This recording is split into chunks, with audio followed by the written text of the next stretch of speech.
Welcome, welcome to the Normal America Show. Host Rob Noor. We're here, baby. We're doing it. Got my rental car. We're good to go. We got ourselves a Nissan Rogue. My wife drove it like the half hour back, and I drove it like 5 minutes around. Seems fine to me. I didn't catch the year. Didn't really care. So we got a debate for you. It's supposed to be starting in about 20 minutes here. Now, I don't want to be accused of being like that. My employer, Andrew Wilson, and showing up late to my debates. I'm here on time. I'm early. Now, I got to be honest. I think I'm a fantastic debater. I really do. I think I'm really stupid at a lot of things in life. Like, a lot. I think I could have a hot-headed temper. I think I need to work on my personal discipline and lose weight. I think I need to be a better father, a better husband, a better moral person in general.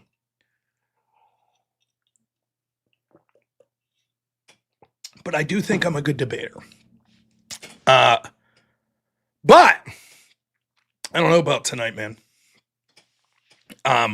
I will not be saying this over on the channel that I'm be debating on, but I am not very. I don't want to say I'm not good. I'm not deeply steeped in religious theology or philosophy, and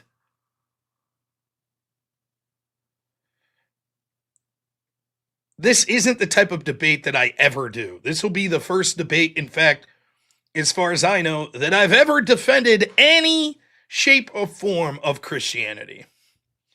Now, I plan on making it as non-theological as possible, but we'll see. So, I'm not going to try to blaspheme in the sense that I'm going to speak for what certain denominations of Christianity believe, and so I hope, above all else, even if I get, I would be more appalled to do that than actually lose a debate. So I'm really trying to avoid that. So you won't hear me. I'll say that I think a true Christian understanding should be to follow the 10 Commandments. And here's what I think they would speak on sort of LGBT issues. And here's what I think they would speak on in sort of abortion issues, but in a very vague sense. Right?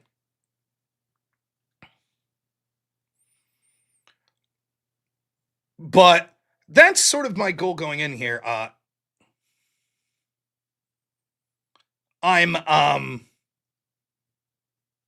figure what better way to learn than actually do the debate. So, as long as I don't blaspheme, I think this will work out just fine. I'm going to do a debate. If I lose, I lose. If I win, what else would you expect from me? But I'm looking forward to it.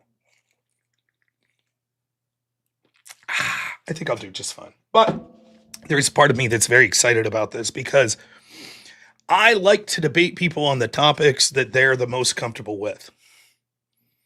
And so for me, debating someone who's an atheist that often argues against Christianity, Christian nationalism, etc., is good. I want that. So we'll see how I stack up against someone who does this, like it's sort of their forte. So, as long as I don't blaspheme, what I'm hoping to get out of the debate more than anything is a good conversation. I don't know anything about my opponent at all. As far as I know, I've never seen them. I went over to the channel, like it's Mega Bloodbath Debate. I went over there and I did see that this guy debated there before, and I clicked and I just wanted to see if I recognized him. So I didn't even listen to anything he said, but I did see him talking for like a few seconds, and nope, I didn't recognize him. So should be fun. I'm looking forward to it.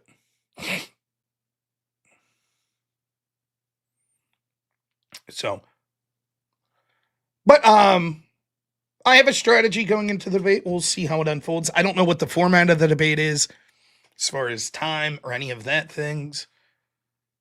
So we'll just wing it. I don't have an opening statement written. I have some, like I usually do. I have some Just notes written. Excuse me. I have high points I want to hit, so that's about it. It should be fun. Election results, yeah, going about as I predicted. Democrats are going to sweep today.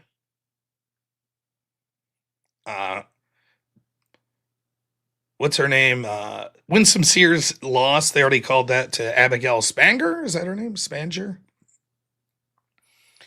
Jay Jones, the Democrat running for Attorney General there, who wants the death of his Republican opponent's children. He's going to win. He'll be the chief attorney in Virginia. That's the stakes. That's what happens.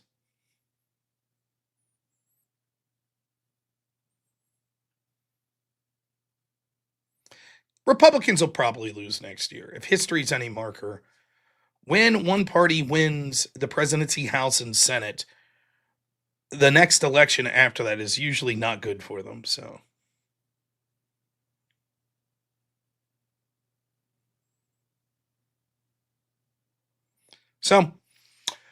stakes are high. Don't worry. I plan on talking about Jay Jones a little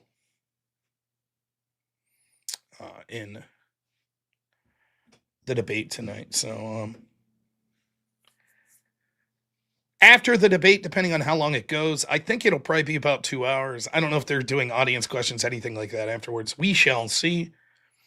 But after that, we'll look at some election results, pontificate, etc. So that's the idea.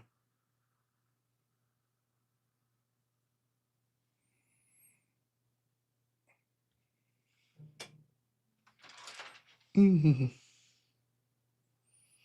BB, thanks so much, man. Saying good luck on the debate. Appreciate it. Appreciate the Cash App donation. Let's read some other donations. Blasterbot, $20 says Jay Jones' race called for him. Republicans need to figure out how to win without Trump by the midterms. Yep. It is official. You can threaten to kill Republican children or want Republican children dead, and it's no impediment to a Democrat taking office. So there you have it. John Smith, $10 says, if you get cooked tonight, I can't be held accountable for my actions against myself later. Mostly involving Jack and Daniels. Who are they? It'll be your fault, and I'll tell my priest as such. Oh, okay. Hellstorm. Thank you so much. $10. Consider praying off camera if you need to beforehand, and ask the Holy Spirit to guide your heart, mind, and tongue. It's not a bad idea. The Jabroni Big Time, $5. It always comes down to my preference is better than your preference with Secular Humanist. We'll talk about that. And John Smith, $5 says, sing Amazing Grace as your opening statement. But like full-throated, ambitious choir singing style. No. A little accurate, $5. Thank you. Now, the way this debate came about, because I've told people that I am not a big fan of debating religious as basically a religious neophyte, let alone someone who's then going to argue for Christian nationalism. This person who runs this channel, Mega Bloodbath Debate, I saw that, BB. Yes, thank you so much. By the way, that's Bruce. Thank you for the Cash App donation for the $5. Says good luck. Thank you.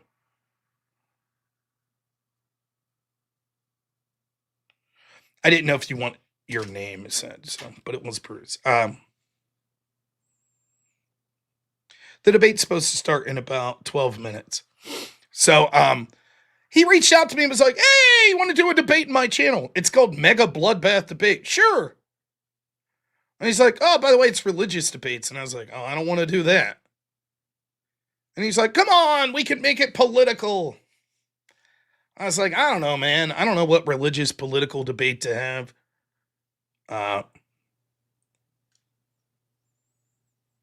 He's like, how about Christian nationalism? I'm like, oh. Sure. So, I don't want people to think that this is something that's going to be normal for me. And I haven't covered the Arctic frost leaks much. I need to look into them more. But yeah, it's devastating. But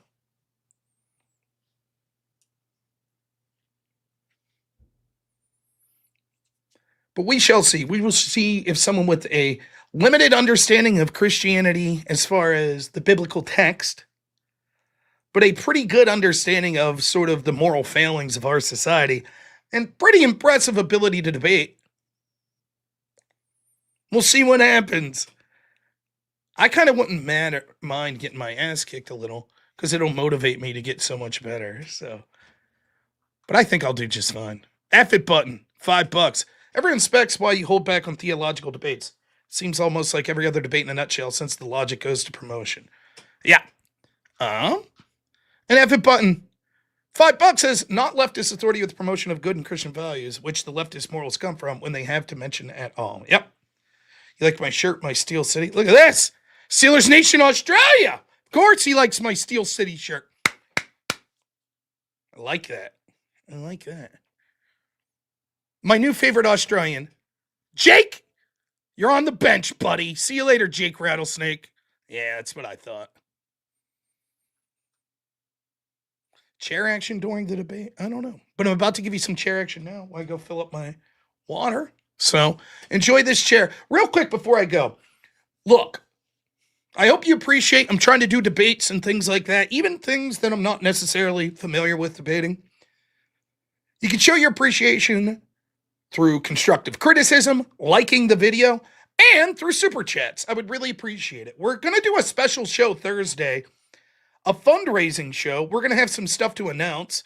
So me and Spiro will be doing a show, but we're really, really trying to raise funds to get as many people as we can from our team to DebateCon. And it's a little expensive for some people. Some people it's going to require flights. It's going to require, hotel stays, et cetera, et cetera, et cetera. So we'll announce some more here coming up. But you can help set the pace here today by getting us to and above our goal. I don't read chat almost at all while I'm debating. I just don't. And that's because I almost always am trying to be respectful of my opponents and give them my attention. And then sometimes I'm looking stuff up as the debate's going on, etc. But so don't, I promise I'll read all of the super chats after the debate, but don't get offended if you're like screaming at me, say this, say this, say that. I'm not going to see you. I'm just not. It's not going to happen. So keep your thoughts. If you hear any thoughts from me, the best way for me to read them afterwards would be to put them in the form of super chat. Hey, when he said this, you should have said things like that. Now, I will tell you, I don't plan on quoting almost any scripture. I do plan on referencing the 10 Commandments.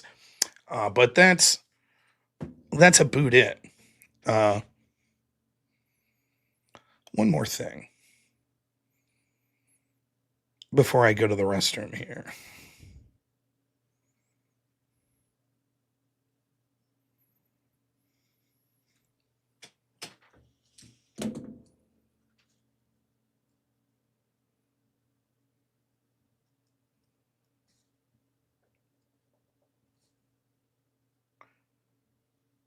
Oh, and did you all vote? I hope you did. I did.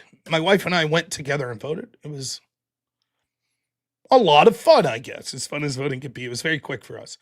John Rock, $2 says, always stay safe, brother, please. Thank you. A little accurate, $5 says, I meant to write a comment, lol. Literally just ask them where their moral framework comes from. Pin them to it. I will.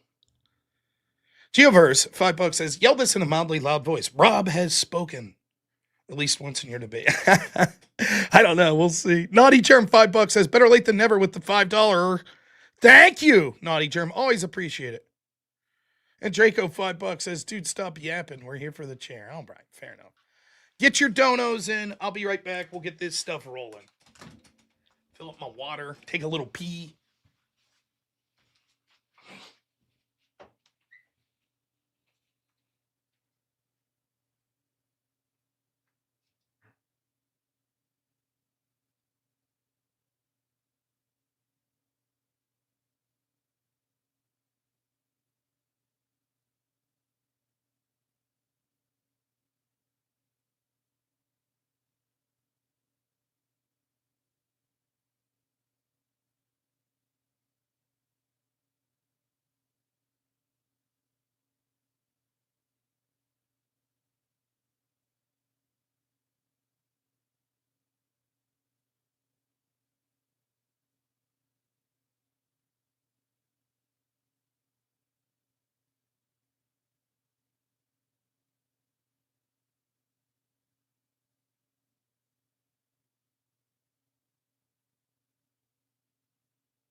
All righty.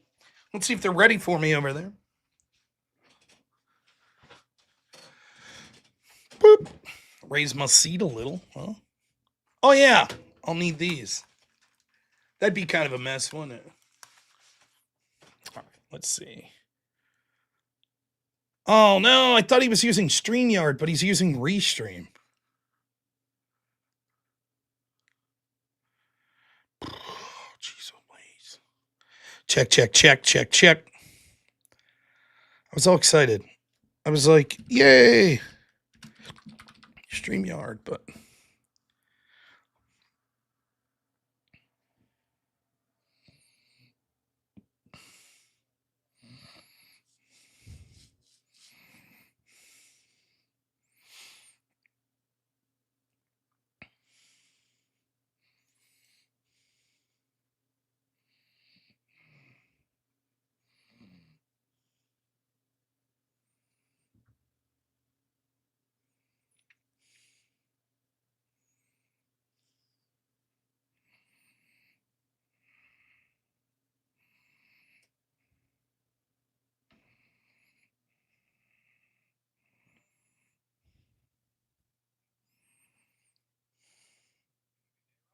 yes, absolutely.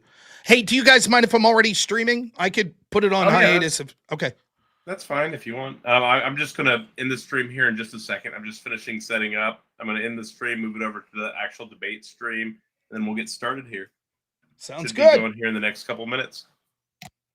All right. Nice to meet you.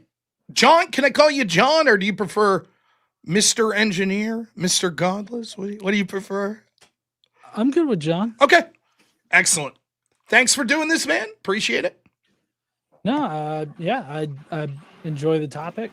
So, I mean, it's got to be a hard night for you, though, right? I don't know. At the end of the day, I'm sitting on my ass in a comfortable chair. I've had worse nights no matter how it goes, huh? But I like that confidence. It's a good way. It's a good way to get started there for sure. And I do appreciate y'all both being here. All right, I'm moving this over to the actual debate stream right now. Everybody in the audience is getting shifted over. We'll be getting started here in the next minute or so. And I appreciate y'all not having tech issues right off the bat. That's a nice improvement after the last couple ones, I'm not going to lie. I don't know why it is. Every time I do one of these debates and someone uses Zoom, me and everyone has a million tech issues. I haven't used Restream yet, but so far it seems smooth. So, yeah, it's like an inferior version of Streamlabs. I liked it for a long time, but now that I'm doing this a lot more, I'm like, oh, there's some stuff I really need to upgrade to Streamlabs for at some point. But this works perfectly fine. It's just cell phones suck. If you're on a cell phone, good luck. You're not, obviously. You're right. All right, so that should be going live there. All right, let me make sure that relaunched properly. It should be live right now. Okay, I think that's working. I appreciate you all being here today for tonight's mega bloodbath. Tonight we have robnoerr versus Godless Engineer. Over the topic is Christian nationalism good for America? Rob is taking the yes. Godless Engineer is taking the no on that. This should be a fun debate.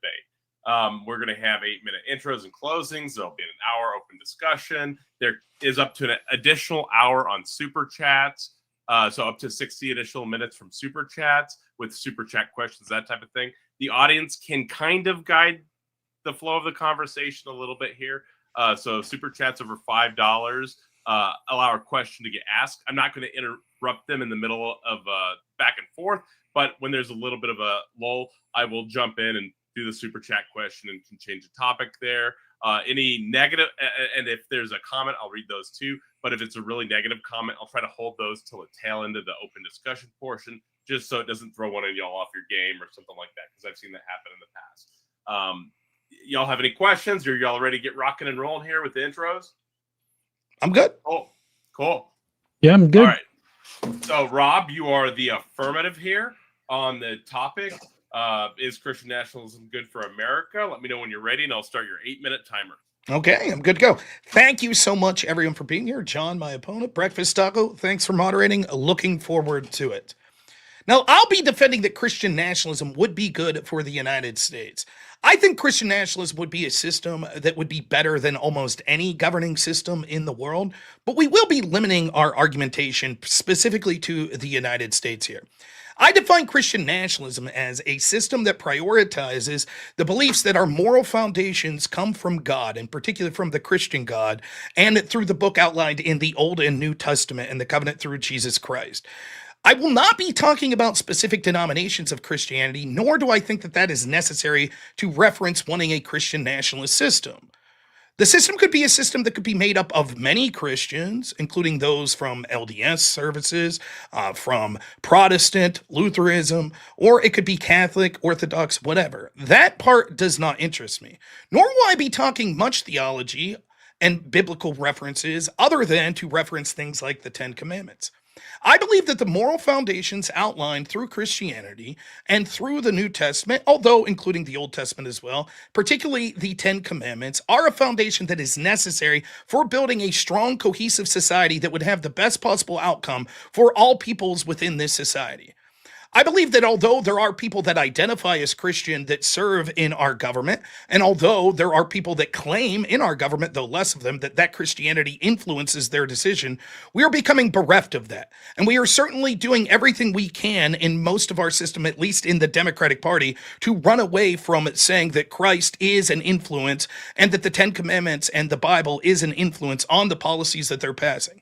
The Supreme Court has made us more and more secular over the years on decisions that taken in public schools have taken prayer out of public schools, on decisions that have instituted more secular beliefs. And that, I believe, has led to a poorer society. And we're only on the cusp of how bad things are going to become. And I'll cite various metrics as to how that will be the case. So my argument will be merely that a Christian nationalist society is one where we are electing people that are Christians, truly practicing Christians, that are using the moral framework outlined in the Bible and in Christianity in order to pass laws in this country. And that should be done in all three branches of our governance. Of course, the argument will be that we never were fully Christian national, and although there is some warrant to that, I think that the Founding Fathers came through a tradition of the American moral proposition, which said that we ought to be morally good, and those foundational moral principles came through as the Declaration of Independence shows, one nation created under God, or a creator, as it said in the Declaration of Independence. They understood that it's not moral relativism, that the deist or the Christian beliefs, which oftentimes went hand in hand with the Founding Fathers, these beliefs prescribed what was moral, and much of the influence of that were things like the Ten Commandments. And we have gotten away from that. For example, the proposition of thou shalt not murder. We see that things like abortion are not only legal, even in the most heinous of ways, but actually are celebrated in many aspects. When it says that you shall not commit adultery, we see that we are becoming more secular every day in both our culture and laws, as we now have increasing numbers of women that are forced to sell themselves or choose to sell themselves, including in places online where it's glorified. Sexual promiscuity is leading to the erosion of the family, and it's one of the worst things imaginable for almost all outcomes in our society. A return to a Christian nationalist system, or one that was less secular in our political sphere, will have an even greater influence on not just our laws. And that influence is that it will begin to help change this country culturally. That cultural framework will be more important than anything that could be legislated.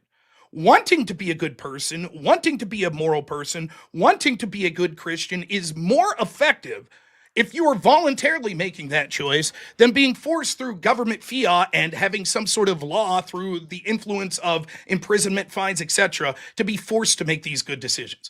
Of course, none of the prescriptions I'm offering will occur overnight, but these will be slow, gradual changes that will be beneficial. All I need to win this debate is that a move towards Christian nationalism would be preferred over what we see as the status quo. My opponent will be forced to defend a status quo where we do not have birth rates that will be able to keep us above replacement. This means that all sorts of negative outcomes will come upon us, such as we will see the economy precipitously decline, particularly as millennials get to the age where they will need care as older people, and there won't be enough younger people to take care of them. We'll see GDP decline. We'll see innovation decline. We'll see the United States lose status amongst countries that actually are giving increased amounts of childbearing. This means that the world will actually become even worse in the secularist framework that my opponent will endorse. As we see people that are procreating at greater numbers in religions such as Islam, eventually that will overtake because the secular humanists have amongst the lowest birth rates. This means if we adapt a Christian nationalist principle, which would lead to cultural Christianity taking off more, we have a chance of actually having some of the policies that my opponent would like be more likely to occur in a Christian framework than they ever would be possible in frameworks such as Islam. And make no mistake about it, Christians actually are far more for securing the border and keeping the cultural impacts of things that we see from the foundational principles of the Ten Commandments in Christianity. Much of this would be better for people even in sectors of the groups that we think sin, such as the transgender or the LGBT community. If we have open borders, which are more preferred from people that are less religious, what we'll see is we'll eventually bring in people from other cultures that are antithetical to those very values that even the secularists speak to. And so, for these reasons and many others, we need to adapt a Christian national framework that will prioritize Christian principles and the family unit. We have seen that our country has gone further and further away from prioritizing the family unit. In the 60s, a Democrat did a study looking at children born out of wedlock in the Black community. 25% of the children in the Black community at that point were born out of wedlock. The Democrats called this a national crisis. That number has reached over 70% for Blacks and is approaching that with other ethnicities, including whites as well. The family unit declining is one of the reasons that we see so much moral decay in our country and so much of the negative outcomes. Having a family unit intact as one of the best metrics that we could see for not going to prison, having a full-time job, graduating school, having not being in chronic poverty, etc. All metrics show that in the United States, Christians are happier in almost all ways. In order to save lives that are killed through abortion, in order to have a replacement of birth rates that are necessary to make sure that we have economic viability, health viability, and the future of a country, in order to stop things that would be less secular, or that would hurt seculars more like Islam, we need to embrace a Christian nationalist fundamental principle. It will give us national cohesion, and it avoids what the secular humanists will decide, which is a subjective morality that in this time of great division, where we no longer share ethnicity, culture, geographic location, etc., as a country, it'll give us something to bring us together, and we should embrace it. Thanks. Thank you so much for your opening. And then John or Godless Engineer, whenever you're ready, let me know, and I'll start your 8 minutes. Yeah, is it okay if I share something? Absolutely. Okay.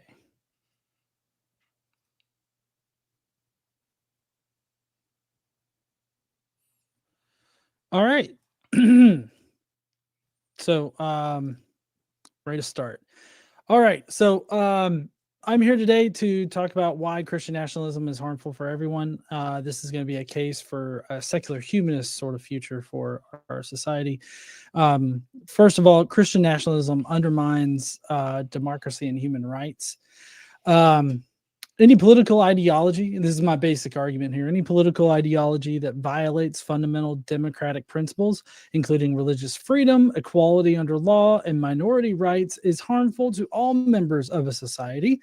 Christian nationalism violates these fundamental democratic principles by imposing religious dominance, eroding church-state separation, enabling discrimination, and supporting authoritarian control. Therefore, Christian nationalism is harmful to all members of a society. There's an erosion of religious freedom and pluralism that I just mentioned. Christian nationalism fundamentally contradicts the constitutional principle that participation in American democracy is not based on religious beliefs or lack thereof, rather than protecting religious freedom. It actively rejects it by advocating for the merger of Christianity with American national identity and governance. This ideology seeks to privilege one particular interpretation of Christianity over all other religious traditions and non-religious perspectives, effectively creating second-class citizenship for anyone outside this narrow definition. Research from PRRI indicates that approximately 30% of Americans identify as adherents or supporters of Christian nationalism. These supporters believe the government should officially declare the United States a Christian nation, that U.S. laws should reflect Christian values, and that being Christian is essential to being authentically American. This worldview directly threatens the First Amendment dual protections, both the right to religious belief and expression, and the guarantee that government neither prefers religion over non-religion nor favors particular faiths over others. The United States' historic commitment to religious pluralism enables diverse faith communities to live in civic harmony without sacrificing theological convictions. Christian nationalism undermines this foundation by promoting the undemocratic view that America is exclusively a nation for Christians. When a powerful minority of conservative Christians uses state power to enforce its values over everyone else, the democratic legitimacy of that power is fundamentally called into question. Then there's the discrimination against marginalized communities. Christian nationalism leads directly to discrimination and at times violence against religious minorities, non-religious individuals, LGBTQ plus communities, women, and people of color. The ideology incorporates elements of patriarchy, white supremacy, nativism, and heteronormativity, often overlapping with and providing cover for racial subjugation. The targeting of LGBTQ plus individuals is particularly pronounced. Across all 50 states, support for Christian nationalism is negatively correlated with the support for the LGBTQ rights, including non-discrimination protections, marriage equality, and transgender rights, as we heard in my opponent's opening. Among Christian nationalism adherents, 52% oppose non-discrimination laws and only 22% support marriage equality. LGBTQ plus communities have become cultural scapegoats, blamed for everything from violent crime to moral decline. Despite having done nothing wrong, some preachers have even called for the execution of LGBTQ plus people from their pulpits. This discrimination extends beyond rhetoric. Christian nationalist organizations like the Alliance Defending Freedom have systematically pursued legal strategies to ensure that their particular theological beliefs are respected above all others, regardless of the cost of LGBTQ plus rights. The movement has been linked to book bans targeting LGBTQ plus history, attacks on drag shows, and the propagation of baseless accusations labeling LGBTQ plus individuals as pedophiles and groomers, despite the conservative white Christian nationalists actually being the groomers here. Next, support for authoritarianism and political violence. Christian nationalism is strongly associated with authoritarianism and the support for political violence. While half of Americans agree that society is in trouble because people do not obey authority, this number rises to 69% among Christian nationalism sympathizers and 74% among adherents. These supporters are primed to walk down authoritarian paths to ensure their rightful place atop the national hierarchy. The January 6, 2021 insurrection at the U.S. Capitol starkly demonstrated this connection.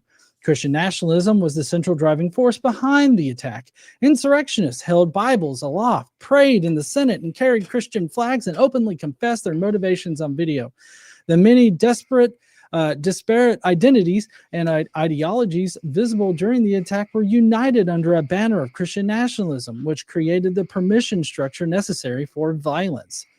Research demonstrates that Christian nationalism's effect on support for political violence, conditioned by perceived victimhood, reinforcing racial and religious identity, and immersion in conspiratorial information sources like QAnon. The movement promotes a warfare rhetoric tinged with stochastic terrorism, describing current politics as warfare for the destiny of the nation. This existential framing leads adherents to cast aside core democratic values, backing autocratic political leaders who espouse their religious values and using minority rule to marginalize opponents. Next, we've got undermining democratic institutions and minority rule. Christian nationalists are increasingly comfortable weakening democratic norms to ensure political outcomes favorable to their group. Structural bias in Senate representation in the Electoral College gives us conservative rural states with high proportions of evangelical residents outsized power. This minority rule was instrumental in the Supreme Court's recent term, where conservative Christian justices appointed by a president who lost the popular vote overturned abortion rights despite overwhelming public support. Christian nationalism views equal participation in civic life as a privilege, not a right, because adherents believe the United States was made by and for a particular people. They believe full participation in democracy should only be guaranteed to true citizens representing the preferred group. This perspective fundamentally contradicts the principle that in a diverse society like the United States, democratic government must be for all people. Leaders of the religious right have historically focused not only on getting the right people to vote, but on limiting access to the vote so that the wrong people cannot vote. Paul Weyrich, a leader of the religious right, openly stated this goal in the 1980 convention, revealing the movement's anti-democratic core. When Christian nationalist leaders challenge the outcome of free and fair elections, they do so with the full backing of their supporters, threatening the peaceful transfer of power that is essential to democracy. Probably don't have enough time to get into my solution of secular humanism. I do have a couple slides on this, and it's rather extensive here. But as you can see, secular humanism is superior because it has a foundation of reason and human dignity. It affirms inherent worth of every individual without hierarchies. It provides true protection for religious freedom, and the separation of church and state ensures freedom for all beliefs. There's equality. Okay. And I guess I'm done. Thank you for the openings, both of y'all. Let me.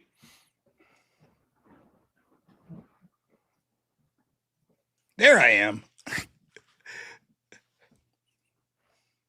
Boom. All right. So we're getting ready to move into the open discussion. There's a few super chats, so we'll get started with this operates a little bit differently, as I said, but they add a little bit of time, so you'll have a link in the open discussion portion here. I did start with 50 pieces of clothing. We're at 26 likes right now, so I've already removed 26 pieces of clothing. I still have 24 more pieces of clothing on, so the people in my stream, make sure to slam that like button at 50 pieces. I'm going to be totally naked here, so this is going to be a fun evening. Now, with that being said and covered, I'm looking forward to seeing this open discussion. Let's keep the jabs above the belt, right? No low blows.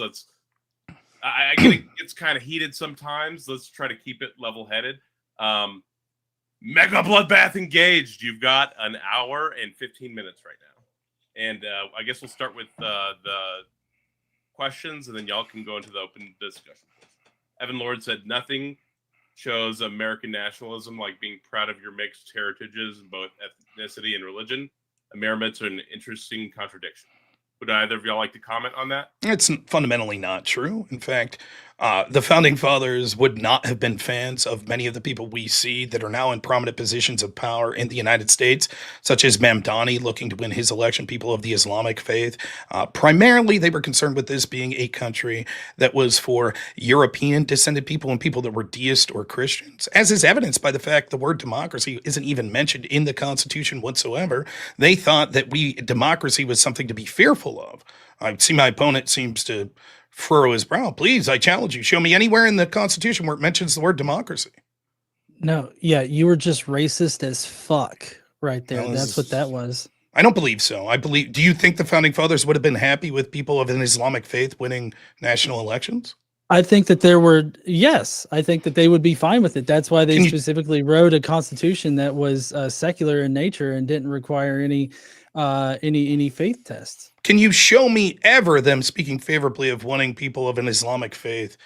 By the way, I don't think I have to. I don't have to show that in order to just read the Constitution. In that there's no faith tests. Would you agree? How about this? Would you agree that one of the things we should do is accept what the framers of the Constitution wanted? I think we should accept the Constitution instead of wiping our asses with it, like you seem to be wanting to do right here. So given that they thought that there was a tyranny of democracy, then the majority of your opening statement that talked about the real problem with Christian nationalism is that it is negative to democracy, they would dispense with that, correct? It is. I mean, we're a democratic republic, so. But they did not want democracy. We're a democratic republic. That's define what the founding is. Define what the Constitution said. What a democratic republic was. Go ahead. I mean, I know what a democratic republic is. Tell me what the founding fathers said. Tell me. No. Well, you're wording this in a very, very curious way here. Like what the founding fathers said and what a democratic republic is can be two different things. Okay, so then we should be concerned with what the founding fathers said and not what your definition of a democratic republic is, correct? No, I think that we should work off of what a democratic republic is and what the Constitution actually is. Why? If your interpretation of a democratic republic is different than the founding fathers entailed, why should we prefer your definition? I mean, my definition is going to match how the Constitution is set up. Okay, and so I care about what's written in the Constitution. Why don't you care about what's written in the Constitution? I do, and the word democracy. No, you don't. Of course, I do. Not. That's no, because you talked about how this nation was built for white people, white Europeans, and you're being racist and xenophobic as fuck about Zoran Mandami, who's gonna win in New York. I don't give a fuck whether or not George Washington would have thrown up at his fucking whatever mansion he had over there in Virginia, wherever the fuck he lived. I don't give a shit if he would vomit every single day because Zoran Mandami is mayor of New York. I really don't care. What I care about is the fact that there are no religious tests for any for any elected official in America. That's how the Constitution's set up. That's how our democratic republic is set up. So what I said was what the founding fathers would think of people from the Islamic religion. And I don't give a fuck. Please. I don't give a fuck. That does not matter. Okay. That does not matter. I understood that was your point. And what I said was, if we're accepting what the founding fathers thought, that were the framers of the Constitution, they wouldn't be happy with people like that. That doesn't make any claims. That doesn't. Please, let me finish. Please. That doesn't make any claims of what I think about people's. That doesn't. Okay, bud. That doesn't make any. It doesn't. Your entire point is moot for this entire conversation. Okay. Because that does not matter as far as how the Constitution is written and what is allowed via the Constitution. Now, my question is, why don't you care about what's written in the Constitution? I'll finish my point. So the point I was making is it's not what I'm saying, what I think racially about people. It's what the founding fathers would say, right? And that's what I said. The conversation was about there's nothing more American nationalist than being of a mixed race and mixed culture. The reason that I wouldn't want someone like Mandami being elected is because I don't particularly want people of the Islamic faith when we see a tradition around the world of what happens when we have political Islam and what happens with it. Do you favor political Islam as a secular humanist? I don't think that Zoran Mandami practices the extremist Islam that you're trying to reference as political Islam. But still, none of this actually matters because whether or not somebody practices Islam, Buddhism, or Dudism, it doesn't matter as far as being an elected official. To the question of a democratic republic, what the founding fathers entailed, I don't know if you knew this, when it came to democratically electing our politicians, what's written in the Constitution? Please, when it came to democratically electing the people in our federal government, what's written in the Constitution? Yes. Okay. Who was democratically elected? Tell me what was written in the Constitution. Go for it. Okay, a democratic republic. I'll just read the definition. No. That wasn't my question. That combines the principles of both a republic and a democracy, operating through a system where elected representatives make decisions on behalf of the people. So we elect representatives who then make decisions on behalf of a greater people. Now, I'm not under the disillusionment that America has ever been a pure democracy, which I'm guessing is what the founders were actually opposed to. So I don't think that we should be a pure democracy. But I think that a democratic republic is what we have, how our Constitution is set up, and that's how we should probably operate. You read a generic definition of the term democratic republic. I asked you specifically what representatives were elected through a democratic means under the Constitution by the framers. See, you're contextualizing it to the framers. Like just because all white the original people Constitution were voted in you're being racist as fuck yet a fucking again. I mean, is that how you live your life? Do you just walk outside and you're just racist to every person of color on the road? Is that how you live your life? Go so personal with it, please. We're having a debate. I mean, he's being racist. Like this is entirely racist. Him focusing on the points that he's focusing on instead of actually backing up his own argument here about how Christianity can actually benefit America. He's instead pivoting to his white Christian nationalist sort of base, and he is trying to establish that America is only for white people, which is racist as fuck. I'm just labeling it. I'm just asking clarifying questions. Like, are you pro-slavery? No, I'm not pro-slavery, and what I'll say is you're not just asking clarifying questions. You're definitively saying I'm racist. The specific point that I'm making here because that you you're are being racist. the specific point that I'm making here that you're incapable of answering because you don't know No, is it was I'm not only. incapable. I've answered it. Please, you haven't answered anything, right? You No, just yes, I have. okay. I've said that your point is pointless. It does not matter. I just to this the point that I was making is that the founding fathers and the way the Constitution is written, the only democracy involved, which is a word that wasn't used in the Constitution, was we got to elect members of the House of Representatives. We did not get to elect members of the Senate. We did not get to vote for the president. Somehow you're saying that that is racist. That not only is that racist, but it proves I'm a racist by highlighting what our founding fathers thought when they talked about a democratic republic. Can you explain to me why that's racist? That's a straw man. That's not. You said that me making this point and asking you this question of which politicians were elected through democracy so you started was off me by being saying, racist. how I want you to tell me how that's and racist. I said, Go ahead. I clarified that just because they would have voted in all white people does not mean that we should continue to vote in all white people. This is playing off of something that you said when we started the open discussion portion, and that's that, or maybe it was part of your opening statement, that this nation was set up for white Europeans. And so that's what I'm playing off of here. That's what led me in the direction that I went to for you contextualizing it with the founders. Now, I don't believe in operating on what the founders originally wrote in the Constitution, because we've amended it, and they also wrote the Constitution so that it could remain a living document, so that it can be changed, and so that it can change with our society. And it has changed with our society. So I don't care how it was originally written. I do care about how it's operating now, and how our Constitution works now.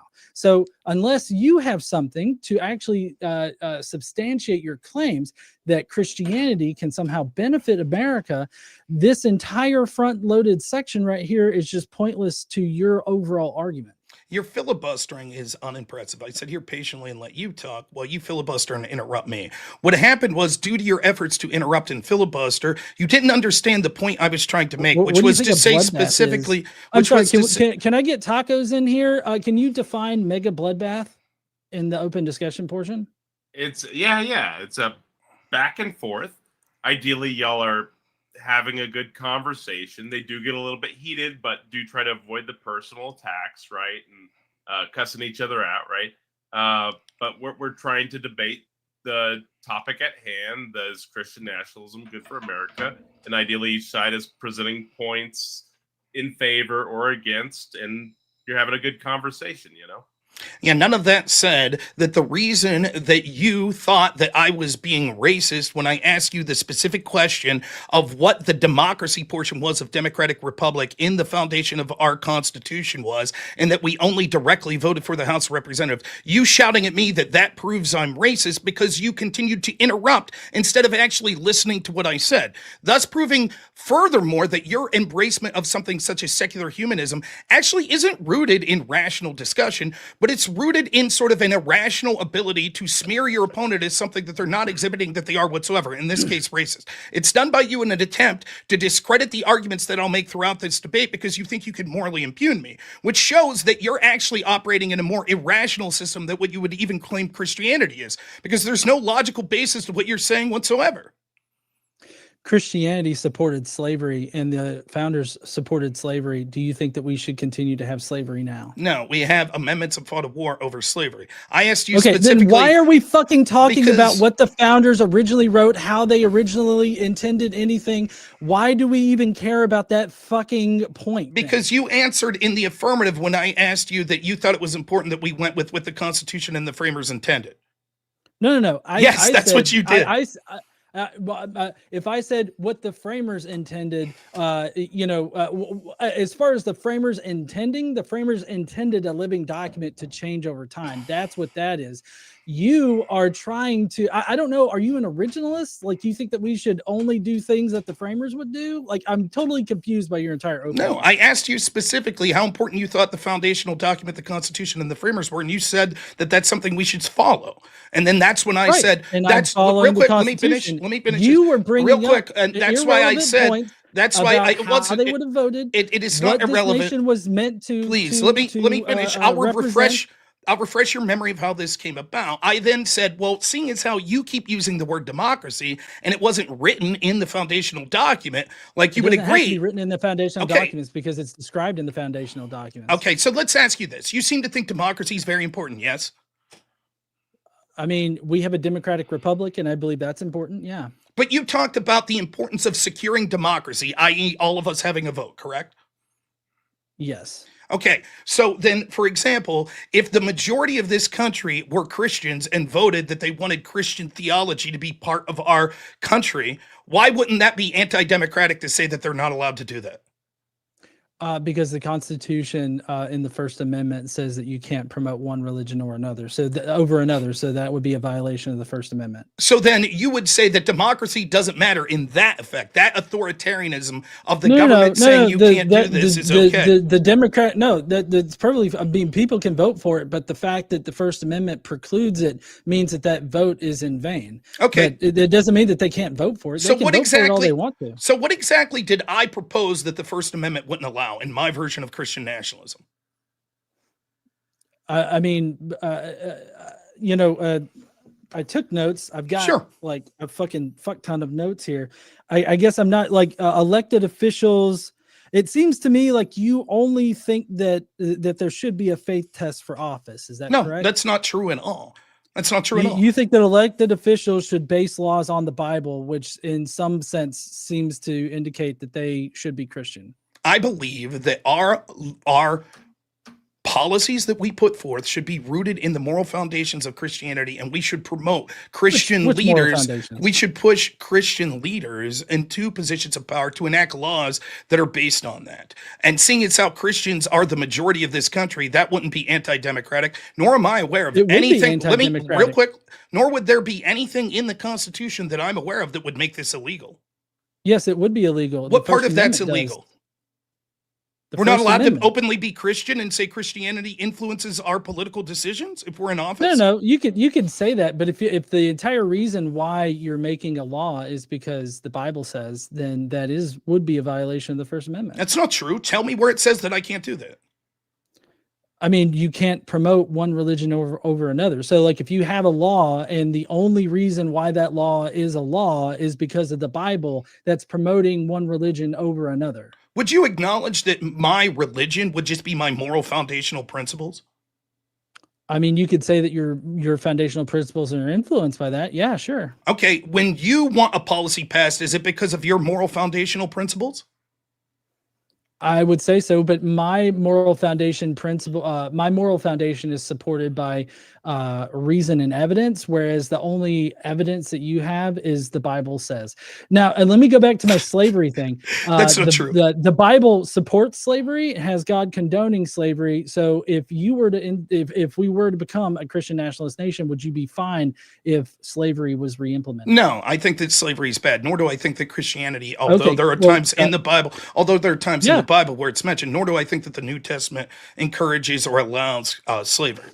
I don't believe that's the case. Oh yeah, Zoran Mondani, projected winner. Fuck yeah. Okay. Anyways, Christian nationalism. Anyways, the fact that you say that you're based in rationality, I think this debate already shows that's not the case. You've already been spurging out that I'm a racist with no evidence whatsoever by merely talking about the founding fathers. I made my evidence clear. My evidence was you said that this nation was set up for white Europeans and for Christian people. It's true. That's white Christian nationalism, which is racist inherent. That's not even what I said I embrace. We were talking about a tradition of American, what it meant to be an American and being mixed race. And I said the founding fathers wouldn't have seen it that way. That's all I said. I didn't say that there is no part of me whatsoever that would embrace any sort of ethnic requirement whatsoever to be not only in this country, but to be a politician or even at the highest positions. In fact, the person I supported for president was Vivek Ramaswamy. Can I suggest a different way for you to approach this? Because maybe you should have approached it like, now this is how the framers or the original founding fathers would have seen it, but this isn't necessarily my view. they set it up to be a white Christian nationalist nation. Otherwise, it came across as you saying this nation was set up as a white Christian nationalist nation, and that's how it should remain. That's how it came across. I appreciate the advice. May I give you some advice? Instead of assuming what someone's doing and spurging out and screaming over them that they're racist, perhaps listen to what they're saying before you make those proclamations. Now, you make this point about spurging out. I don't know why you're trying to project onto me like you this. make this point about democracy. When gay marriage was passed, was that democratic? Was there a democratic vote on that? It was done through the Supreme Court. Okay, but that's not democracy. I mean, it's part of our democratic republic. We've got 3 branches of government. The Supreme Court, it's clearly set up in the Constitution that the Supreme Court makes a ruling and that ruling becomes law. So you would say that if the court rules on something, even if the majority of people don't like it, that's okay? That's still democratic? I mean, but the majority of people are fine with it. But they weren't at the time that gay marriage was legalized. So was I'm that not too sure about authoritarian? that. No, that's definitely true. Let's see. Hold on. Let me just double check this real quick. Was marriage equality supported? While you look at, you don't have to talk as you don't have to talk as you type. Because this is like really easy to like look up. And I mean, you don't have to talk as you type. That's okay. But while you do that, I just want to get some clarification that even if the majority of people were against something, if the court rules on it, you say that's okay. That's not authoritarian or anti-democratic. A simple yes, no, or will suffice. No, I don't think that it's authoritarian because it's ruled by our 3 branches of government. Okay, so when you said like, that, in that case, like the Supreme Court rules that marriage equality is legal, right? And so let's say that everybody doesn't like it. Well, then they vote for their respective representatives, and their representatives get into office, and then they change the law because that's what the Supreme Court does. The Supreme Court interprets the law that's on the books and says what is legal and what isn't legal, right? So they change the law in the government so that it will become illegal. So then when you said that the Supreme Court overruled Roe v. Wade and that was authoritarian, marriage equality was supported by a majority of Americans. Let me finish. It was legalized nationwide in Let me June finish. 26, Right? 2015. Let me finish. So when you said that when the court overruled Roe v. Wade and the majority of people didn't like that and therefore it was an authoritarian, you misspoke in your opening statement? I didn't actually mention Obergefell, but Can you bring up your slides again, please? Okay. You specifically said that the majority of people were for abortion rights, and it was authoritarian that the Supreme Court overruled it when the president hadn't won the popular vote. That's what you said. Correct? Hold on. I'm pulling it up. Wait a second. Hold on. Let's see. How do you not remember what you wrote? Because there's a lot on this fucking presentation. Well, you don't know off the top of your head whether or not that's a claim you would have made? No, I don't know the specific wording because you're being very specific about this isn't it. The specific wording's not relevant. Like today. Okay, the specific word, well, then it should be fresh in your memory. The specific wording's not relevant. It seems to be that you intuited that it was somehow authoritarian for the Supreme Court to overrule abortion because the majority of people supported it. That's what you said, right? I'm still looking it up. I mean, this is troubling that you don't even know what your own position is. You have to justify. No. You're straw manning me at left and right here because I already told you, and if you quit being disingenuous, that I'm looking up the very specific words that I use so that I know whether or not to correct myself. That's not true. Okay? That's not true. You know the spirit. It is totally you know true. the spirit. That's exactly what I said. You know the spirit of what you said. And so I'm asking, you shouldn't have to look that. I know the spirit of everything I said in my opening statement. I just wrote it today as well. In fact, it was just 4 or 5 lines on a piece of paper. 4 to 5 lines on. Yeah, you want to see it? Okay, I can show you. No, I just wrote like flashcards. Right, and I obviously came more prepared than you. It does not show it. You don't even know what your opening statement said. No. I do know what my opening statement said. I don't have it memorized. God damn! Like, how fucking petty are you, Rob? Okay, well, you say this then. Really regardless of what your opening statement said, let's take a step back. So why don't you clarify your position, John, and then let's go back into the topic. I've got a few super chat questions, so we can look at one of the super chat questions, and then get back on topic. I'll just say this. I'll ask this. Maybe we get it. Regardless of what your opening statement said, fine. Will you acknowledge that if I had heard, whether correctly or erroneously, that you said it was authoritarianism and anti-democratic for the Supreme Court to overrule Roe v. Wade because of the fact that the majority of people would have been against that, that's incorrect? That's not what you actually believe. Is that fair? So I said the minority rule was instrumental in the Supreme Court's recent term, where conservative Christian justices appointed by a president who lost a popular vote overturned abortion rights despite overwhelming public support. So what this is undermining democratic institutions and minority rule. And this is not about authoritarianism. So no, I did not call it authoritarianism. Okay, but how is this undermining democracy if you just explained to us thoroughly, even if democratically people would vote against a position, the Supreme Court ruling on it, in fact, any of the three branches doing anything, is part of our democratic republic system and therefore wouldn't be anti-democratic? It seems that you've contradicted yourself here.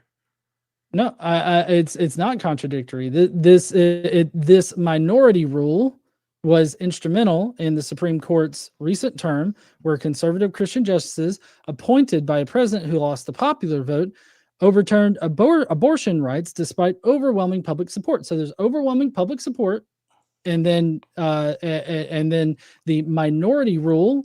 What's minority rule? Define that.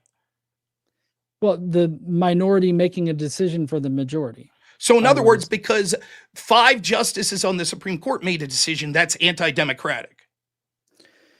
I think that the way that the Supreme Court was stacked, it definitely was anti-democratic. So just this court is anti-democratic. This court's illegitimate? Sure. No, I didn't say it was illegitimate, but the way that it's structured is very anti-democratic. Yeah. Okay, but wouldn't all courts be anti-democratic in the sense that none of us get to vote for any of the justices? No, because we can then vote for people, just like what's happening tonight. I'm just, as an example of what I was saying, as we're talking tonight, there's literally a blue wave going on in all of the elections that are currently happening, in the states that are holding elections. So just a wave of things here. So there was unpopular shit that happened, right? People went to the polls, they voted for Democrat leaders, so that those Democrat leaders could then go in and change things the way that they wanted them to.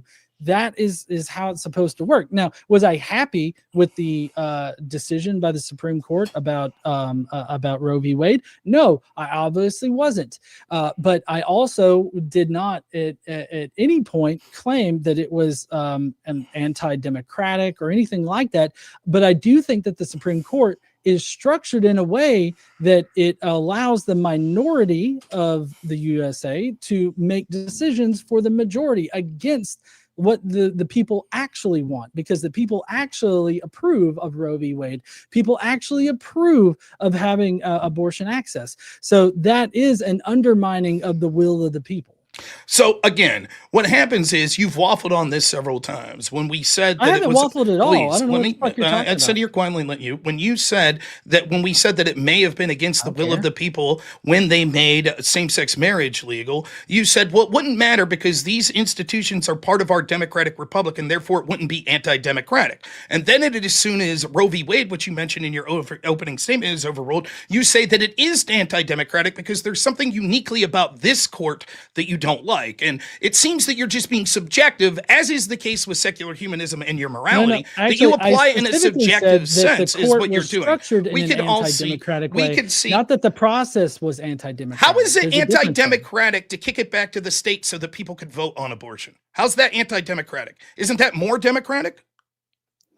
No, it's not more democratic. Okay, so who got to vote? We're part of a federal system, and that federal system has to provide some very base level protection of rights, and part of those rights should be the right to abortion. Okay, you might think that, but did you get to vote on that?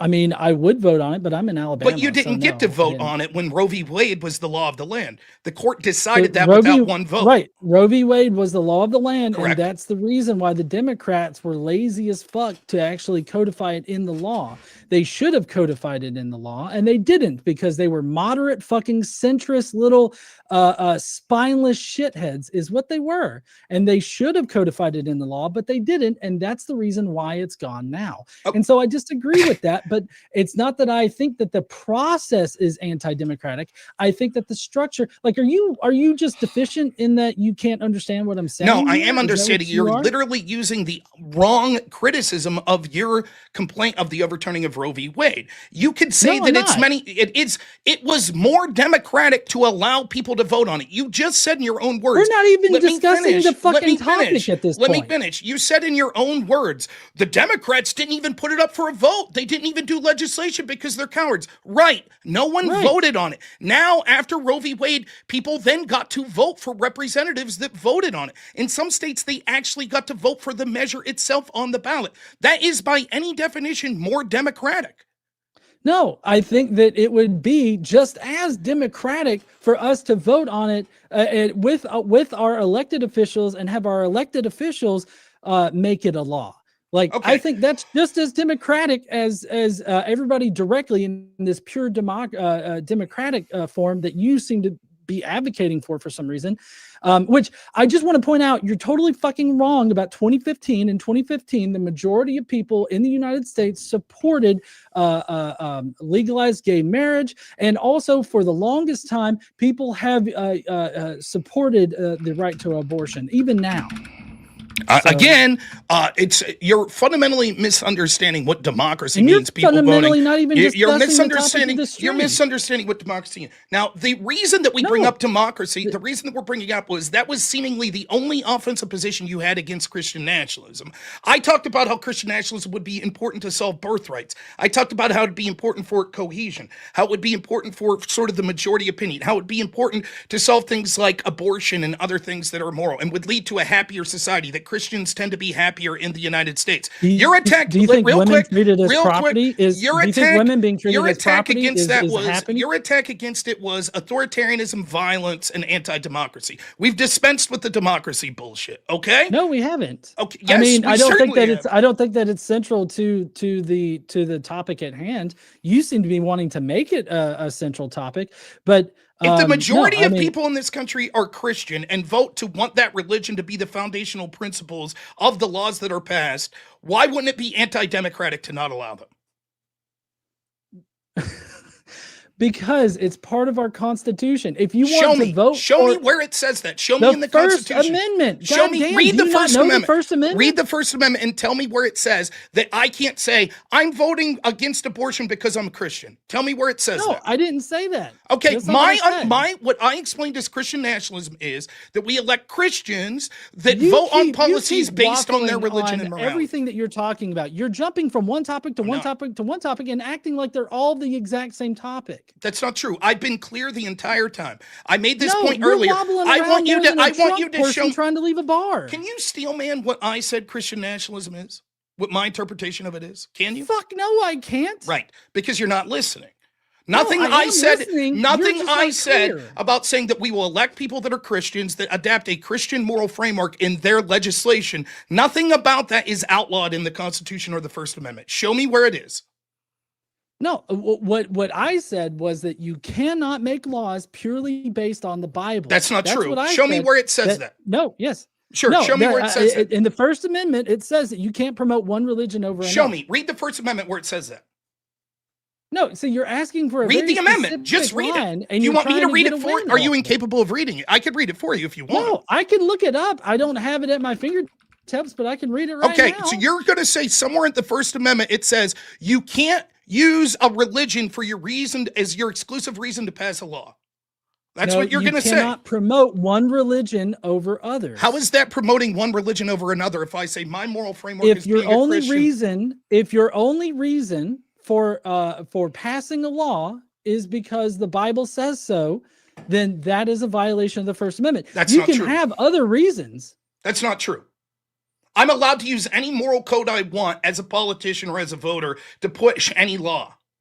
There's no law. The Yeah, First sure, Amendment does. you can, I can't but establish. if you pass a law, I can't establish a and it national promotes religion. That's about it. religion- I can't establish a national religion. That's about it. That's not what I'm No, suggesting. no, we do. that's not true. Okay, That's not then even you. true. I'll read the First Amendment. You tell me the part where it says you can't say, "Hey, I'm voting against abortion because as a Christian, I think that That's life not is what I sacrosanct." said. Okay, That's if- not what I said. You keep changing what I'm saying. You're a dishonest interlocutor. I'm not. That's It what you seems are. that what you're saying is, you correct me if I'm wrong. You're saying that I can't suggest I'm voting for a law because purely my religion.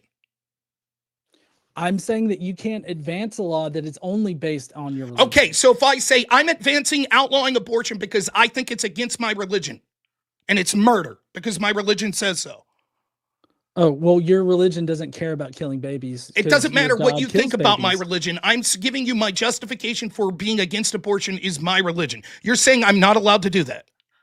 I'm saying that you can put that up, but if the only defense you have for it is that particular defense, then yeah, it would be. Here's what it the would first- go against the First For Amendment. those of you that don't know, here's what the First Amendment says, and he's trying to extrapolate this. It says, Congress shall make no law respecting an establishment of religion or prohibiting the free exercise thereof, or abridging the freedom of speech or of the press, or of the right of the people to peaceably assemble and to petition the government for redress of grievances. This is not Right. establishing. No law would respecting you an say that? establishment of religion? Okay, would you say that me saying I'm voting against abortion because of my religion is me establishing a religion?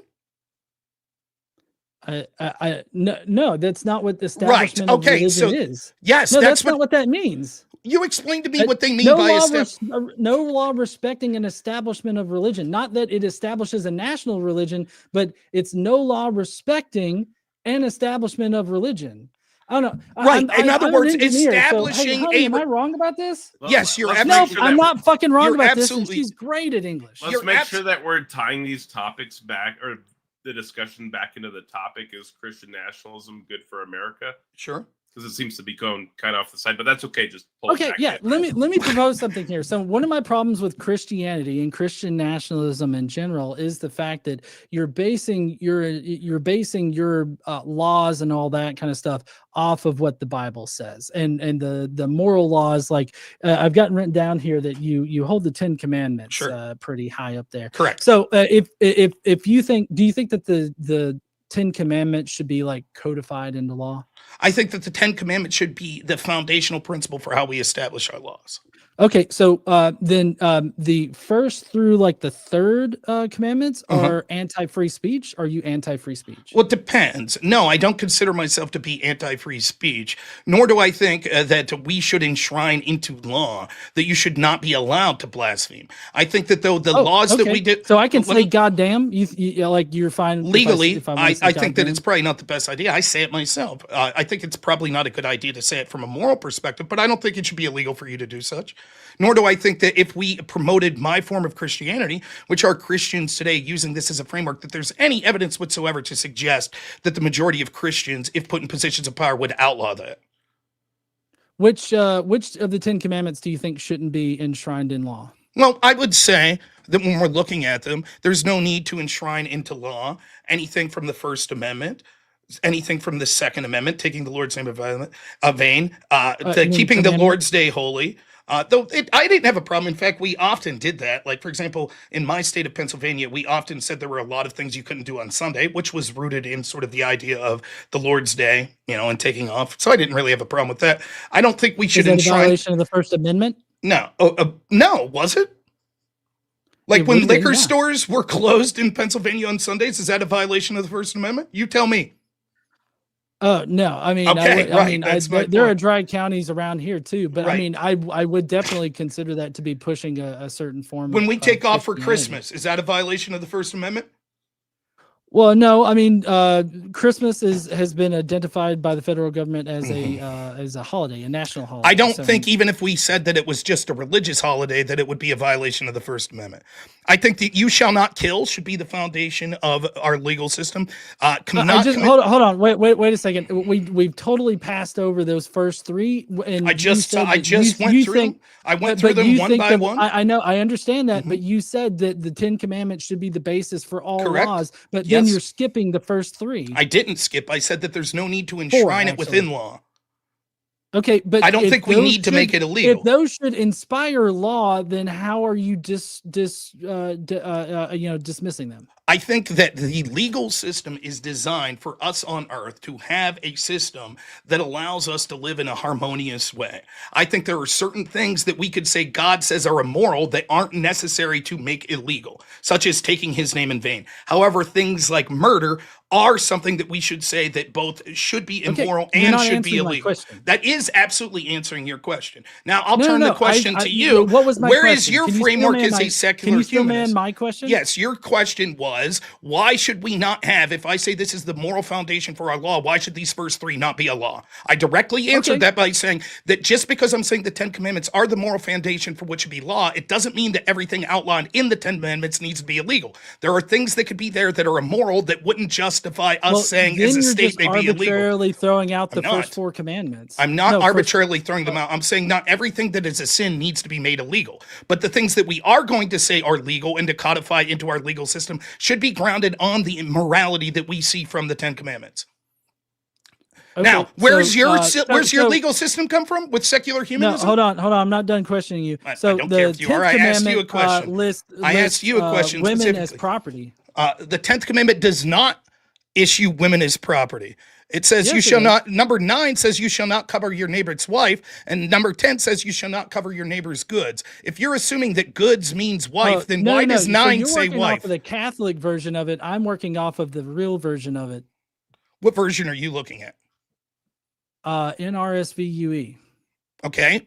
So what's the 9th Amendment or the 9th Commandment? You shall not bear false witness against your neighbor. What's the 8th?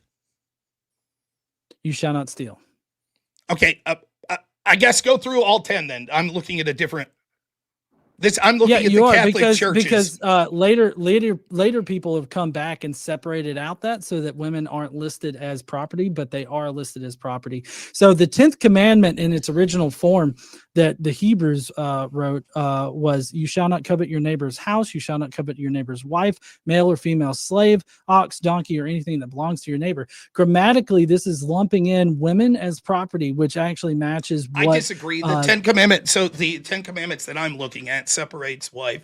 Secondly, even if we take it in that, it doesn't assume that I'm saying that the neighbor would be the property of the husband. I do think that there are Christian beliefs of what a marriage is and what a man and woman's role is within that. Nonetheless, where do you get your framework for our laws and secular humanism? Yeah, it's based in reason and justification for the rights that we have. When does life begin? That would be it. Life begin? That would be different than when you consider somebody a person. Okay, when would life begin though? Can you answer that question? I mean, I really can't tell you when something would be considered alive. When does someone become a person? I would say somebody becomes a person when they can live like on their own outside without being dependent physically on the mother. Do you believe that people have the right to life under your moral framework? Sure. So then you would be against murdering someone that's innocent. Sure. Okay. When should abortion be allowed up until? Up until 40 weeks, like the entire time. So 2 days before the due date, we should be allowed to have abortion. Sure. I don't think that that's rounded in rationality whatsoever. I think that's monstrous. No, yes, it is. I think that's against the 10th Commandment. And my position is based on the data, and the data shows that later term abortions, like you're talking about, are only done in cases of medical necessity. They are not done like when if somebody is pregnant and they're looking to actually have the baby and they reach the 40-week mark, they are intending to have the baby. The only reason why you would want to have an abortion at that point is because of a medical problem. And this is what the data shows. Now, the reason why later term abortions end up happening now is because you have so much legislation that is closing abortion clinics, and women are not able to get to either to any kind of abortion or pregnancy services in time in order to have it in an appropriate time. If we made abortion illegal and there were more areas in which were served with abortion and other pregnancy and sex services, then you would not see later term abortions happen unless it was a medical necessity. Okay, first off, that's not true. Second, it's irrelevant. So we could get into the data. If you, it's not true. It's not relevant. You saying it is true. It is not. It is relevant. It is not. And you filibustering, talking over won't change the fact. The reason it's not relevant is such. It doesn't matter if it happens or not. You're saying that your system of secular humanism would establish law through a code of morality through rationality. So it doesn't matter if people use this or not. You're saying they should be allowed to. That's what you just said. So it doesn't matter if no one ever does it. You would make it legal to murder a baby in the womb 2 days before the due date. Yes. That's what you said. It wouldn't be murdering a baby. Yeah. You would it be killing the baby? I mean, it would be killing something, but I mean, it's no different than a a miscarriage. So then it's a completely irrelevant discussion as to how women do this. All that matters is even if a woman said, I just don't feel like this baby anymore, 2 days before the due date, you'd still say that your system does not happen. It doesn't matter if it happens. You would say if that did happen. No, yes, it does happen. Those are extremely rare cases, and it should be legal. I would personally disagree with it, but the law should allow abortion the entire I don't think that that's rational whatsoever. I think that almost every person engaging in rationality. I mean, you believe a dead Jew resurrected from the dead. I don't care. So you don't need to be talking about rationality. You can insult me all you want. You are making a specific claim to rationality. You're saying that you don't have subjective moral principles, that yours comes through debate and rationality. It is clearly not the case. Subjective. It is clearly not the case when almost any rational thinker, it is clearly not the case when almost any rational thinker could say that it is absolutely monstrous. It's absolutely monstrous to say that a baby 2 days from the due date, which has almost no biological difference then after that breach 2 days later, should be allowed to be killed. That's monstrous. No, I'm yes, it is. So allowing the pregnancy, allowing abortion the full time during pregnancy allows for those later term abortions that are necessary, are medically necessary for the health of the mother. The Godless Institute says that when it comes to late-term abortions, that actually a huge percentage of them are done from elective reasons and not for the well-being of the baby or the mother. Not realizing the pregnancy. I have no idea what that is. Is that like a right-wing think tank? No, the Godless Institute is one of the most prolific pro-choice institutions in the world. Let's see. Let me. Godless Institute data indicates that most late-term abortions, typically defined as those 20 weeks after, are elective and non-medical in nature, rather than primarily driven by severe fetal anomalies or immediate threats to the mother's life. This is based on the Godless 2013 study published in Perspectives in Sexual Reproductive Health, which I apologize. Wait, what are they defining as later term? 20 weeks or later.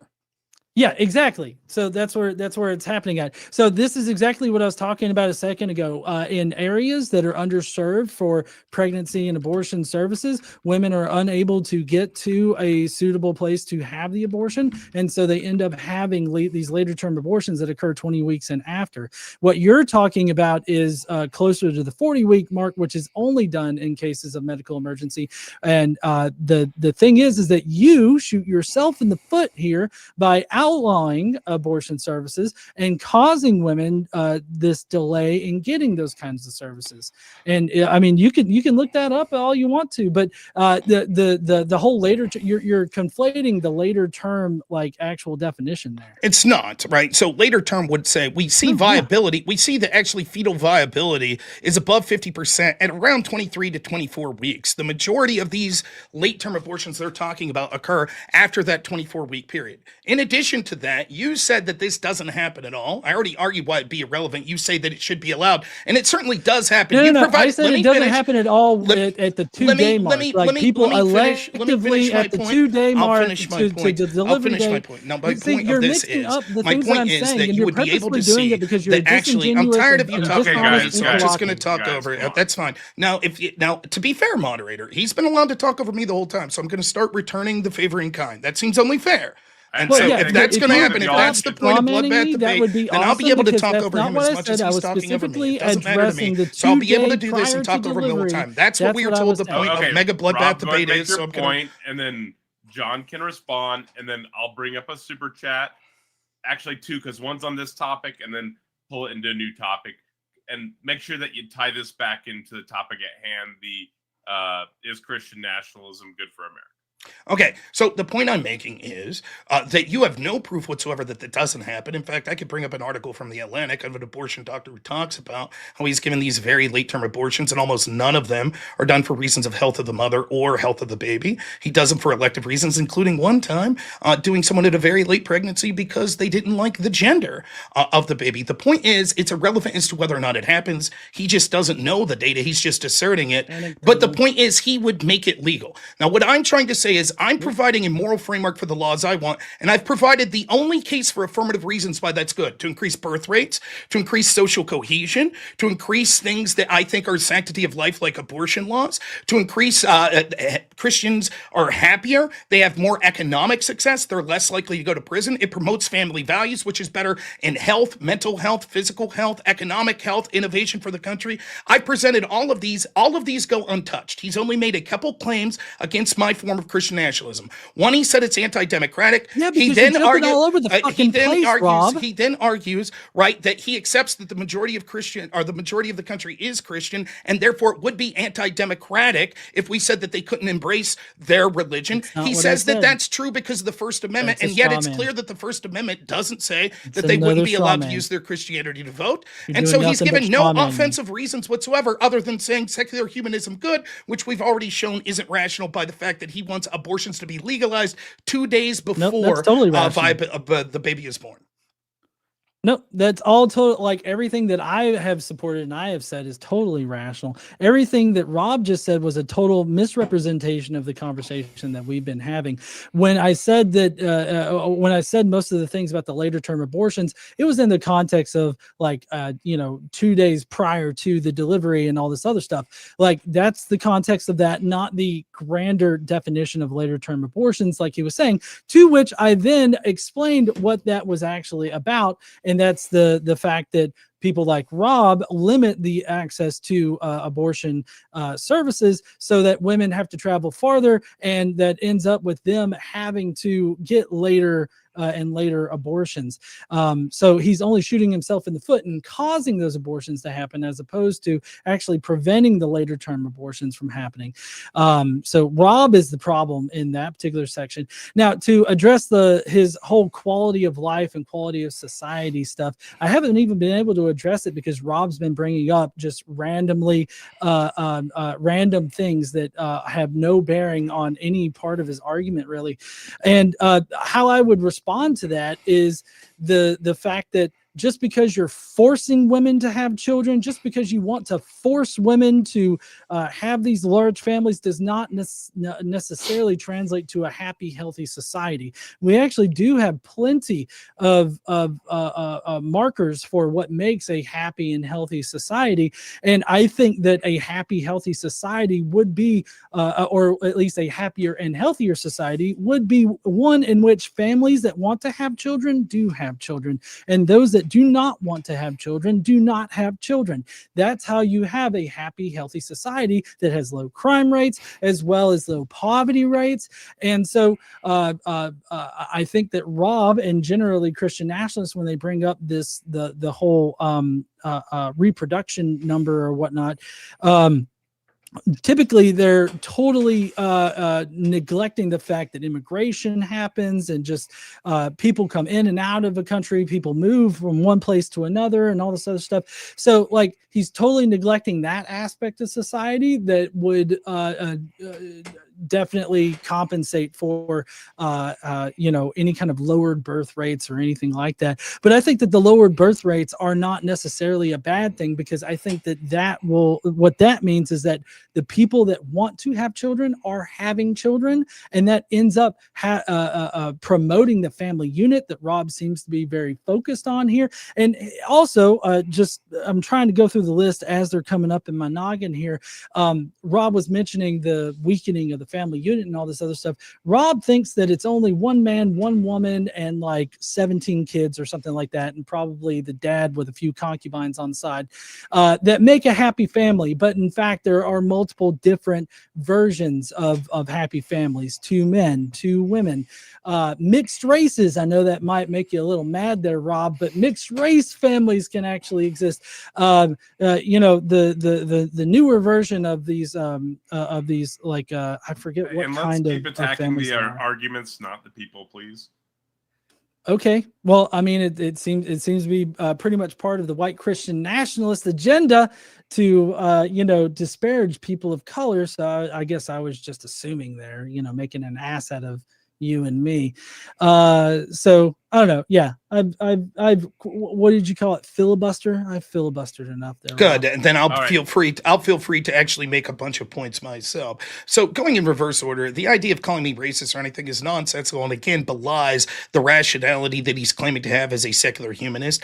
The idea that he says that we would force people to have babies, well, even he would have to agree that a secular humanist, all of them would probably agree, or if not, it would prove that the moral system is a failure, that we shouldn't allow for the killing of innocent people. But certainly, a secular humanist could say that they dispute what other secular humans say when is viability or when we consider someone a person. He would have to agree to that. So it's not the idea that I'm forcing people to have babies. He has a subjective interpretation of when humanity is. It turns out that science disagrees with that. They say that life most likely begins at conceptions, and certainly those that disagree say that it happens shortly into a pregnancy. In fact, most would say by 14 weeks, almost all science would say that this is what we would consider a human life, right? The idea that he wants to have a subjective interpretation that means even up till the day of the due date that we should be allowed to exterminate this life shows that he is actually on the fringe and actually pushing something that should be against his own values, which is murder. This is why we should embrace a Christian framework that says that we shouldn't advocate murder. He says that this will lead to a bunch of later term abortions,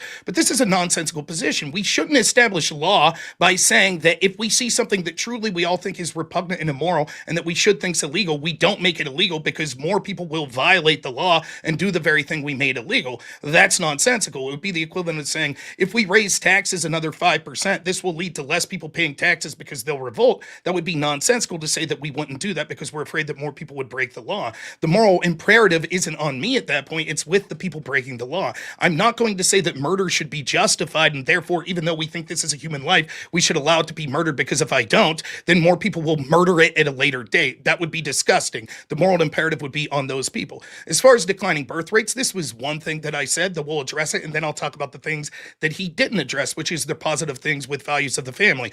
Declining birth rates will not be solvable by mass migration. What we see is that it will lead to cultural clashes and a lack of cohesion, and he doesn't contend with the fact that ultimately what we'll see, as we're seeing in some European countries like the United Kingdom, that we're going to import people from cultures that are actually going to be worse off from the very people he's claiming to want to stick up for, such as those in the LGBT. As we bring in more people from around the world that don't share his progressive ideology, they're not going to be as generous as the current crop of Christians are. And they're going to say, not only do we think things like gay marriage shouldn't be allowed and are we against anti-discrimination laws, but we will actively abuse and potentially even physically harm people that are homosexuals. He doesn't have any contention with this, nor does he have any evidence that mass importing these people will be something that would be beneficial in the first place. This will lead to a global society, and this globalism will be a return to neo-feudalism. That means there will be haves and have-nots, and the middle class will erode in this country for not just people that are Christians, but also for people in the LGBT community and elsewhere. He has no evidence whatsoever when we see that the birth rates that are actually increasing around the world are from people that are religious, Christians being one of those groups, but certainly groups like Islam are having birth rates that are even higher. This means if we embrace his idea of secularism, which the status quo is trending to, which will lead to declining birth rates both in the United States and around the world, that the population will inevitably be replaced by people that are the most antithetical to his secular humanist views, and he has no way of dealing with that. He also doesn't contend with the fact that we can see that Christian people, particularly Christian people that are in marriages, which I'm proposing Christian nationalists would not just pass laws to encourage through increased tax breaks, increased child tax credits, etc., increased tax breaks for marriage, not just pass those laws, but would actually help switch the culture to going back to a time we had in the past, such as in the 40s and 50s, where we saw children born out of wedlock were much, much, much lower. This means that these metrics show that not just for the children, not just for the husband, but also for the wife, happiness, economic viability, the need to, or the ability to stay out of prison, the ability to be employed, the ability to be able to afford things, the mental health, the physical health, all of these metrics show they're massively increased in the United States under Christian marriage. I'm able to solve all of these things through an advocacy of Christian nationalism. He has given no offensive reason whatsoever why you should reject Christian nationalism, other than to say it's authoritarian, which he himself is, because he admits that there is a democratic will if Christians decided they wanted to vote to have people that were Christians use that Christianity to factor in the laws, that it would be authoritarian to not allow them to do it. And he says the First Amendment means we couldn't, but he gives no reasoning for that whatsoever. So he has no offensive reasons whatsoever that we should not embrace Christian nationalism, other than to just make insults at me about being racist and stuff, which is childish.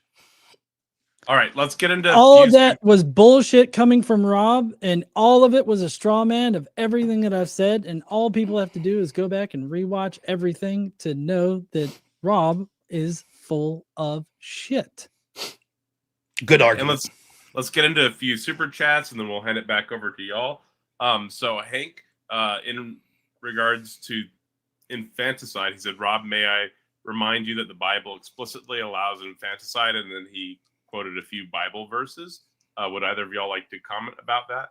Not specifically. I'm not sure on the specific verses. What I'm saying is the Christians that exist now and how they interpret Christianity that would be empowered through what I'm calling Christian nationalism would not support infanticide. The data shows that. Well, I would say that in the Bible, there are moral laws that say that you should stone your child. And there's also the spare the rod, spoil the child sort of sentiment that is employed by people like Michael, and I can't remember his wife's name, but Pearl. They have an entire handbook on how you can abuse kids into submissiveness. And it's quite abusive in general, which has actually resulted in the deaths of children. So, no, I totally think that a Christian nationalist world would be very detrimental to children and would cause untold amount of abuse. The interpretation that people would have specifically of the Bible, I'm not talking about specific passage and verse. I'm talking about the Ten Commandments, and I'm talking about Christians that exist today in the United States and how they interpret these things. Nowhere in any polling or any sort of claims made anywhere is there a serious argument that the consensus would be that it would allow stoning of infants and things like that. It's nonsensical. So even if you say, my belief is that Christians could interpret this as X, the truth is the Christians today that I'm suggesting being empowered would never interpret it as such. That's just totally arbitrary. And there are contemporary Christians now, like Michael and whatever Pearl. They are contemporary Christians that wrote a book. You can go on Amazon, find their book. It was written relatively recently. And they call for stoning children? Well, they tell you how to create a rod so that you can beat children. So it's not stoning children, but it is about beating children to within an inch of their life, which is what spare the rod, spoil the child is. And what I said was that these practices by Christians are inspired by the Bible and end up causing untold amount of abuse on children that we see throughout Christian culture today. So his whole statement there is arbitrary and is without basis in fact or reality. And so again, if we look at the data, first off, even if there's a couple people that say that, that's not what spare the rod, spoil the child means, right? And even if there's a handful of people that say that, there is no evidence whatsoever that this is a majoritarian belief among Christians in the United States. In addition to that, the data backs up that Christians, the more you attend church and the more that you have family units, are far less likely to engage in any kind of violence. I totally disagree with that. There are Show me the Christians evidence. that commit violence every day. There are Christians that commit violence in churches. Well, that's true, but they're less likely than secularists. There are fathers that rape their daughters at home and they go to church. Do you know what per capita means? No, like all of that. Yes, you're saying, here's one Christian that did something. Therefore, when you say Christians are less likely. I'm pointing to this Southern Baptist Coalition. Show me the data that says Christians are more likely. The various investigations into the Catholic Church. I'm citing like real world situations here that show that Christians interpret the spare the rod, spoil the child, especially for the majority of Christianity, to be about beating your children. I mean, this is nonsensical. There's far more Are children you that are fine abused. beating your child? Are you No, gonna I'm beat your not. I'm child? not fine beating my child. And again, you making personal proclamations towards me or insinuations to me No, no, are no. ridiculous I when it's asked a clear that I'm question. suggesting the opposite of it.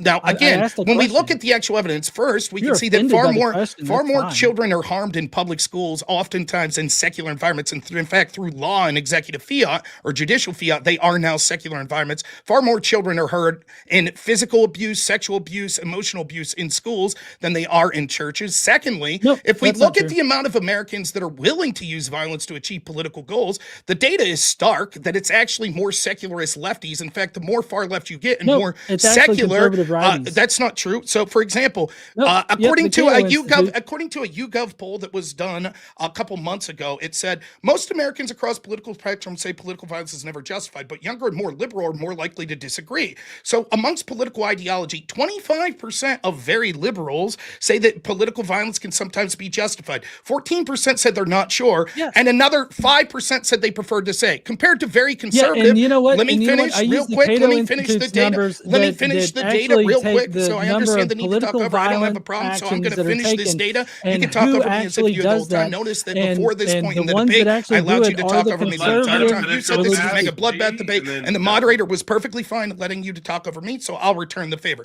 So I'll finish my data point here. This is what mega bloodbath debate's about, right? Now, the data continues. When it comes to the very conservative, those that would tend to be more religious, it's less than 2%, I mean, or I'm around not just gonna 2% let you that would be lie. willing. I'm literally citing the poll right here from YouGov. It's It's a 2%. poll. It's not data, you 2% said dick. that yes, violence can be sometimes justified. Another 6% or so said they're not sure, and another 2% said they prefer not to say. This is orders of magnitude more likely if you're more liberal and hence more secular to say that political violence can be justified. So what I'm working off of is stuff like the Cato Institute that actually took the number of violent offenses that have happened, the politically motivated violent offenses, and tallied them up as to whether or not they were conservative, Islamic, like as a fundamentalist Islamic, and then left wing. And the left wing came in at a pretty low percentage, whereas the conservative right wing political violence was right up there at the top. Now, Rob, exactly which religion was Timothy McVeigh part of? I'm not sure exactly what denomination McVeigh was. You citing one person's Religious irrelevant. affiliation. Now, okay, I don't know. Was he Christian? I'm not sure. Yes, he was Okay, Christian. He cool. was Christian as fuck. And Mao, what affiliation was he? Oh, I don't care about Who Mao. killed I more care people? about I Right, care about that's what I the political violence nonetheless, in right. America. So you said the Cato Institute, their data. What study did they cite? Was it the SISTA study or the prosecution project? I don't recall right off the top Okay, of my head. I bet it was one of the out. two. And since you're not, and I don't expect you to have the data on hand, it wasn't the topic of the debate. But what we can see is that most of the organizations that you see citing these stuff, it comes from one of those two places. And it's laughable. If you look at how they conduct these measures, it'll say things like prison violence is considered right-wing violence, but only if it's a right-wing gang. If it's a left-wing gang that's more likely to vote Democrat, or a black gang, they don't consider that any sort of political violence. It is said things, for example, can you cite how many times in 2020 does the Cato Institute say there were examples of left-wing violence? I don't have those numbers in front of me. Would it shock you to know that I bet they say it's very little? Would you agree with that? The left-wing violence? Correct. I mean, again, I don't know. Okay, I don't know if it you would tell shock me me, or not. do you think there were more instances of left or right-wing violence in 2020? Why are you focusing on 2020? It's just a random year. You tell me. We were both alive during then. It's both fresh in our memories.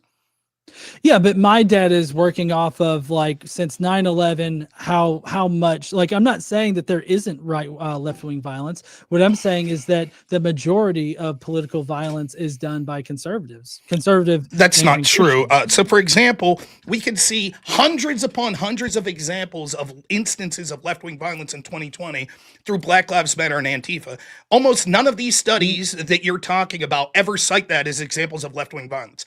So what happens is we have people that do these studies that arbitrarily decide what is left-wing violence and what is right-wing violence, and they tell us to ignore our lying eyes. When we see people engaged in violence every day on the left, we continue to see it, them engaged in violence against ICE officers. Show me the examples of, other than January 6th, and hell, I'll even give you Charlottesville. Show me the right-wing political riots. The right wing. Oh, what was it? The rally where Trump said that there are good people on both sides. What was Charlottesville. that I called? just said, other than January Okay, 6th in Charlottesville. Charlottesville. Yeah. Okay, so you're gonna rule out like the Two. the two there. I'm not ruling them Okay. out. I'm willing to say, even though the Charlottesville one's laughable because the left engaged in just as much violence as the right, I'll give it to you. I'm willing to concede. Who Fine, killed? right wing. Who killed? Who ended up killing somebody? It there? was a right wing person, but there was mutual combat from Right. both sides. Yeah, there you go. Okay. Nonetheless, so then, other than those two incidents, Who kills more in politically? Who politically is responsible? I would say for that it's more murder? overwhelmingly the left. For example, there It were is overwhelmingly the right. I Okay, don't know prove what it. the fuck you're reading. well, what I'm saying, I'm telling you that the data sets that you're using are clearly biased because they say in general there is more right-wing violence than left-wing violence, including in the past decade. Is a right-wing including in the thing. past. Show me the study. Show me the study. You're a dumbass. You I'm know not that? I'm not a dumbass. I'm telling you, they're going to say that there was more. I don't even know if the Cato Institute's done a study. I'm taking your word. I'm saying all of these organizations that have done these studies, and I've gone through them meticulously, are full of shit. They'll say there was only something like 10 violent incidents in 2020 from the left. Now, what I'm telling you is you could name 2 political riots that were right-wing. That's it. I could name you over 100 that are left-wing. Portland day 1. No, just Portland because day I 2. don't have Portland like day a 3. fucking Portland Rolodex day 4. of like, Portland day 5. Seattle just because day 1. I don't have a Seattle Rolodex day of 2. right-wing Seattle violence day in 3. my mind Seattle does day not 4. mean Washington that it D.C. doesn't day 1. exist. Washington D.C. day 2. We could go over and over. We could see that violence continuing apace today. Now, for someone who claims to be someone who's into rationality and debate, you're just saying, I read a study somewhere that said that the right commits more violence, but everybody watching here knows that that's not true. We could see it with our own eyes. No. Actually, I could tell you right now, according to a 2017 Government Accountability Office, this is just the first one, by the way, report analyzing violence since September 12th, 2001, far-right extremist groups were responsible for 73% of deadly extremist incidents, 62 out of 85, while radical Islamist extremists accounted for 27%, 23 incidents. Notably, no deaths were attributed to left-wing groups in that analysis. Now, there was the Center for Strategic and International Studies examining data from 94 to 2020, found that right-wing terrorists perpetrated 57% of all attacks and plots, compared to 25% by left-wing terrorists. The Anti-Defamation League's tracking reveals stark disparities from 2009 to 2018. Right-wing extremists caused 73.3% of all extremist-related deaths, 313, while left-wing extremists caused 3.2%, 14 deaths, with Islamic extremism accounting for 23.4%. White supremacists alone were responsible for 76% of right-wing killings during that period. Let's see, from 2022 to 2024, and 61 identified political killings in the United States were committed by right-wing extremists. This marks the 3rd consecutive year where 100% of extremist murders were attributed to the far right. The Cato Institute's comprehensive analysis from 75 to 2025 provides crucial context when excluding the September 11th attacks, which was Why'd they exclude that? That's people. weird. I don't know. The 3,000 people. Right-wing perpetrators were responsible for 63% of politically motivated deaths, compared to the 10% for left-wing terrorists and 27% for Islamic extremists. Okay, cool. You're citing the Cato Institute. There you go. I'm not done yet, Okay. you dick. Okay. Right-wing extremists killed 391 people during this period, while left-wing terrorists killed 65, and that comes from the Cato Institute. Let's see, I'll cite it specifically for you. It's politically motivated violence is rare in the United States. This is September 11th, 2025 at 5:20 p.m. where they list it out. Okay. So you tell me when you're done. They're using their own data. Let's see. Get the data, download. Let's see.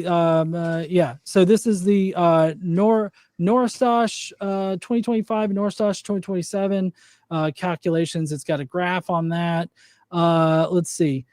Yeah, still, I mean, it's all right there. It's got the graphs, it's got the data sources, everything like that on that. It's cato.org/blog politically-motivated-violence-rare-united-states. Okay, fair enough. What I'm saying is that data is selective in how it interprets things, as I've called you. It goes through and it So says there things like, are please, one, I sit there quietly two, as you talk. Now you're going to be 3, quiet as I talk. I'm and going to say I'm not 4 finished. different I'm going to studies. say that I'm not finished. What I'm telling you is when we look at specific incidents, such as if I would say, okay, did it mark the data of Steve Scalise as a political motivated attempted murder or not? When we say that, we can see that most of these things didn't. Did it say that Michael Reinhold, who is someone that announced that he was going to kill a Patriot Prayer member, did it announce that? It's not, or not in these studies. Most of these studies stop before 2027, or I'm sorry, 2017, which is when Donald Trump was elected, and we saw the uptick of left-wing violence. So I'm saying that this data is being impugned. However, I do appreciate that you're reading a bunch of studies that you've never read, probably off some AI somewhere, and just reading ones that you don't know their methodology. That's fair. I would like to read some studies that I did read. So marriage is the norm. In addition to finding that 4 out of every 5 adults have been married at least once, the Barna study revealed that an even higher proportion of born-again Christians tie the knot. That eclipses the proportion among people aligned with non-Christian faiths and among atheists and agnostics. Divorce is widespread. Among adults who have been married, the study discovered 1/3 have experienced at least one divorce. This means that amongst Americans age 18 years or older, when they've been married or not, 25% have gone through a partial split. Amongst the segment with the lowest likelihood of having being divorced subsequent to marriage are Catholics, evangelicals, upscale adults, and Asians, and those who deem themselves to be conservative on social or political matters. Born-again Christians who are not evangelical were indistinguishable from the national average on matters of divorce. 33% have been married or divorced. The survey did not determine if the divorce occurred before or after the person was born again. However, previous research by Barna showed that less than 2 out of every 10 people accept Christ as their savior did so after their first marriage. In fact, when evangelicals and non-evangelical born-again Christians are combined into an aggregate class of born-again adults, their divorce figure is statistically identical to that of non-born-again adults, 32% versus 33% respectively. 30% of atheists and agnostics have been married and subsequently divorced. However, a 3-point difference from the national average was within the sampling error, suggesting that the likelihood of experiencing a dissolved marriage is the same as that of a population at large. A representative from Barna also pointed out that atheists and agnostics have low rates of marriage and a higher likelihood of cohabitation, a combination of behaviors that distorts comparisons with other segments. When we go through all adults, the population segment of those that have been divorced or not, showing that Christian is preferred for keeping families together, amongst all adults, 33% have been divorced. Evangelical Christians lower that number to 26%. Next are non-evangelical born-again Christians, which are 33%. Notional Christians are 33%, associated with the non-Christian faith actually increases to 38%. Atheist agnostic, 30%. All born-again Christians, 32%. All born-again non, 33%. Protestant, 34%. Catholic, 28%. Upscale, 22%. Downscale, 39%. White, 32%. African-American, 36%. Hispanic, 31%. Asian, 20%. Conservative, 28%. And moderate, 33%. Liberal, 37%. Now, when we go over and we look at the associations of religious upbringing with subsequent health and well-being for adolescents and young adulthood, the Outcome-Wide Alliance analysts, which came from Chen and Vanderweel in, I believe this was 2018, abstract will show that in the present study, we prospectively examine the associations of religious involvement in adolescents, including religious service attendance and prayer and meditation, with a wide array of psychological well-being, mental health, health behavior, physical health, and character strength outcomes in young adulthood. Longitudinal data from Growing Up Today's study were analyzed using generalized estimating equations. Sample sizes range from 5,681 to 7,458, depending on outcome. The mean baseline of the age was 14.74 years, and there were 8 to 14 years of follow-up from 99 to 2007, 2010, or 2013. Bonferroni was used for the corrective multiple testing. All models were controlled for socio-demographic characteristics, maternal health, and prior values of outcome variables when the data was available. Compared with no attendance, at least weekly attendance of religious services was associated with greater life satisfaction and positive effect. A number of character strengths, lower probabilities of marijuana use and early sexual initiation, and fewer lifetime sexual partners. Analysis of prayer or meditation yielded similar results. Although decisions about religion are not shaped principally by health, encouraging service attendance in private practices in adolescents who already hold religious beliefs are meaningful avenues of development and support, leading to better health and well-being. Now, next we could see when we go to family studies with Vanderweel again, this time in November 2019, he shows that considerable research over the last 2 decades has been devoted to the relationship between religious participation and health and well-being. Our research in this topic at the Harvard T.H. Chan School of Public Health links religious service attendance to a number of better health Taco, outcomes, do I need to be here for including this? longer Or like, life, lower incidence of depression, depression and less suicide. I- Our work I'm not- also indicates I'm the not religious sure how service exactly attendance is this ties into associated the with topic. greater variability. All of this is why being Christian and leading to being Christian is better, leads to better outcomes, and leads to more likelihood of having successful families. I think this is all relevant. If the game's just going to be to read a bunch of studies, at least I'm actually reading the studies and not just an AI interpretation of what those studies say. And so I'll keep reading. I haven't finished, right? That's fair. That's how the game's played. I read haven't- overviews so that people could get. Please, But I haven't finished. You've talked Please, longer haven't than I finished. have. Please, So I haven't finished. Please. I don't know, Taco. If Please, this is I all it's haven't going to be, finished. I haven't I can finished. just leave. So If you wanna just want to leave, give that's fine. That's give this that's guy no a problem. If you platform want to to leave, spew that's bullshit. it's no problem. questions, No, I just if want to that be would be clear. better. It's okay for him to just read a bunch of studies like this and yell at me that I can't interrupt. It was but when I directly choose to do related to the same thing, bullshit you were saying. I addressed Hang that on, bullshit, and now I'm both of directly y'all, talking hang on about for a moment. Christianity and Christian nationalism, why it's better for health outcomes. Why is this not pertinent to what we're talking about? So what happened there was John had mentioned a few studies, took 30, 45 seconds in his explanation of them, and then you just took several minutes, right? You think And he took 30 seconds? That's what you think? That was 30 seconds? It could have been longer. Oh, But okay. it was dramatic. What I'm saying is it was dramatically longer as you were going in there, reading line by line, and we're having a debate there. Ideally, you've read this study before the debate and can summarize it rather than. That's true, but I have like 30. So is that fair if I summarize them? If that's amenable to John as well, right? I mean, this is No. I'm not going to sit here while he back and forth summarizes Right. 30 individual Right. studies. This is the point I was making. If the game's going to be, I look, I've been more summarized than 4 generous. I don't have a studies, problem. This Rob. is You're the point of being a Mega fucking Bloodbath pedantic debate. I little get it. The point of baby Mega right now. Bloodbath debate That's is what you're that doing. you You're just being a filibuster and pedantic talk over. little You said baby. this quite clearly early that the point is to filibuster and to talk over. So- That's what Mega Bloodbath No, that's debate's not about. what I That's said. what Not you to said. That's what you said. filibuster and That's- over talk.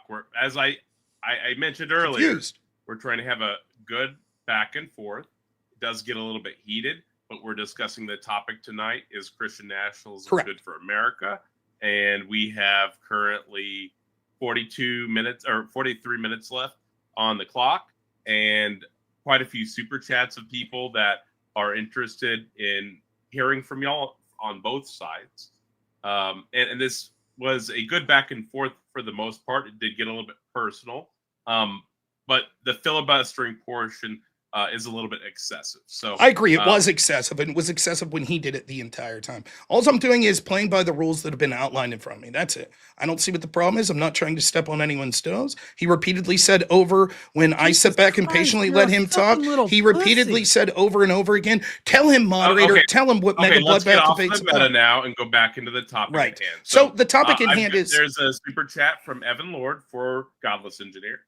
Why should society and the government protect minorities that are neither productive nor support societal cohesion? Do the benefits outweigh the cons? I mean, I totally reject the this as a loaded question. Because you're saying that they are neither productive nor support societal cohesion. I don't see that as a thing. And you loading up the question with that just shows that it's a circular argument that you're trying to get into there. I would say that minorities are important to protect because minorities are part of our society, and we should seek to protect the minority groups, and that minority groups are easily the ones to be persecuted the most, and that those minority groups, whether you like it or not, do contribute to our society in a positive way. And I just reject the loaded premise there. again, the idea of rejecting Lode's premise isn't answering the question. Would you agree that there are possible? I did answer the question. Would you agree that there are possible minority groups that fit into this category that aren't productive or support social cohesion? No, I don't. There's I not. don't So agree with define a minority group. Is it racial only? that. I wouldn't say that it's racial only. Okay, what other characteristics can make someone a minority group? I mean, it would just have to be a demographic that's like, I mean, unless you're trying to go in the direction of like a minority group or like a small demographic of people that, you know, are do illegal things. Like the definition of the minority is the illegal thing that they do. So like I feel like you're trying to lead me into the area of like pedophiles or something like that.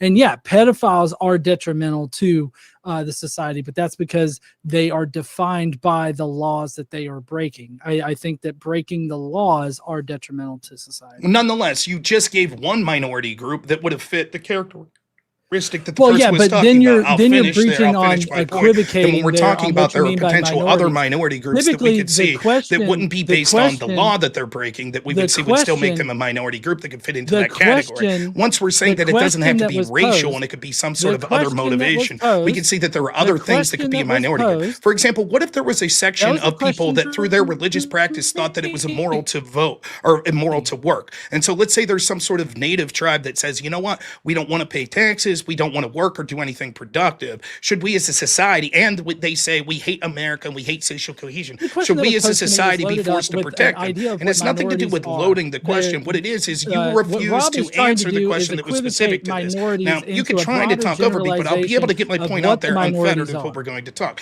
The point I'm trying to make is you were incapable of answering the question and instead went with your interpretation again that this implied some No, sort of I racial was bias from answering the the questioner question. and said that it was loaded in that No, sense. So let me I say, was if there answering is, the question. so I'll ask you directly, if I there answered is, the question. so if there is, I you- answered the question, Rob. You did not answer the question. You I said did that answer the question. you said it would be And now you're impossible. whining and You said crying it about wouldn't it. be that there would be a minority 90% group of that this would be able to debate fit tonight that. is That's you what you just said. whining, That there crying, wouldn't and be a bitching. minority group that would be successful. However, that's clearly not the case. You're then quickly you're able to whining admit and that crying and minority bitching groups about wouldn't this just be entire racial groups, question that then, they could be Rob. other things. Given Okay, that all means you're that it would be doing is whining hypothetical and that there would crying and be bitching. other groups that we would consider a minority. So I'll ask Okay, you let's- directly, Bitch, if there bitch, is bitch. an Indian tribal group that is a minority group that says that it is immoral for them to work and that they hate social cohesion and refuse to be cohesive, then answer the questioner's What question if, for what that if, group. what if? You have more what if episodes than fucking Disney.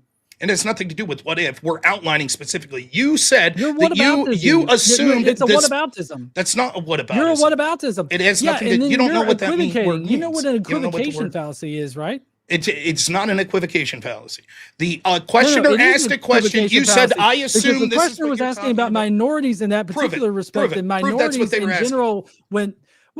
In general, when somebody, it's either if they weren't meaning the racial minorities or like the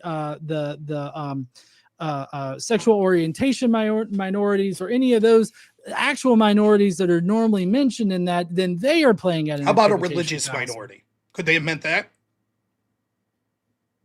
I mean, I guess I don't know there, Rob. Well, you What, don't. what and that's about? I'm What saying. about? What about this? That's What not about what- that? that's Let's play not some what more about- whataboutism. That's not whataboutism. Whataboutism is when I'm saying that something should be allowed to be done because some other group did something else that was bad. That's not what I'm suggesting. What you did was refuse to answer what the questioner said because you said, "This is what I assume you mean," and that's bad. And I'm saying, no, I he could have answered it. assumed. I He could have answered his meant question. something. You I did said not that I answer. rejected the loaded premise that Right. there are no minority groups in the Yes, there are. context that is generally meant in. That's not. So if First the off, you questioner did wants not to make send the another super chat to clarify what they mean by minorities, that's perfectly fine. That's if not- they That's a don't good. mean That's a good point to leave that. If they want to submit another super chat to Right. clarify, and then we've got actually two questions, one for each of y'all from different users. So the Jabroni engineer, what's your moral foundation other than your preferences? And then there's another similar one for you after that, Rob.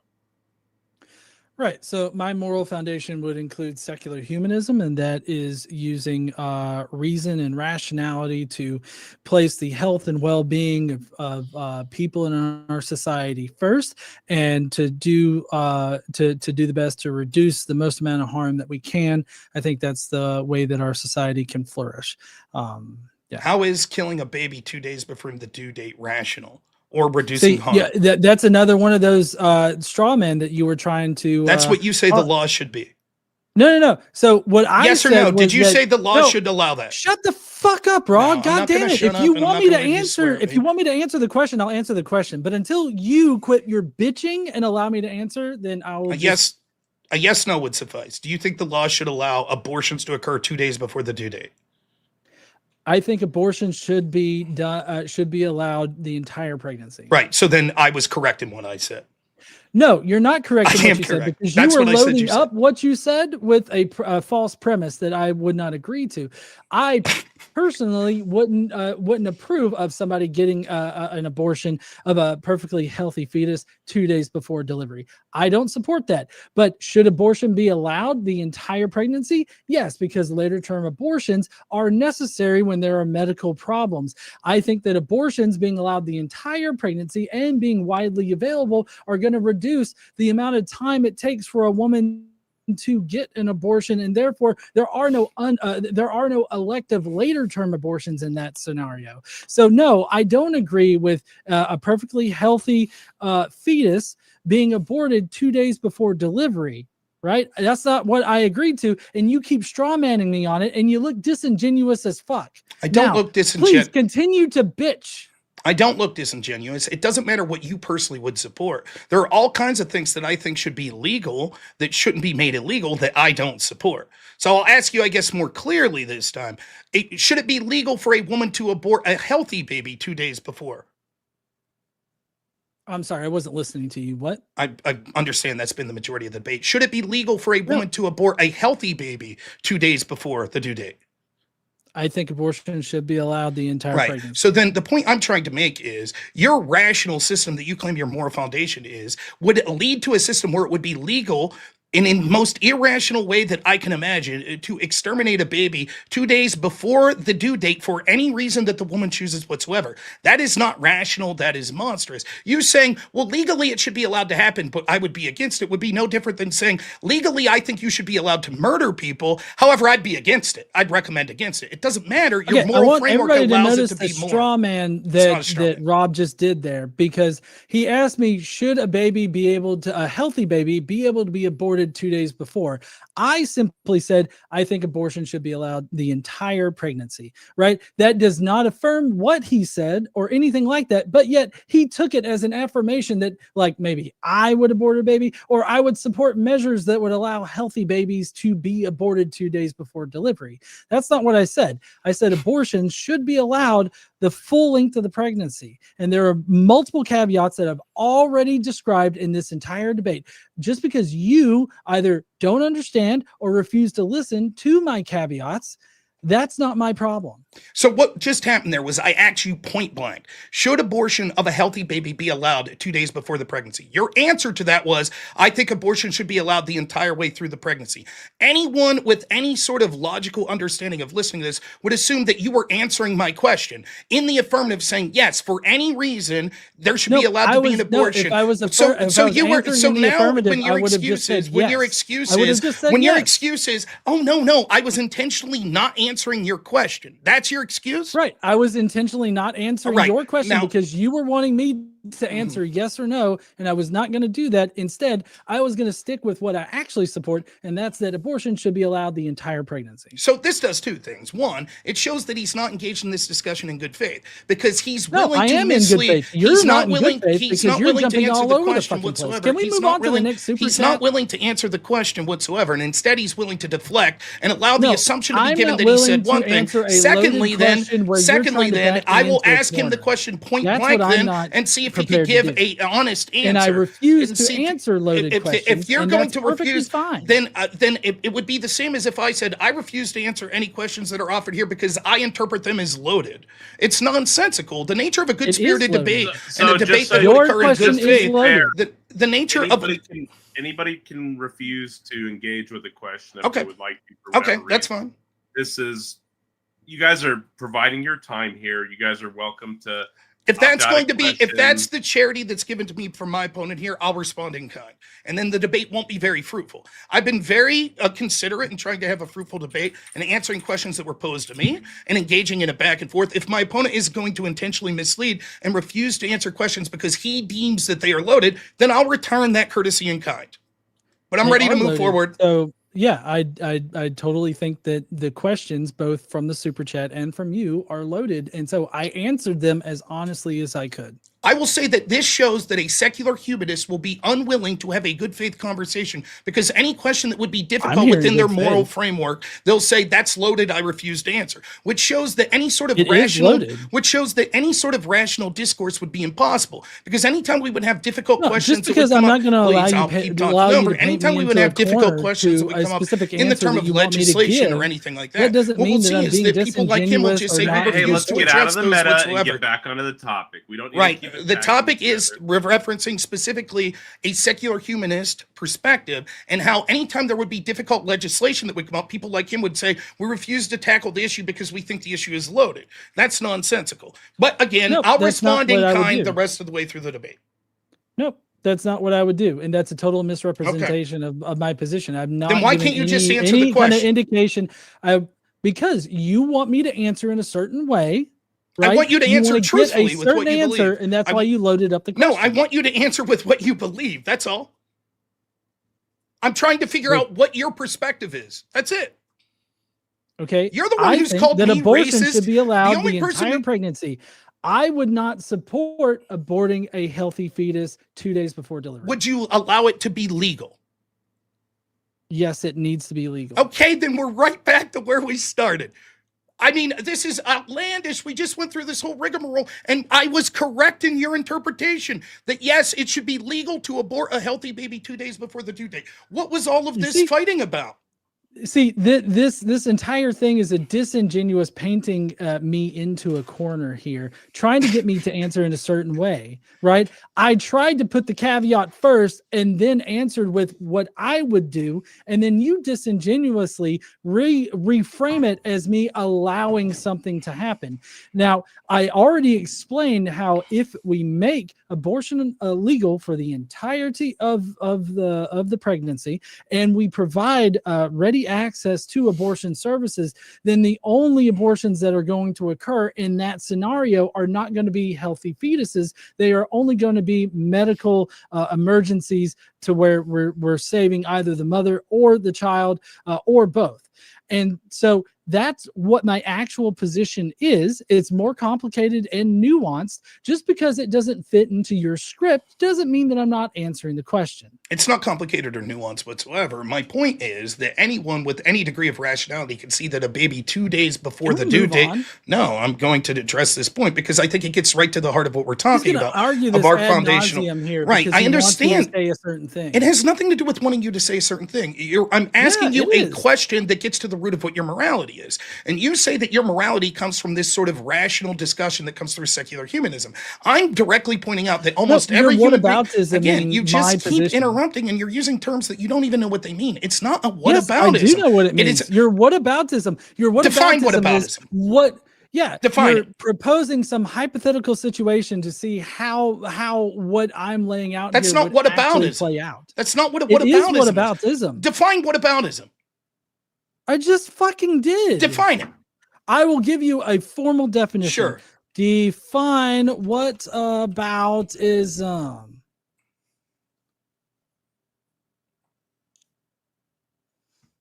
Sorry, I got slow internet. Just wait 1 second. Whataboutism is a rhetorical tactic or logical fallacy in which someone responds to an accusation or difficult question by making a counter accusation or raising a different issue, often with phrases like, but what about? This strategy seeks to deflect attention from the original criticism, muddying the waters and reducing the seriousness of the initial point by implying hypocrisy or diverting the conversation, which is what you're fucking doing, I didn't. Rob. That's not. That's not. You That's don't- what about? I mean, you said, I don't know but what to say. about I don't. a fetus I don't- that's 2 days from I delivery? don't That's what you know what said. to say. The fact that you just read that and you can't obviously understand what it says, or that you're bad faith and do understand it or pretending you don't, shows once more the failures of secular humanism, that you're not capable of having a rational discussion. Let me try this. Hold on. Let me Wait try a this. second. Let me Maybe- try can I this get in a- a different can I way. get a Now I'm ruling going from to. Taco here? Let me try Because this in a different no, way. hold on. Let me I try wanna this get a in a ruling different from way. Taco you So would it like a doesn't ruling matter. from I'm I not going to let you stated- filibuster hold on. this. I'll go I ahead and get stated my my point out. I position sat here patiently and about, let you having talk. And I abortion understand this is access how the mega entire bloodbath time. debate is done. He So goes, I'm going to but be able what to keep about talking this until we'll be able to say situation this. as a Right? way I'm going to to get out my deflect point attention from the to original talk about this. criticism So Okay, I'm going to guys, be able to muddy say. waters I'm going to and be able to go ahead and of get my point out. actual That's the argument. point of these sorts of debate. And so I'm Please, not going to leave both of y'all filibuster up, stop but I'm for going to. one moment. So we have to be able to have a productive conversation here. as I said, y'all are both welcome to. If you don't like a question, there's a couple super chats that are very mean that I may summarize right instead of reading the actual super chats. You can opt out of a question here and there. Obviously, don't do it for the whole Taco? debate. Yes, sir. I know of one super chat, and I just got to tell you, if you read it, I will not come back on your show. Okay. Okay. I'm going to finish my point. Let's try a different tack then. When you ask me if my framework of Christian nationalism would allow slavery, was that whataboutism? Sorry, what? When you asked me if my framework of Christian nationalism would allow slavery, was that whataboutism? Did it include, well, what about this? You're asking me, what about slavery? Would you allow it? So it's a whataboutism that you issue. That's not whataboutism, because it like slavery is directly supported by Christianity, and it for the majority of Christian history it has been supported by Christianity. So when you ask me, it's not a whataboutism thing. So when you ask me directly, would your form of Christianity allow this? That's not whataboutism. But when I say, would your form of secular humanism allow this? That is whataboutism. Because your Christianity directly supports. It doesn't matter if it directly supports. I don't understand what you're. It doesn't matter. Your interpretation is you think it directly supports. No, it does matter. I can explain why. It doesn't matter. It doesn't include what about. No, my position this on is a that joke. what This is such a joke, man. Like I can't believe this is really pathetic. It's really bad on your part. It's really a bad look. It's so bad. Like, the point is, what you're going to do is say, here is the moral framework you've outlined, and I'm going to ask you difficult questions on difficult moral positions and see what you think that framework would justify. And I'm going to do the same to you as secular humanism. I've answered all of your questions directly. With me, you're like, I refuse to be forthright because I think the question is loaded and I'll call it whataboutism. You're fundamentally misunderstanding what whataboutism means. The definition you read doesn't support what you're saying. I'm sorry, Taco, I would love to clarify here and explain why me asking about slavery is not whataboutism. Can I please get some time to explain that, Rob? Are you going to allow me some time? Or are you going to continue? Are you amenable to that, Rob? What? That's fine. He can explain. I know what his answer is. I can answer for him. He's already said it. Go ahead. Do it. You're going to say, go ahead. The reason I asked that's because Christianity, in my interpretation, supports slavery. So I think it's important to ask you, to which I'll turn, in turn, what I would say is secular humanism supports abortion, even at late terms. That's why I directly asked you. Equivalent, that's apples to apples. Why is one whataboutism and the other not? Well, the reason why the slavery is not whataboutism is because for the majority of Christian history, Christianity has supported slavery, and it has been interpreted that way. And if given the chance, white Christian nationalists would implement slavery again due to the very explicit calls for slavery in the not only the Old Testament, but also the acceptance of it in the New Testament, and the reaffirming by Jesus of the Old Testament laws. And so that's not whataboutism, because it actually did happen, and it is actually supported by Christianity. And for a majority of Christian history, it is supported by that. Now, the reason why yours is whataboutism with the 2-day healthy fetus, or 2 days before delivery healthy fetus, is that is a social situation that you can only hypothetically propose, as opposed to something that is definitely like the standard, or even in my proposed solution here is even likely to happen. So that's why it's whataboutism, is because it's not like there's any kind of like hard evidence that is what would happen. And in fact, I would say that the motivation to get an abortion at a more appropriate time is greater on my solution than on your solution. And so those later term abortions simply wouldn't happen. So that whataboutism is not really all that effective. But I did, just to reiterate, I did answer your question about whether or not I think that is okay to do. And so I did answer that. Okay, so now the point is that word salad that he just gave is nonsensical to anyone who's being remotely objective here. And once more impugns what he says is the rational thought that comes through his moral foundation of secular humanism, once more proving that without an objective moral framework, it will always come down as subjective, insofar as he's literally trying to bend the term whataboutism, something that means when you accuse me of something, I imply that there's some sort of hypocrisy and means that what I'm doing is justified, into me asking difficult questions about his moral position is in itself whataboutism. His interpretation of Christian nationalism and what he calls white Christian nationalism, something that I haven't embraced, would lead to slavery is nonsensical. I don't think that the data backs that up. And just so he says that his interpretation is the Bible allows it, I don't think that that would be the case as how it would play out. Nonetheless, his interpretation of what he thinks would be allowed is irrelevant. It would be no different than if I said to him, well, I think that secular humanists have a long tradition, for as far as I've heard them talk, of embracing abortion for any reason if the woman and the doctor says that it should be allowed. And so given that that's the history of the majority of secular humanists, it's not whataboutism for me to ask you that specifically. All of this was him being disingenuous and trying to avoid a question by saying that it was, quote, loaded because he knew it would paint him in a bad light. I could say the same thing. I refuse to answer your question about slavery because I think it's loaded in an attempt to put me in my position in a bad light. But that would make for a very poor debate. I haven't done that. And I've sat here and allowed him in every instance to talk, even when he decided to do so at great length. After getting frustrated with it, well, I figured that I would then, when he talked over me, proceed to talk over him. But that's it. I entered this as good faith. I let him even smear me, call me racist, impugn me in a litany of ways. I don't give a shit. I got thick skin. It doesn't bother me whatsoever. It is clear that he's incapable of understanding what this term whataboutism means. It's clear that he's not rational because he can't give you an objective reason why a baby 2 days before the due date is any sort of biologically different than 1 day after the baby is born, and why it would justify exterminating that life. That means that he would violate his own principle that he said that a secular humanist wouldn't allow for the murder of innocent life when this clearly would constitute murder, which shows that we need an objective moral framework. On that. That's the point that I have. Yeah, I did answer you on that last part. After much ballyhoo, and you've proved yourself that your system is not rational. Directly initially. You just don't. You don't remember. No, that's not true. I'm sorry, Rob. You didn't answer directly. You said what I thought was a direct answer. When I said it, you said that's really not getting into the meta in a debate, and we have. I'll finish this point real quick. Yep.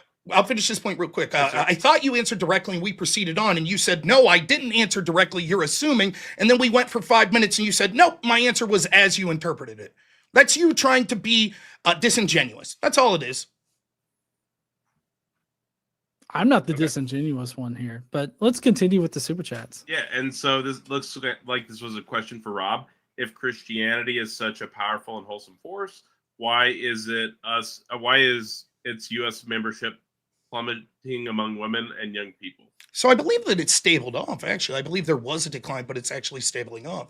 And a lot of metrics show that actually, particularly after the death of Charlie Kirk, the numbers are going up. People are attending church more.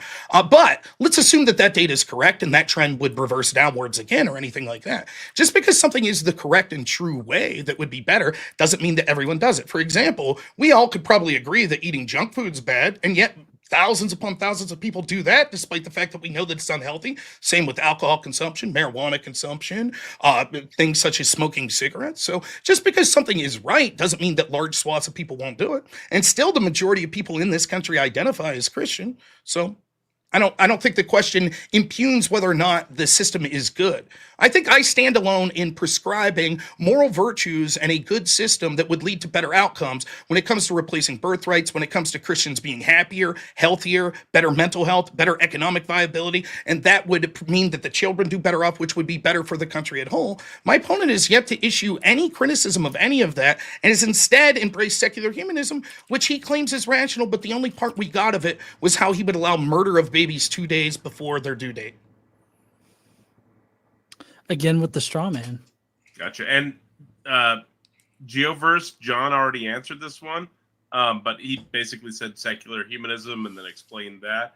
Did you want to add anything to that? No, I mean, yeah, I've already explained it, but I do want to say that in the U.S. from 2020 to 2025, the percentage of Americans identifying as Christians dropped from 72% to 66%, a loss of about 15 million adults. So, has that stabled off in the past? I'm not disagreeing with that, but has that sort of stabled off over the past year or two? I think it has. I could be wrong.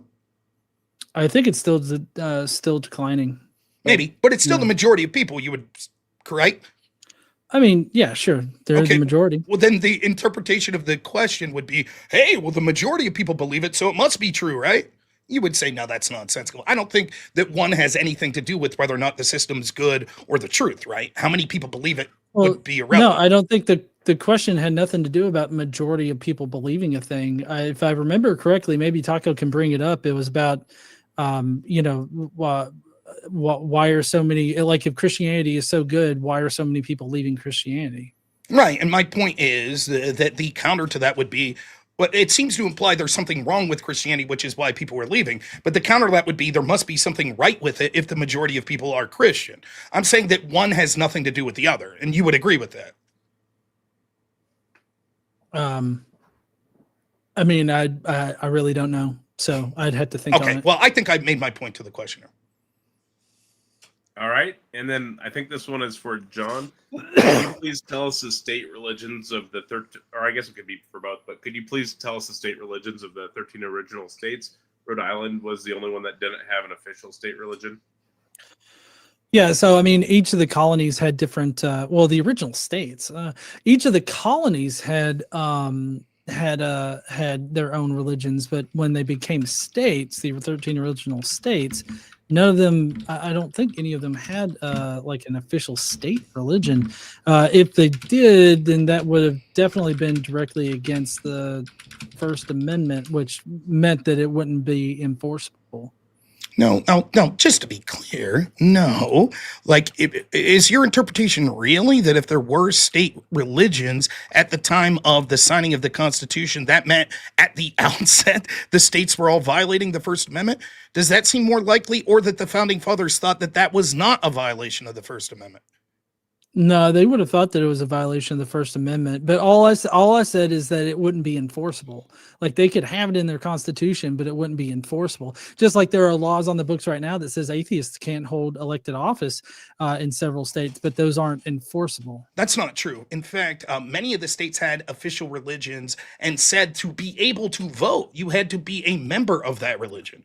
And that was enforceable. Would have been and a was violation of the First Amendment. Then why didn't the Founding Fathers speak up? Been enforceable. Why didn't the very Founding Fathers that voted for the Constitution speak up and say, you can't do that? I mean, if they went through the proper process of bringing it up, filing it through the Supreme Court, it would have been struck down. I don't understand how you think your interpretation hundreds of years later as to what the First Amendment means, which is laughable, that you say that it actually means that I can't vote for a law against abortion and say the reason I'm doing that is because my Christian faith tells me to. You say that's again. You said it over and over again. You said, correct me if I'm wrong. Correct me if I'm wrong. Let's slow this down. I'm not allowed to vote for a law just because of my religion. If I'm a congressperson. That's not what I said. Okay, it sounds like that's what you said to me. So can you show me where I was wrong? Yeah, what I said was, if the only reason why you're advancing a law or proposing a law is because my Bible says or my religion says this thing, then that is not a good reason to propose a law. Like, you could probably find some other kind of reason, and typically politicians would find different reasons, but you can't say my Bible says this, so that should be the law. Like, that would be a violation of the First Amendment. How is that different than what I just said? Because you're not just like, you can justify it personally by voting for it in that way, but if you're going to propose a law and say, well, the Bible says this, therefore this is the reason why, like, if you can't give a reasonable secular justification for it, then it's just going to get rejected. Rejected by what? It's against the law? Rejected? The courts will overrule it? Well, I mean, yeah, no. I mean, I think that other members potentially wouldn't vote for it, or if that is the law on the books, then it would get challenged, and if there's no good reason to uphold that law, then it can get overturned. Okay, but I mean, my goodness, I don't know what's going. I don't know if you're doing this intentionally or not, but you're so all over the place. Just take a stable position. Even what you said there, I think I made it very clear. Hey, I'm proposing a law. I'm in Pennsylvania. I run for Congress. Government is complicated. I ran for Congress here in Pennsylvania. Let's say I would have won. right? I would have won. And I say at the state level of Pennsylvania, I'm proposing this law to ban all abortion in Pennsylvania. And the reason is because I'm a Christian and I think it's against the Bible. Is that legal or not? It's simple. It doesn't get much simpler. A yes or a no will suffice. Right. I would consider it illegal and a violation of the First Amendment. Okay, I disagree. And that's exactly what I said was your position. And you said, no, that's not my position. That's exactly what I said. No. So like there's a difference in your personal reasons for voting for a law and the reasons why a law is being advanced. Those are two different reasons. Well, the reason that it's being advanced is I think you're killing innocent people. Okay, yeah, which is not like it has nothing to do with the Bible. God kills innocent people all the time. He mandates people kill other innocent people. So like that has nothing to do. That's actually I would argue that's actually antithetical to the Bible. So I think that they're killing innocent people because the Bible tells me that's a life. Okay. Am I allowed to push that law? I mean, if that's in the law, then no. If what's in the law just says no abortion. The reason I'm pushing it forward, the reason I'm pushing it forward, the law says no abortion, but if the data is contrary to what how you're advancing it or whatnot, then it just simply becomes an arbitrary thing that you don't want to happen. What do you mean the data exists? What does that have to do with what you're making a claim of whether or not it would be? The data supports that abortion access results in. What does that have to do with the legality of the law? You're just saying it would be a bad law. That's not the legality. Because our laws should be supported by the data that shows that it's better to have abortion access throughout the full pregnancy as opposed to restricting abortion access. That is whether or not something is a good law, i.e. the data backs up that this would be a good idea, is completely irrelevant to the discussion of whether or not it's allowed by the First Amendment. Totally relevant. No. It's totally relevant because if a law results in a better society for everybody, then it's objectively better to have that law on the books. If the law is only benefiting a certain segment of people or anything like that, in this case, white upper class men, to force women to have children or whatnot, then I would say the data wouldn't back up that it is better for the society. Okay, so just to be clear, that if I push a law, even because I say it's grounded in my religious beliefs, that is better for everyone, the data says would be better for the country overall, then even if it was put forth because of my religious beliefs, that's okay. It's not a violation of the First Amendment. It's only a violation if the data says it would be bad for people. Right. If the data is contrary to your religious beliefs, then you don't have the secular data to back up your religious beliefs. Okay. Well, I think that I've won handedly that the data shows that embracing a Christian ethic would be better for the country on whole. So therefore, it doesn't matter. Your argument that it would be illegal, you would have to prove. Theocracy would definitely be worse. Finish. You would have to prove that my argumentation was wrong in order for it to be illegal. So your point of, trust me, bro, it would be illegal because of the First Amendment, completely irrelevant, because you would have to prove that it's a bad system. That's the only way that it would be illegal. And I think that I'm winning that handedly. So I don't even know why you brought up the legality. And by the way, the other thing is everyone watching, just so you know, everyone watching that has any sort of understanding of the Constitution, the First Amendment, or the law is laughing right now that you're trying to claim that it depends on whether or not the data would say something is good, whether or not it would be a violation of the First Amendment. I mean, that's just laughable. Anyone who's objectively that's not what I said. What I said was that you can use your religious beliefs to support voting for a law, but if the data doesn't back up the law that you're proposing, and the only reason why you're proposing the law is because my Bible says, that is a violation. Not if what the Bible says, if that ends up being good for everyone. You said then it wouldn't matter. It wouldn't be a violation. If that's the case, then you would have the data to back it up, and therefore you don't need the Bible. It doesn't matter if I need the Bible or not. I say this is the reason I'm doing it, and you're like, well, son of a gun, the data backs up, even though I don't agree with the reason he's doing it would be good. You would say, therefore, it's legal. Oh, God. Rob, you need to learn nuance. I know nuance. I think you just have a very, very poor understanding of what's going on. I'm willing to go on to the next question. I think that you have no clue what's happening. Yeah, so there's a bunch of comments, so we'll move into some comments intertwined with the questions. But Professor Hizzle in response to the abortion topic, said, I don't think Rob understands how medicine actually works in this country. No doctor would perform an elective late-term abortion, but it has to be legal and available for medical emergencies. That's not true. That's not true at all. The majority of abortions that are late term are elective. And again, I'll see if I can find this. There's an article that was in The Atlantic, and it's called The Abortion Absolutionist, right? His name is Werner Hearn. And The Atlantic, which is very pro-choice, even says at one point in this article that he's coming up with hypotheticals that he thinks surely this hypothetical, the guy would be like, no. And what the doctor ends up saying in this article, who specializes in like end of term abortions, like 30 weeks and later, he says every pregnancy is a health issue and therefore every termination is for a health reason. That's his claim. So you're fundamentally wrong that doctors wouldn't do this. But even if that was the case, when we're talking about crafting law, we don't craft law and say that something monstrous would be legal, assuming that no one would ever do it. That would be like if I said to you, well, no one would ever commit SA against a pregnant woman one day before the due date, so therefore we could say it's not illegal to do so. You would say, that's fucking insane. That's ridiculous. That's the point I'm trying to make. When your moral framework allows to you to create law that says this thing should be legal, and I'm just assuming no one would ever do it, that is a very, very bad moral framework. There's all kinds of shit that my innocent self would assume people wouldn't do, such as intercourse with animals, but they fucking do it. It's gross. And there's a reason that even though most of us would think those things were incomprehensible and would never be done, that we say, yeah, it's illegal, even if we don't think that anyone would ever do it. Gotcha. And then there was one for John. He said, "Why, Evan Lord? Thank you for the super chat." He says, "Asked why is slavery bad when it can be very beneficial to country? Example, in Iraq, rivers needed to be dredged by slave labor for irrigation and trade," or maybe for both of y'all. Well, I would say slavery is bad because it denies the bodily autonomy and the rights as the basic human rights as we've collectively been able to identify them as a human species.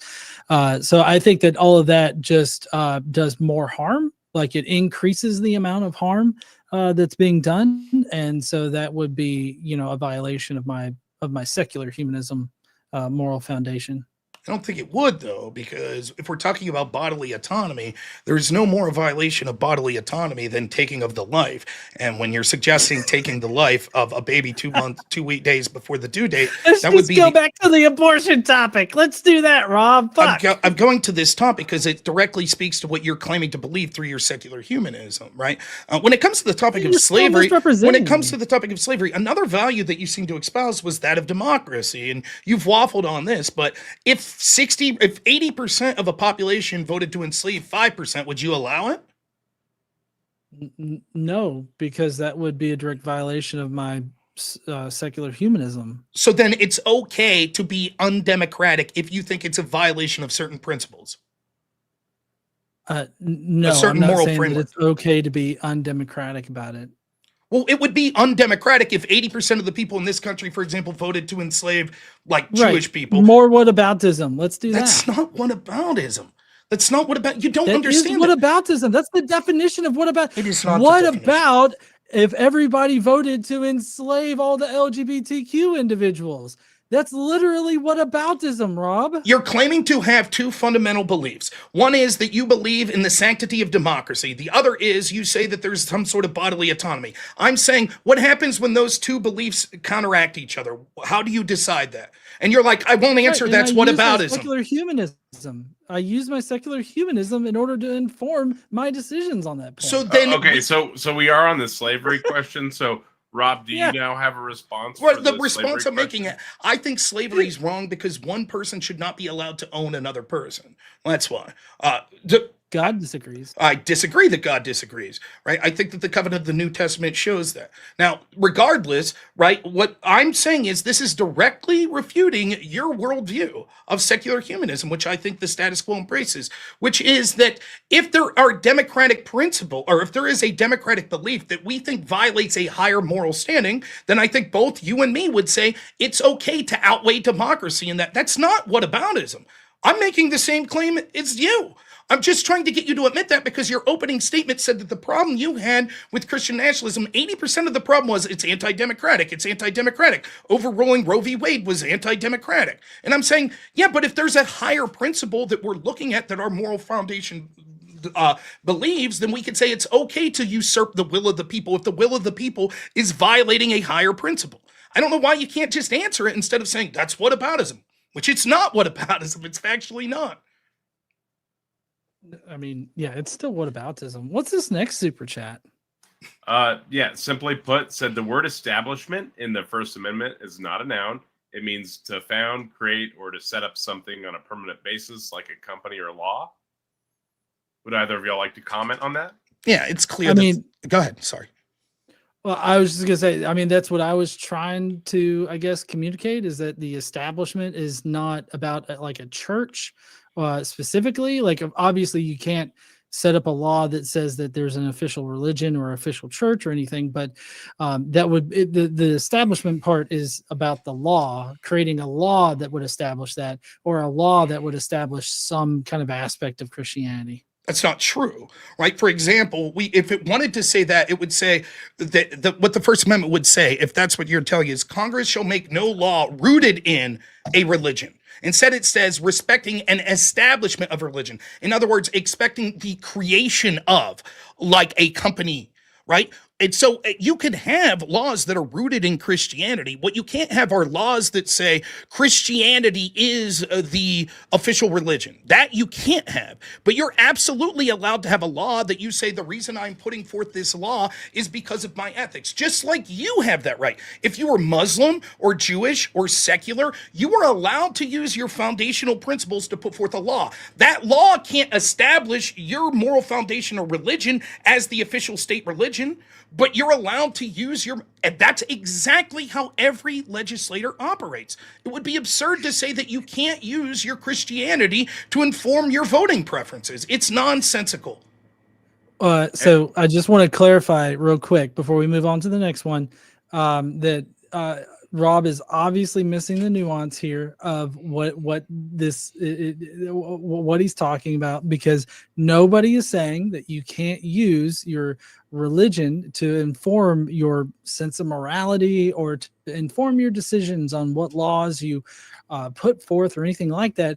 But again, I'll say for the third time that the problem is when you go to create a law, and the only reason why you're creating that law is because your Bible says. That's not true. That there is nothing in the That's exactly what that super chat was saying. I could say this. I could say I'm a congressman, and last night I went to bed and had a vision, and my Christian God. Let me finish real quick. That was time, so go ahead and finish your statement here, and then we'll speed run the rest of these. Sure. My Christian God came to me and said, Rob, the voting age should be 25. And so I passed that law. I'm allowed to do that. There is nothing about the establishment of a religion. You could say, but Rob, that's stupid. The only reason you're doing that's because you think that your religion told you that in a dream, and yet it's still legal for me to do that. What would be illegal would be if I said, he told me that we have to establish Christianity as the state religion. That I can't do based on the First Amendment. Are you telling me it would be illegal for me to? No. So the thing, a more comparable situation here, and then we can move on to the next super chat. Would be, like you saying, oh well, God came to me and said that the voting age is 25. That's not accurate to an accurate comparison here, because what would actually be illegal would be like, oh well, my Bible says that women shouldn't be allowed to vote, so I am going to pass a law based on the Bible that says women shouldn't be allowed to vote. You're absolutely allowed to do that. No, you're yes, not. you That are. would be No, a you wouldn't be violation allowed of to the do that First because of the Amendment. 19th Amendment, but that's because what you're suggesting is women not having the right to vote. But you're absolutely is saying, Right. I'm pushing this law because God told me, or my Bible. Yes, you're allowed to do that. Muslims could push for a law. If the only reason is because your Bible says so, then that would be a violation. That is not true. My reason for pushing a law is irrelevant as to whether or not that law should be allowed to be pushed. That is completely irrelevant. Is women not voting an essential part of the Christian doctrine? No.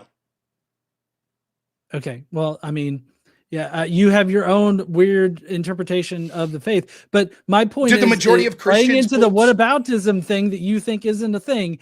There are people that think that Christian doctrine establishes that women shouldn't be in positions of leadership, which would prevent them from being able to vote. I mean, J.D. Vance, whose brother lost in a fucking landslide tonight. I just have to say, So did you. for So- that. Who did? I said, so did you.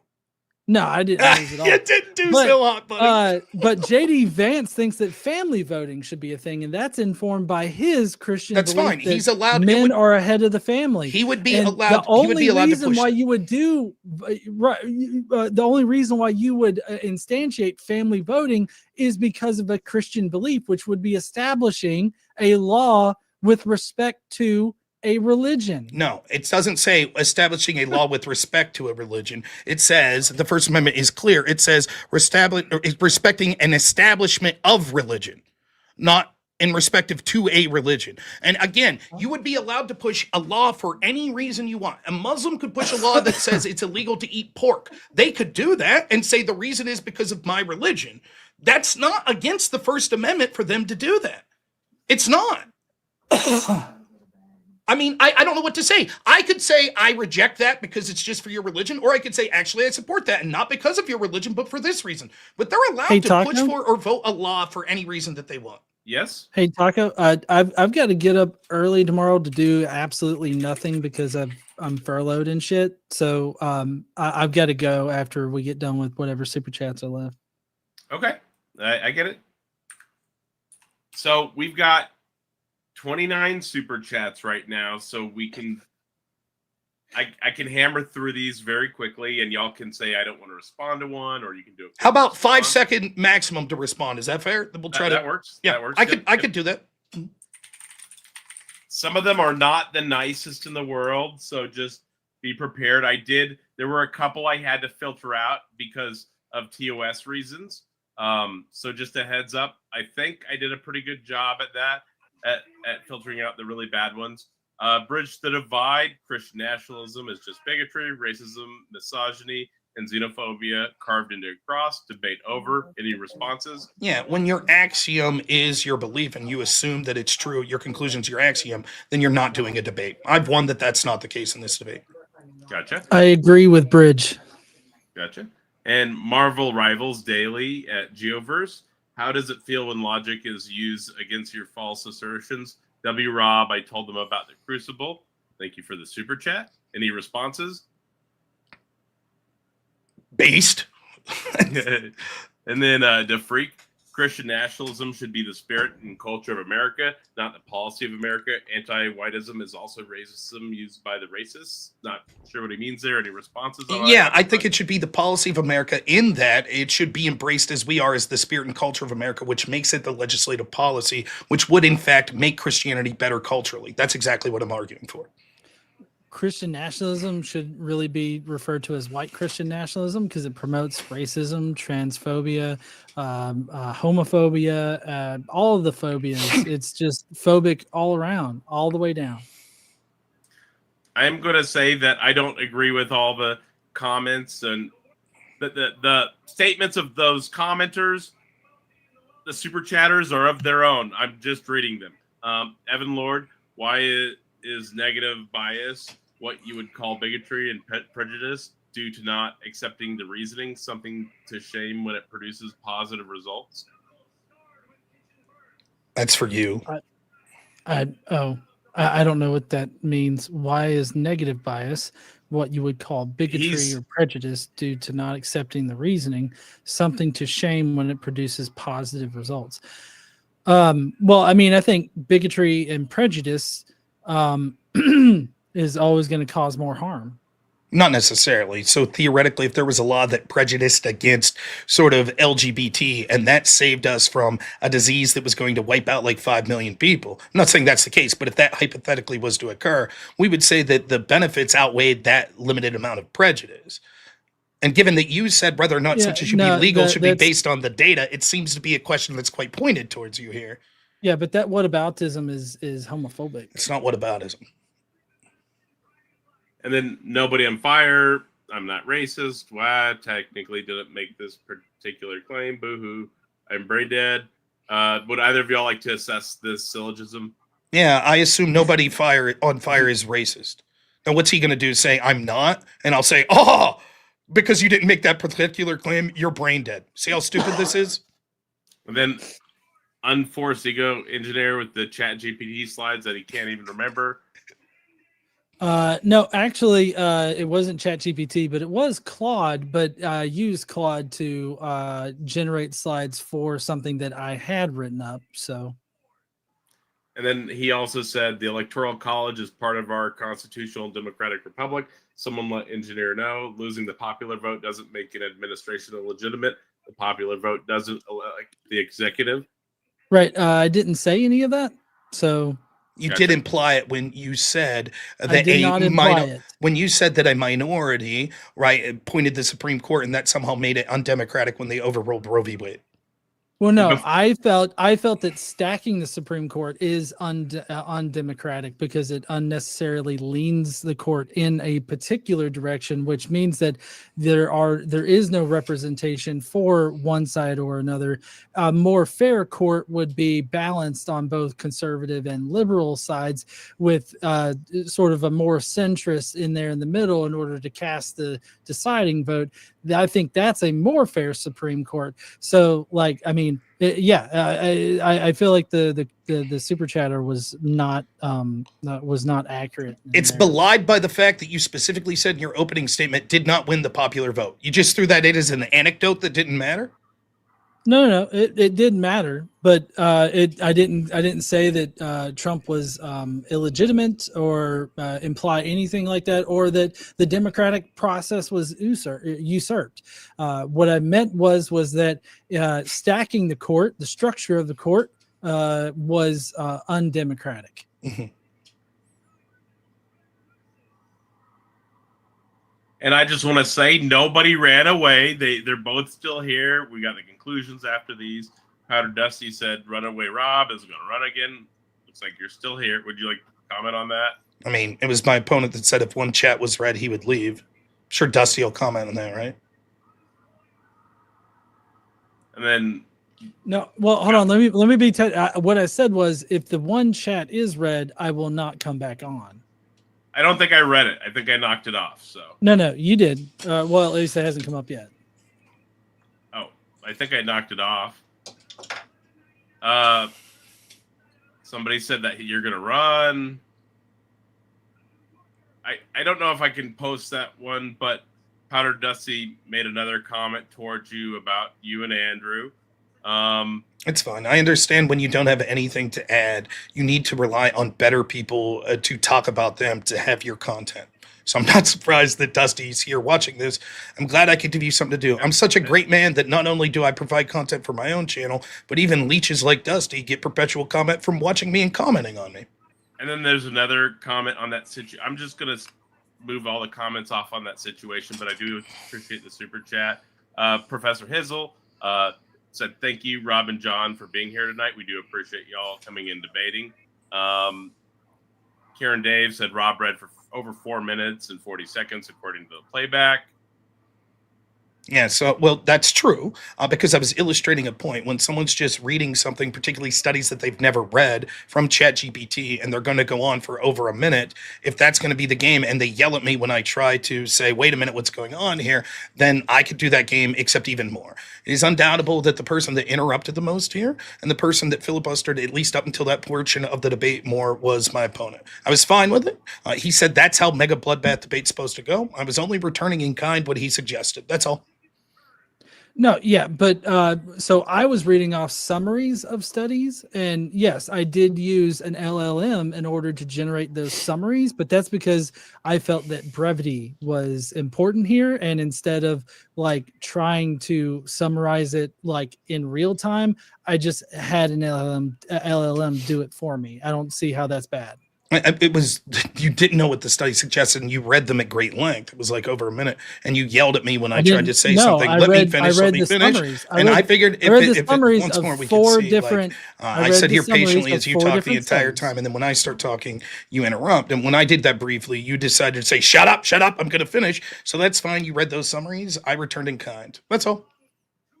I think it's better to read the actual studies than just summaries of them. It gets more to the heart of what they're actually saying. Yeah, Now, but I could be incorrect. on your personal time, sure, but in a debate where brevity is important, just reading a summary of them and then giving people the proper ability to go and read more about it is actually better. I mean, Well, I said my piece. I thought you were reading them at great length. You told me not to interrupt. I sat back and patiently allowed you to do it.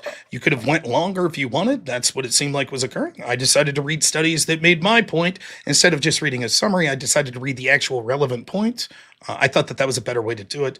Again, you interrupted the entire time. You talked at great length while I sat here patiently and quiet, didn't complain about the length that you were talking about very much. You said that I'm sorry, bloodbath. I did not. I'm sorry. So the reason why I interrupt is because you continuously lie. You stack lie upon misrepresentation upon misrepresentation, and so I have to interject because otherwise it just turns into a gish gallop, and I don't like that, and I know that you don't like it when I do it, and I don't mean to do it. But Rob, as the super chatter pointed out, you read for over 4 minutes where I did not say a thing. I let Okay. you read. Okay, thank you. You got to the point where it was nearly 5 minutes long. And I'm like, look, if this is all it's going to be, then I'm just going to leave because I don't need to be here for this. Oh, you threatened to run, Dusty. Did you hear that? And secondly, like it's No, clear I that didn't it's threaten to clear up run. until I was making a clear point that I just that's didn't what need I to was be there doing. because it was pointless. I was making a point the entire way through the debate. I never interrupted you, or very rarely did. You interrupted me constantly. You say I did it because I think you're lying. That's fine. I think you were wrong or misrepresenting me. And yet, if I interrupted you every time I thought that, then we were going to see a situation where both of us interrupted each other the entire way. I don't think that leads to a productive debate. And so I sat here patiently and allowed you to talk at great length many times, going on and on and on. Didn't do much about it, and then waited my turn to talk. You complaining about this one time that this happened throughout the debate just seems to show that it's sort of, talking about the splinter in my eye while there's a log in yours.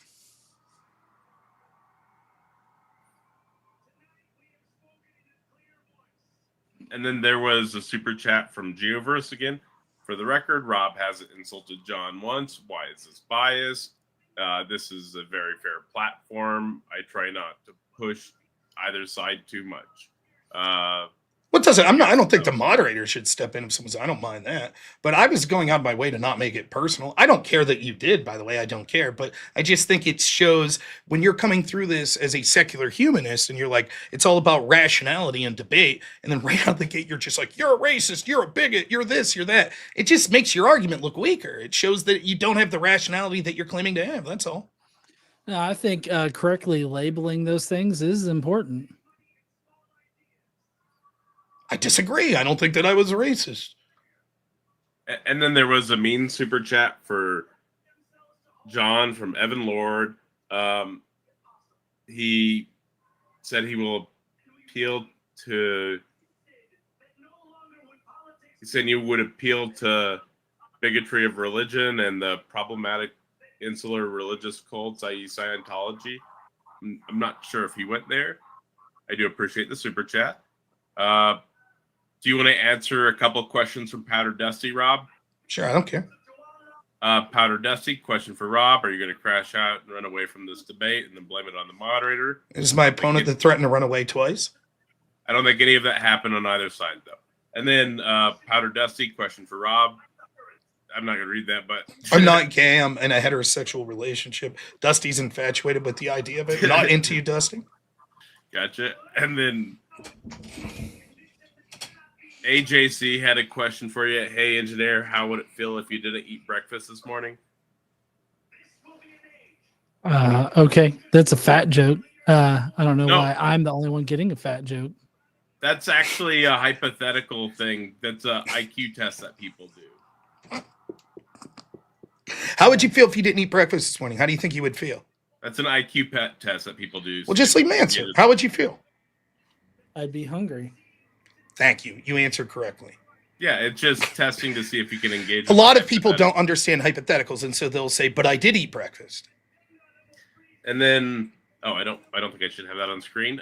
Evan Lord is just saying, should they do what the Christian nationalists are doing in Texas, where they're banning underage animated content?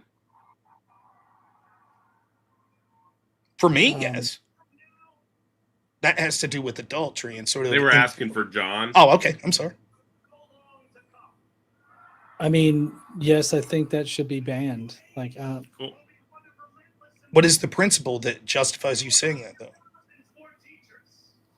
I think that kind of content does more harm than good. Like children cannot consent, and so producing that kind of material is gross, disgusting, and a violation of children. Well, I don't disagree with that, but if it's animated, if the principle is just that it does more harm than good, wouldn't that justify banning a bunch of stuff that says does more harm than good? Like cigarettes, would you ban those? They do more harm than good. I mean, I think the current like cigarettes that are out there now are definitely laced with poisonous things. I don't think that they should be available. No. So you would ban them, and what else would you ban? Trans fats. They do more harm than good. No, I wouldn't ban trans fats because there's a. We're getting into this whataboutism thing, and I'm not. That's not whataboutism. Can I seriously, in good faith, try to explain this? What we're doing is testing. No. Please continue, or because yeah, I mean, I do need to go. I gotta. I hear you. Okay. And then Contemporary Compendium. Thank you so much for the super chat.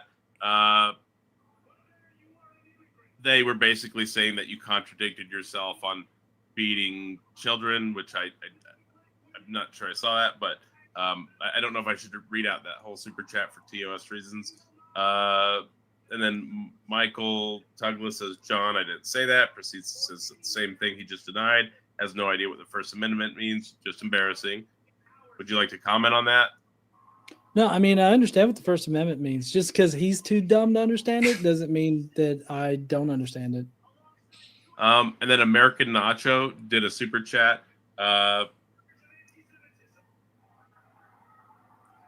It was just saying that I don't know if I should. I'll just put it on the screen for a second. So he said, however, I personally disagree with the thing that he said prior with that decision. You see how silly that sounds. You can read that if you'd like.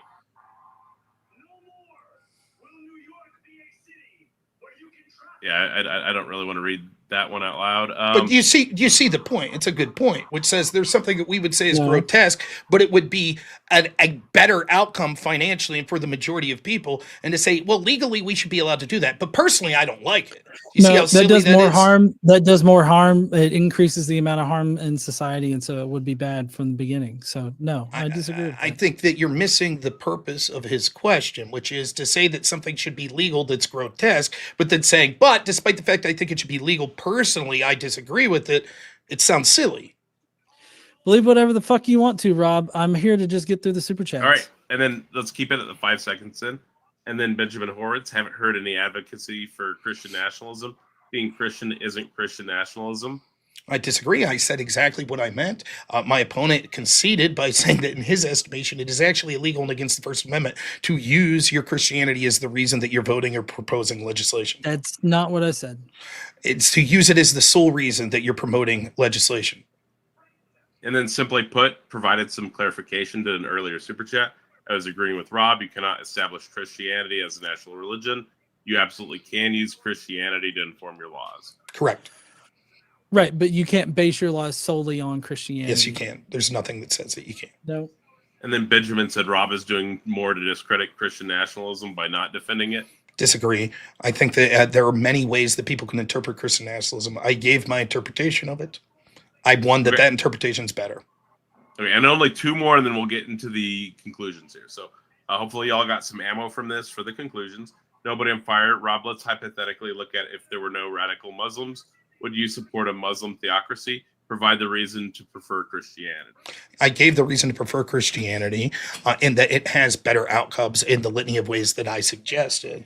No, I don't want a Muslim theocracy because I disagree on how they say the majority of Muslims say that justifies the laws that would come with hence. And then Bridge the Divide just commented saying that you did what he thinks Andrew does, avoiding the topic by focusing on emotional appeals and straw manning. And I'm not going to, there's some other stuff on there which I don't know if I should. I don't care what haters that are incapable of debating themselves want to say about me or Andrew Wilson. I'm with you. And then Chicken Pork Adobo said, do you think laws are passed without engaging in hypothetical or whataboutism? No, but I mean, when you're engaging in a debate where you're proposing those things, in this particular setting and context, I mean, it was whataboutism. It's not whataboutism. Gotcha. So we'll go into the conclusions here. I'm going to put up a vote on the YouTube for tonight's master debater. So make sure that you go on there and you vote for who you think tonight's master debater is. Rob, you let me know when you're ready, and I'll start your 8-minute timer here for the conclusion. Okay. Yeah. Actually, 8 minutes. Do you mind if I use the restroom super quick? Absolutely. Take just a moment. Because I might urinate myself. I get it. I get it. Back. I'll be right back. I promise.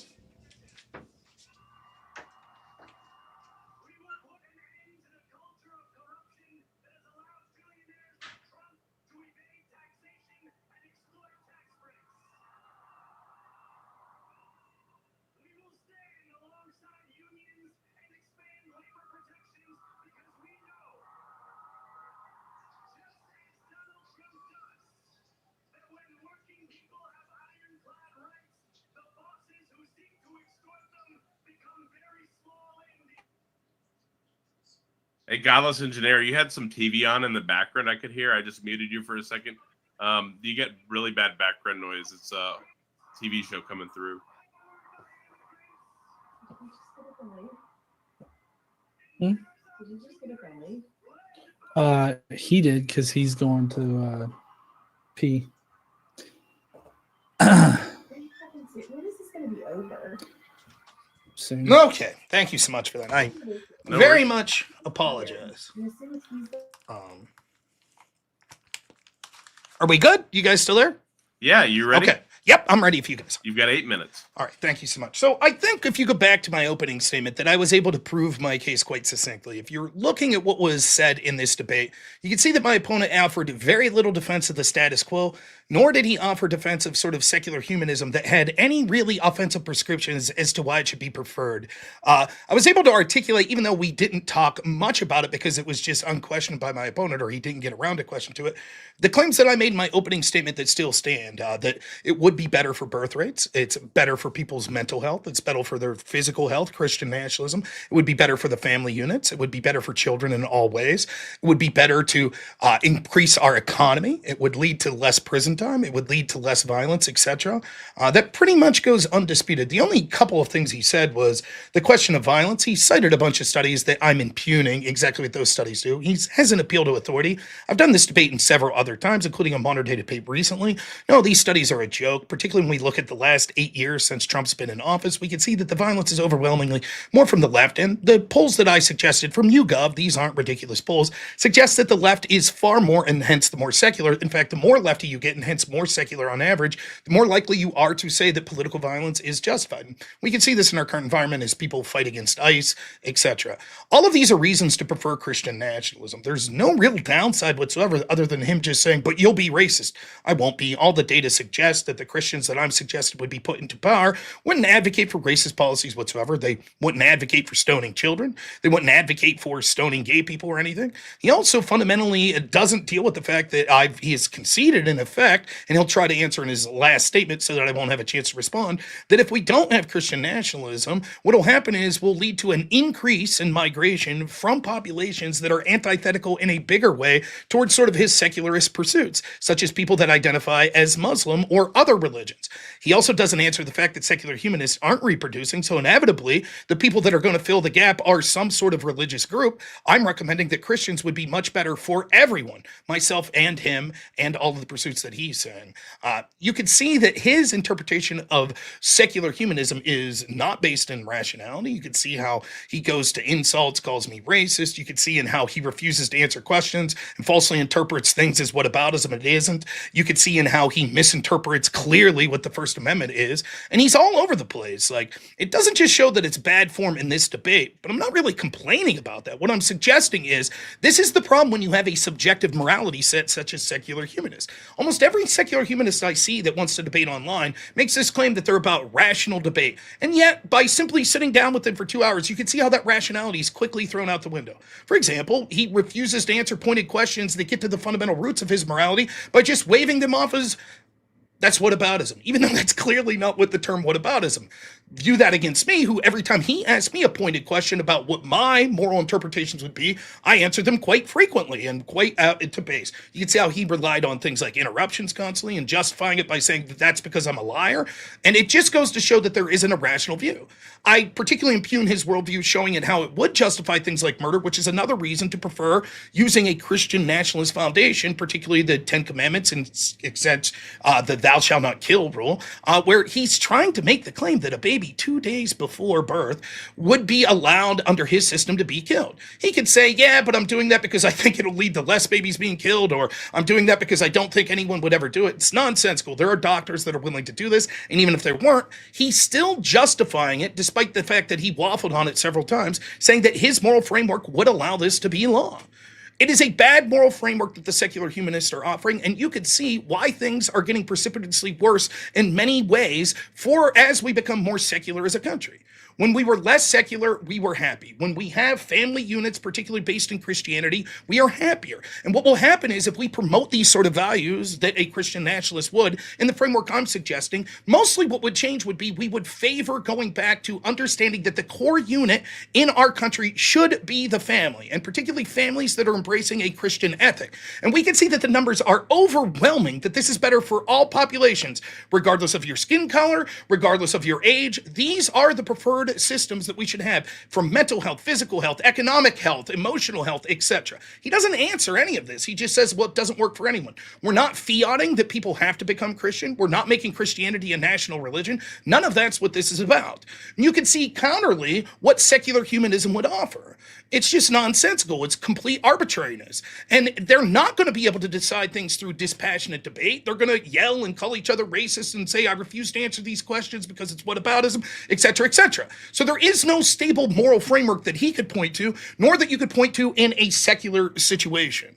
In addition to that, we could see that when we see these people that are coming in that will be necessary to fill the horrible harms of not being able to replace our birth rates, we can see that not only will there be economic devastation, and we're going to see this in the next 20 to 30 years, not just in the United States, but across the world, we can see that either A, we're not going to be able to solve these terrible problems that come that's going to affect our economy, that's going to affect the health of elderly people, etc. But secondly, the only way we'll be able to replace it is by bringing in people that lack social cohesion. One of the arguments that wasn't dealt with the entire time is if we don't have a country where we're all cohesive based on race or geographic location, because the United States is huge, it's like as big as like large portions of Europe. If we don't have that, and we don't even say that we value what the founding fathers say, as he seemed to say at some point, what is it that brings us together as a country? We have to have a stable moral framework. We have to. And the best way to have a stable moral framework is to have an objective framework that we could put to. Instead, for him, we just have like, no, it's the greatest good for the greatest people in my interpretation of what it would be. And if you question my moral principles, I'll just shout at you, call you a racist, and say, actually, that's whataboutism, so I refuse to answer it. So for all those reasons, I think it's clear to say in this specific debate that he has exhibited both through his performance and argumentation why secular humanism is bad. He hasn't articulated what the negatives of Christian nationalism would be other than boogeymen, which he's unable to provide any instance whatsoever of how this would come to fruition. Oh, but this one person said, spare the rod, spoil the child. So some people might beat their children if there was Christian nationalism. And yet the data shows overwhelmingly those aren't the sort of laws that would be put in place. He'll try to make arguments in his closing statement that he hasn't made anywhere throughout the debate. He'll try to say, well, the reason we couldn't get to those questions was because you were talking about irrelevant stuff. None of that's true. He was the one who decided to constantly waffle, to constantly say, no, I didn't say that. And then after 5 minutes of discussion, say, yes, that's okay. That's what I'm saying. And to constantly change his position. So it's his fault. I am the only person that has given offensive reasons the entire way through the debate of problems that exist in society, such as declining birth rates, happiness metrics going down, people being killed in the form of abortion and things like that, we didn't get into it much, but like pornography addiction and all of this stuff, and how that's leading to people being less happy. And when we embrace Christianity, how that makes people more happy. He also hasn't contended with the fact that he has conceded that if we did have Christian nationalism in the framework of what I'm saying, which he didn't dispute would be a viable form of Christian nationalism, he didn't say that's not fair, it's not what it really is. He just said the way that it would be interpreted is in a negative pro-slavery way. There's no evidence to suggest that would be the case, nor am I advocating that, right? He hasn't addressed the fact that this would be able to solve these problems culturally and make people more willing to get married and make people more willing to have children and make people more willing to have these incredibly beneficial relationships that we see by any objective metric in the United States. Being a happy, married Christian family with children is better. Is that time? Yeah, you can finish your I'll just finish my thought. So I enjoyed the debate thoroughly. I know that it got chippy at times. Don't mind the fact that he called me names and stuff like that. It's totally, I just think that it impugns his character when it comes to the rationality of it. Would be happy to come back, and thoroughly enjoyed the debate. So thank you so much, everyone. Thank you. And don't forget, people, there is the vote up for tonight's master debater. So if you haven't voted yet, make sure to get your votes in. I had you. Sorry, you had background noise there, so I had muted you while he was talking because he had a TV playing in the background, John. You've got 8 minutes for your closing statement here. Let me know when you're ready, and I'll start your timer. Yeah, so what I did in my opening statement was I established how Christian nationalism would be bad for America. And with that comes the response from Rob, which is just arbitrary statements as to how he scores a society's health and wellness. And he scores a society's health and wellness by how many babies are being had or how many people are married and anything like that. So like all of the different criteria he uses to measure the health and wellness of a society, the happiness of a society, are not actually the indicators that we use for health and wellness of a society. If you actually look at the health and wellness of societies and how we measure those, you'll see that the more secular a society is, the higher it comes out on top of those particular measures. So the fact that Rob has to make up, well, maybe not Rob makes it up, but somebody has made up these mysterious criteria for what makes a happy and healthy society, a good society. Seems like it's not really based in any kind of like justified or rational reason. It seems to just be justified by, what makes Christianity look good. And I don't think that if you use a biased set of indicators of Christian indicators or whatnot that props Christianity up, you're really getting an honest look at the health and well-being of a society. Because you can have a society that's pumping out kids every single fucking hour, but that doesn't mean that the society is happy, healthy, and it ranks high on the wellness factor, that it ranks low in crime and poverty and all that kind of stuff. That's not what that means. Everything that Rob mentioned tonight, he has either strawmanned my response to, or he has just totally misrepresented what I've said. I've included nuance in my responses, and when he has tried to back me into a corner to give a yes or no answer, I've refused, and I've given what my position is. I tried to clarify that one time, and obviously, as I knew that he would, he strawmanned me. He misrepresented my positions at every single turn. Even in his conclusion that you just heard, he misrepresented my positions.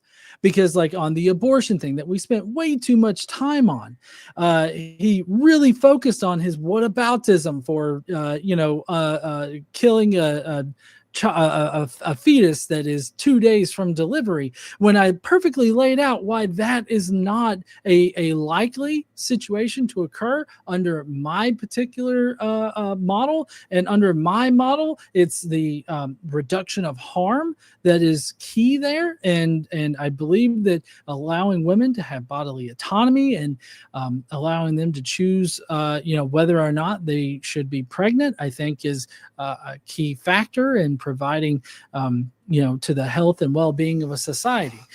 So basically what we're left with is Rob strawmanning and misrepresenting me all throughout it, me desperately trying to keep him on track as he jumps across and equivocates different ideas, different statements, and trying to keep up with the conversation that he seems to be having in his own mind, while at the same time, I'm sitting there also providing you with a firm foundation in which to build a happy and healthy society that has been shown to work in other countries like Norway, Sweden, other secular societies out there. Putting human welfare, reason, and ethics at the center of it, at the center of our moral foundation, I think is going to give us the best society. It's also going to combat a lot of the negatives that Christian nationalism would introduce, like the persecution of minority groups, the rampant authoritarianism that comes with white Christian nationalism, and other things of that nature. Secular humanism would reduce the harm in a society and promote a good and healthy society through reason and justified conclusions for that are based in actual data that represents what's best for a society, so that we can be a more data driven society that actually produces the results that we want. I feel like Rob has a very dramatized view of how that's going to play out. He's got a very specific version of Christianity that he's proposing here, but there's no way which he can indicate that that would be the version of Christianity that is selected. And if history has shown us any other way, it's the authoritarian route. It's the route of fundamentalism, because that one seems to always win out for some reason. And I don't think that Rob has actually properly given us anything but arbitrary reasons to pick Christian nationalism. And I'm done.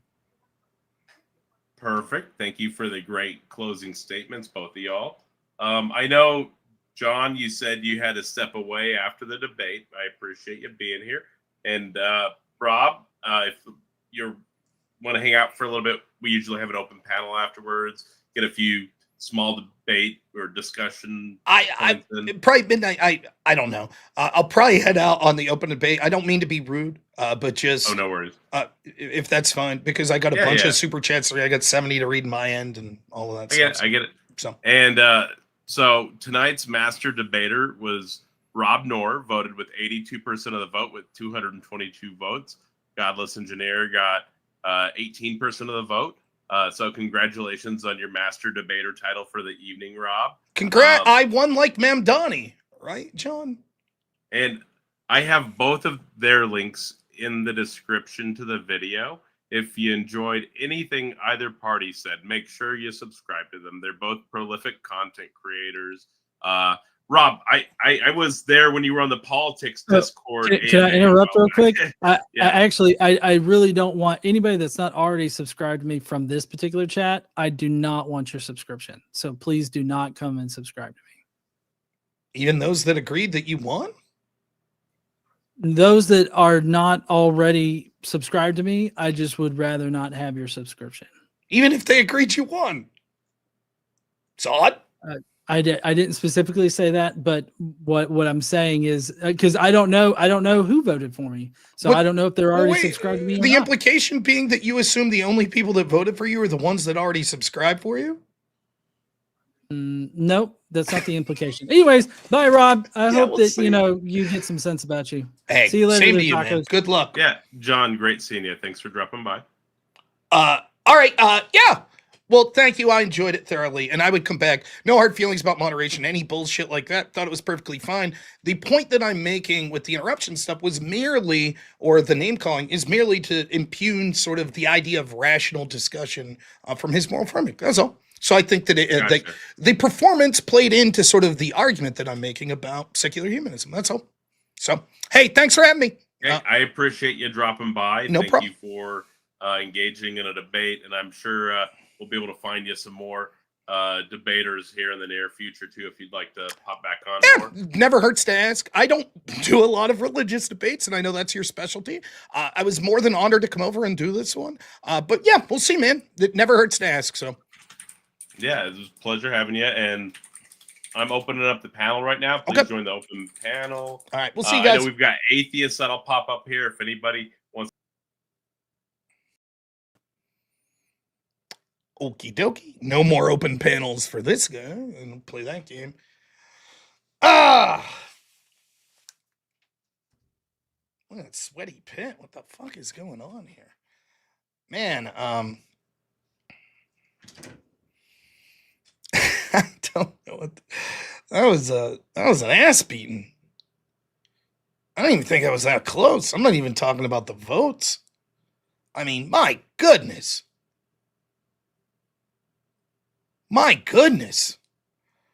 For someone who specializes in debating sort of secular humanism and against Christianity, I don't know what to say. It was really bad. He did a really terrible job.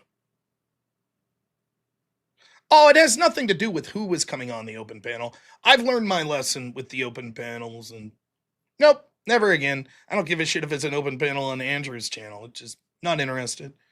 I mean, I guess if I ever subjectively feel like it, but no.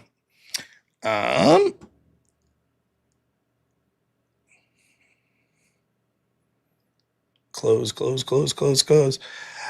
Yeah, get those super chats in if you think I did a good job. If you have any criticisms of me, anything like that. But man, I don't know. Like, there's two ways to look at it. Like, I think he's, given the fact that he's saying things like, oh, whataboutism is this and that and the other, it's like, is he just incredibly dumb, or is he just being bad faith? And then the constant changing of positions is like, I didn't say that. Well, okay, I did say that. I mean, it's just, it's insane. And again, I find myself in a weird position.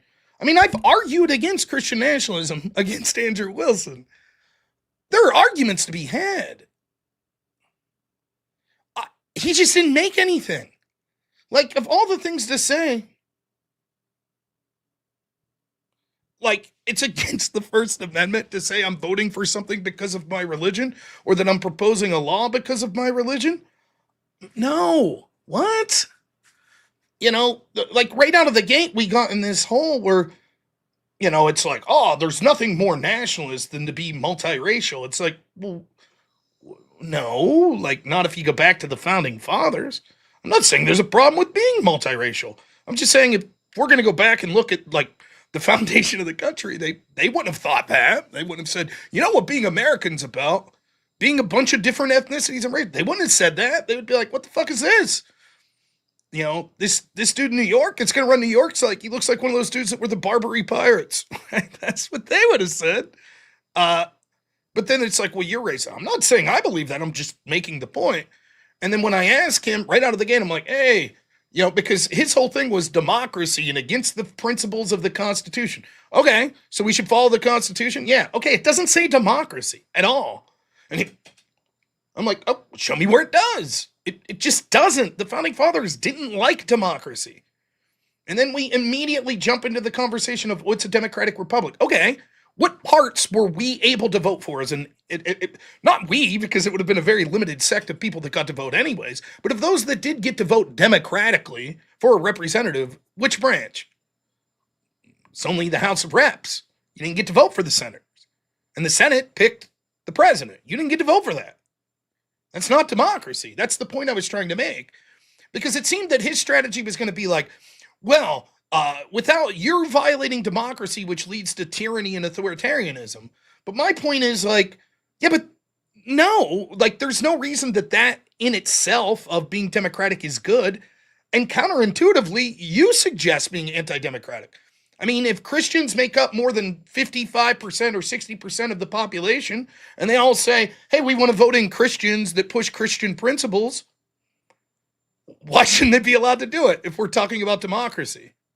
And he doesn't have an answer. And from there, it's all downhill. It's just completely downhill. He's just floundering the entire time. And my strategy was try to remain a level head. It was clear to me that it was going to be the I'm going to talk over you and interrupt game again. Okay, no problem. So this time I decided to take a different tact. I just let him go as the rational debater, the secular humanist. I tried to not raise the volume of my voice, didn't leave it affect me, continued to make the points that I needed to make, even when he was saying, you're a racist, you're this, that, and the other, right? Until I thought it was time to be like, okay, then I'll interrupt over you. And predictably, what happens is when that happens, the moderator steps in. Then he's, well, this is what Mega Bloodbath Debate's about. It's about. I'm allowed to interrupt. That's what it's about. Okay, no problem. So I would let him talk, but to the point where he wanted to interrupt me while I was talking, I got to the point where I was like, no, thank you. I'll finish my point. And if the moderator wants to step in and say only when I'm talking over him, when he's talking over me, is it a time for the moderator to step in? No problem. That's up to the moderator. He can do it how he wants. I'm doing just fine. So there you go. The idea of him reading all of the sort of studies that say that right-wing violence is worse, which I told him that if you go through the direct studies that you're going to find their methodology flawed. And so he just decides I'm going to read an abstract of like 7 of them from ChatGPT or whatever. It's like, that's fine. And when I try to, I'm like, yeah, what I was trying to say was like, yes, I know these studies all have the same sort of flawed methodologies, right? So for example, if we look at one of those studies and say, okay, what's the data they have in 2020, for example? Did they count Black Lives Matter riots as political violence? And he's like, shut up, I'm going to finish reading. Okay. If that's it, if it's just going to be time to sit back and let someone read a bunch of abstract or studies, I can play that game too. I have like 30 pulled up about Christianity and how much more effective it is in the United States than secular ways of life. I can play that game as well. I thought Timothy McVeigh was probably atheist, but I didn't know. It was irrelevant to the debate anyways. But yeah, I have to say objectively, a very, very, very poor performance by my opponent. I don't know how anyone who's a secular humanist could be happy with his performance. I just don't. I think that a great many secular humanists would put up a far better fight than that. And it's a shame. It's a shame for the perspective of the people that wanted that side of the debate defended. I don't know. I don't think that he performed well, like performatively with his, I refuse to answer that because I think that it's a loaded question and I did answer it, but that I didn't. And you assumed the answer. I think that's really bad. I think that when he is actually making arguments, they're not good arguments. Again, he needs to make offensive arguments. That's what he needed, right? Like the offensive arguments that he went for were like the most shallow ever. Well, you would allow stoning of children and slavery. It's like, no. All you have to do is, I'm saying we should empower the Christian sects that we have right now to embrace their theology and pass laws based on it. So I'm not making a proclamation on how individual Christians are interpreting the Bible. And so if we look at Christians today, how many would embrace slavery? Almost none. So they're not going to vote for slavery once they're put in positions of power. That's it. And he's just like, don't trust me, they would. What? Okay. And then, he makes this absurd, but it would be a legal attack.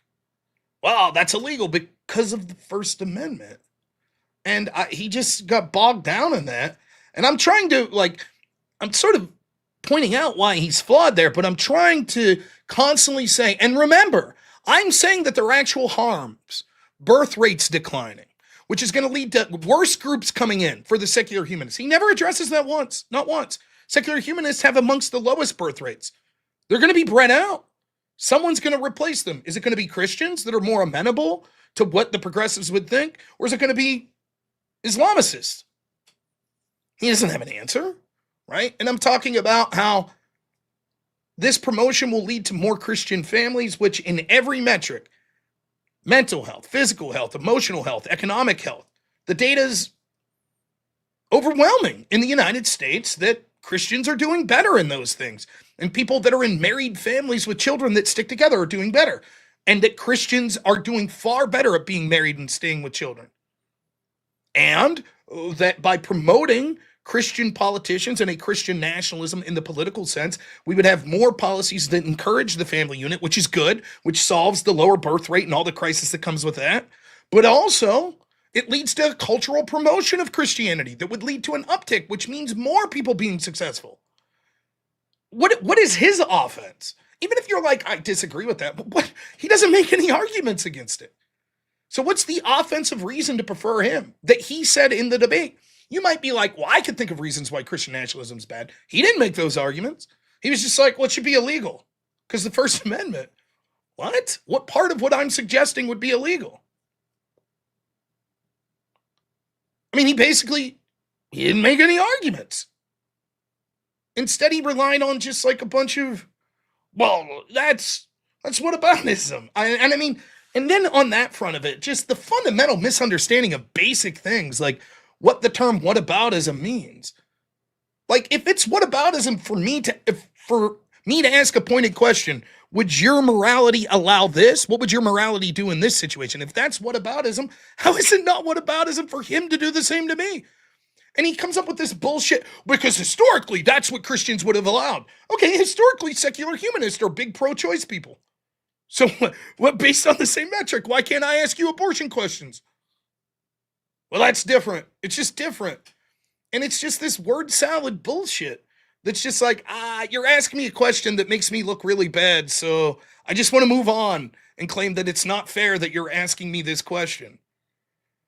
Now, that's bad in any debate, but it's particularly bad when you're talking to a secular humanist that says, and because I know a little about this, in particular, I watched Andrew Wilson debate Matt Dillahunty, and it was a brilliant, you might think crude, but a brilliant strategy, which was that Dillahunty makes this claim: the way we will come to a sense of morality and law, etc., is through dispassionate debates. Smart people sitting around, not getting pissed at each other, saying, okay, let's look at these policies, let's talk out the pros and cons, etc. Okay, interesting. Andrew's rebuttal in his opening statement's like, well, what about biological men that think they could be women? Like your husband. And Dillahunty storms out, thus proving that the secular humanists won't be this utopia of dispassionate debate. No. They, like everyone, are going to get very fired up. They fall to the same flaws that the rest of us simple religious people do. So the idea that, trust us, we'll all just sit down and have these dispassionate debate and the best ideas will win is bullshit. It's absolute bullshit. And once more, the secular humanists prove it again tonight. I don't know what to say. If I was a secular humanist, it's like, and you're thinking of like this very like, sort of erudite professor that's like, yes, I hear you out and let me explain exactly my position. Would you be happy with this performance? Talking over, insulting, calling me racist right out of the gate, other sorts of things, fundamentally misunderstanding principles, refusing to answer questions. I would be like, what the fuck? This guy's representing us? No, don't call yourself a secular humanist. This makes us look so bad. How many times will the secular humanist exhibit that they are the last people capable of having dispassionate debates? I mean, I had so much fun with this debate because not only do I feel that he had nothing to say on the merits, but performatively, he exactly proved my point of secular humanism being subjective and not having rational debates. So, I don't know. Look, I think it's evident before the debate. I told you all I don't really do the religious debates. And I was like, if this guy does it, I hope we have a fun debate. But hey, maybe he'll smack me around. Could happen. So I would have said it. I would have at least said, hey, I thought he did really good. That guy was fucking awful. He did terrible. Like, for real. I don't know how anyone watching could have thought that he did well. And then at the end, I don't want anyone here right now to sub to me. Anyone who's not already subbed to me to do that tonight. And I'm like, what about someone who voted for you and said, hey, I'm not subbed to this guy. I thought he did very well. You don't want them to sub to him? No. I'm just saying I don't want anyone. So the implication is he believes that the only people that voted to him are the people that subbed to him. What? I mean, way to admit that no one unbiased thought you won the debate. Okay. I don't know what to say. It was just it was all around a very poor performance. I just I don't know. If I was someone from the secular humanist perspective or the anti-Christian nationalist perspective, I would be appalled at his performance. I thought it was that bad.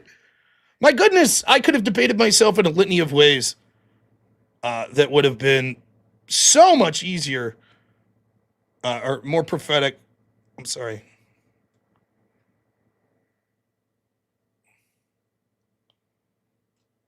One second.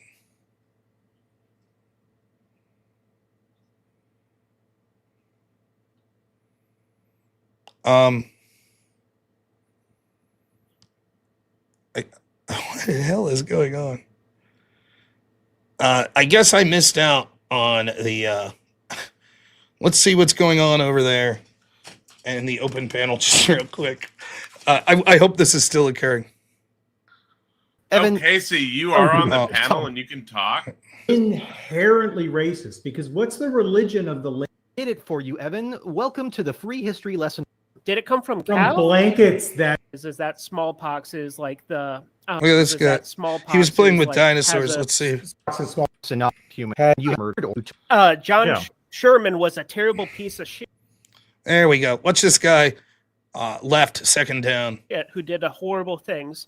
Like This is the- what about John it. Sherman. Who's John Sherman? I mean, I guess I'm missing out. All right, man. Super chat time. We're going to rapid pace them. Keep getting more in. We're going to keep going on with the show. We can talk more about the debate if people have questions. We'll see what people send in the super chats, and we'll go from there. We could talk about the election results. Obviously, I haven't been paying attention. I did hear Ma'am Donnie won. I think that I predicted that basically this would be a cleanup night for the Democrats, which is sad, but it's what I predicted. So, all right.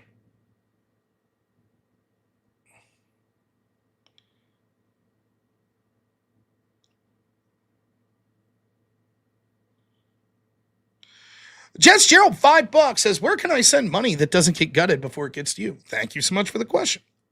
Best 3 places, PayPal at robnoerr, buymeacoffee.com /robnoerr, or Cash App $robnoerr. And you can send those even if I'm offline. Always incredible support from you, Jess Gerald. So thank you so much. Really appreciate it. Vita for 2. By the way, I do apologize. The nature of this is I do read all the super chats. Many of you may be gone by the time I get to them because it's a 2-hour debate. So for that, I'm sorry. Vita, $2 says, Rob ain't Destiny. You ain't reading chat for help. That's true. I'm not multi-capable enough to read the chat and give someone my attention. Willis, $20. Thank you so much. Lavin, $5 says, sadly, much of modern Christianity is nothing but the philosophies of men mingled with scripture. I don't disagree. Lavin, $20. People love to apply the separation of church and state to Christianity only. I'd argue that religion could be defined as a person's personal belief system. So why is it okay for the left to push their beliefs but not the right? And that's exactly the point I was getting at. When it comes to this idea that you can't push a law just for your religion, well, all of us are using our moral foundation. And I made this point. We're using our moral foundation for the reason we support laws, we push laws, we vote for politicians that are pushing the laws we want, etc. Our moral foundation is the reason for all that. Why would it be okay for a secularist to use theirs, but not a Christian? It's ridiculous. Of course, the founding fathers would have never said that. They would have said, you can't establish a religion. You can't do that. Miro, $5, thank you, says, and he just undermined himself by saying he doesn't care what the founders thought. Right. Initially he said, don't we care what the Constitution said? Okay, well, the Constitution created by the founders, what would they have thought? Why would I give a shit? Because your opening statement said that we should look at what the founders and the Constitution said. That's why I brought it up. John Smith, $5 says, so basically this guy's gay. Did I get that right? I don't know. Our good friend Unforced Ego, man, thank you so much. $50 says, I know it's frustrating, but try and stick it out, bro. It's been like 5 minutes and you're already bodying this bird. No, I stuck it out. I knew it was going to be frustrating. He was going to interrupt me the whole time, but it was fine. Thank you. Paximo, $10 says, this man thinks asking what the founders meant when they created our government is racist. Wow. Yep. Redman, thanks so much for becoming a member. Blasterbot $2 says he keeps adding words to Rob's argument. Yep. And then accusing me of doing that to him. Geoverse $10 says, why is Christian nationalism objectively a net negative using logic? He can't argue it. He doesn't make any points. Blasterbot $2 says, you're strawmanning me. What projection? Again, I'm constantly repeating basically what he says to me, and he's like, no. And then we jump through a bunch of hoops, and he ends up saying exactly what I said he was saying. Kokomo $5 says, next time I want Rob's opening statement to be via interpretive dance if his opponent uses PowerPoint. Yeah, but he did it after me, so I didn't have a chance to bust out the poetry or the interpretive dance. Premonition $5 says, this guy was sent directly from the Panelverse with his pre-planned marching orders. That's why he doesn't know his argument. I don't know what it was. Smokey, thank you so much for the gifted membership. And then another. Thank you so much. Nate, GLJ, member for 5 months. Big brain, thank you. And Unforced Ego, again, what a legend. $50 says this nerd hasn't thought about this at all. Yeah, he didn't even know what his opening statement said, which is a little frustrating from my end. I can understand him saying, I don't know the exact wording. That's fine. I'm not, of course. But in principle, I'm just asking you in principle, are you saying it's anti-democratic if the Supreme Court rules on something that the majority of people disagree with? That's what it seemed to suggest you were saying about abortion. Then, when I bring up a separate issue like gay marriage, you're like, well, you know, it doesn't matter. That's not authoritarianism. And by the way, his explanation there was counterintuitive to everything that he said about, you know, authoritarianism and, you know, from Christians. Because he's saying, well, it's not authoritarian if it's duly elected people that are enforcing these through the branches of government. Okay, then what's the issue? If the majority of people vote a certain way because you're claiming that you want democracy, and then the president enforces that, and what's the problem? We just say, that's the system. That's the way it goes. It doesn't matter if all of a sudden 60% of people are against tariffs. Trump won the election. He's allowed to do it until the courts tell him he's not. Game is over. $10 says, steak in Brussels, money, feast. This guy is A1 tarded. Only thing I've heard so far is filibustering, projection, blatant false info, and personal attacks. What is his argument? I don't know. Landon Manwaring, $10 says, Rob's a wrecking ball. This is not a fat joke. You bet. No, it's fine. Ashton Allwine, member for 5 months, says, not one step back. Let these fools wreck themselves. Yep. JJ Beans, ask him what the laws of logic are. Blasterbot, $5 says, Big L for the atheist. Thank you. Yep. Thanks for becoming a member. Appreciate it. Landon again, $2 says, Guy is a walking Wojak. JB Peltier, $5 says, just dropping by to say the atheist looks like he eats wood filler with a spoon. I've never heard someone suggest that, but thanks. Kokomo, $5 says, if you enjoyed Rob owning this, lad, give a like and a sub. Thank you. And send a super chat while you're at it. Thanks so much. Wi-Fi Gospel, member for 4 months, says, W Rob. Thank you. I appreciate it. Gully, $50. Thank you so much, my friend. Really appreciate it. Landon for $10 says, is this false narrative backed by false analysis of right-wingers being more violent is setting up for the government to go after right-wingers if we lose the presidency in 2028? Better get prepared. Yes. That's how they justified the government pushing to censor people that question the 2020 election. Because they'll get violent. Because January 6th. That it will be a crackdown. Contemporary Compendium, $5 says, wait, isn't this the chump that Jim Bob made rage quit because JB told the guy to tell his wife to shut up or something? I have no clue. I tried to not make any personal attacks like that, so. Darth Grumpy Dad, member for 8 months, says, ask this guy to detail how a hypothetical works. It would have been tough. Roy the Boy, $5 says, so he is saying a fetus can't be perfectly healthy at 3 months. I don't know. I don't know what he's trying to say. AJC, $5 says, is he talking about the scarecrow from Wizard of Oz when he says strawman? Maybe. He doesn't know what whataboutism is, so. And then AJC, $5 more says, he must be Wick's younger brother. Joseph Newton, $20 says, Rob, this debate is why we love you breakfast tacos. Oh, we love you. Breakfast tacos is a POS. Thank you so much for the $20. I mean, the moderator's going to do what the moderator's going to do. What's the sense of sitting? At this point, there's no sense of complaining about any of it. It's just like, okay. I decided to let the guy continue to spurg out and shit and let him present who he really was to people. So the moderator let it go, no problem. Roy the Boy, $5 says, Christians support slavery, but don't ask me about Gulag labor. Yeah. Magus, $5. Thank you so much, man. Dan Goldstein, thanks so much. $2 says, Rob, putting up with this gave me Down syndrome. I apologize for that. Sahir, $5 says, W Rob, thank you. $15 from Yep, thank you so much. Says, no idea how you speak to people this stupid. W Rob, thanks. AJC, $5 says, we all know he just wants people to have the freedom of putting pee-pee in the poo-poo. I was waiting for it to come up. We didn't really get into it. Roy the Boy, $5 says, so if data shows that sodomy leads to more spread of disease, can we ban it from a secular perspective? I don't know. I was trying to get to that at the end of the debate, right, with the audience questions when he was like, well, we would ban cigarettes because they're a moral harm. They hurt more people than they help. Oh, how far are we willing to take this? So if sodomy hurts more people than it helps, do we ban it? That's what I was leading there. Trans fats? And he's just arbitrarily like, no, we allow them. But why? If I could prove that a certain food leads to more harm than good, why not ban it? And he's just basically, I refuse to answer it. Okay. Scott Hotbed, $5 says, thank you for putting up with bad faith debater. You're welcome. I had a blast. Blasterbot, $2 says, the First Amendment bans bad laws. Yeah, I mean, what an unreal. When he started to be like, well, no, you could propose a law based on religion if the data says that it's good, then it wouldn't be illegal. But if the data says it was bad, then it would be unconstitutional. I mean, that's laughable. Whether or not something would be effective is irrelevant as to whether or not it's constitutional.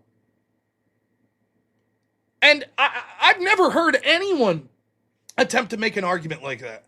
That's laughable misunderstanding. And again, it's so laughable. I don't know if it comes from a place of just complete ineptitude and ignorance, or if it's bad faith. And it's just, and I lean to the latter. I think what happens is I keep showing like problems with his view, and so he keeps trying to get out of it and ends up making himself worse and worse and worse and worse. Whereas if you just be honest from the get-go, then you're not going to dig that hole. Geoverse, $5 says, Rob, thank you for proving their bad faith. Thanks, bro. Redemption, thank you. Roy the Boy, $5 says, what aboutism is countering a criticism by accusing the critic of hypocrisy instead of addressing the criticism itself? He knows he's just a liar. Yeah, that's what I think as well. Barbara Nazareth, thank you so much for the $20. Says to support the fight against autism. Thank you. I appreciate it. I really do. 19 Kilo says, Mother Effort doesn't know what aboutism is. Right. AJC says, $5. Got him with the breakfast question. Yeah. It was bad. Barbara Nazariat, again, $20 says, what, the beepism? AJC, $10 says, W chair, you got him. When I got up to take a leaked chair, put the final nail in the coffin, excellent. Reverse massage, thanks so much, man. $2 says, dude had the whataboutism. Roy the Boy, $20 says, this guy knows what whataboutism is, and he played stupid because he didn't want to get cornered on a hypothetical. Dishonest as heck. Gutless sack of shite. I mean, let's bring it out. Old faithful, old reliable. Let's bring it out. Here we go. It's old reliable.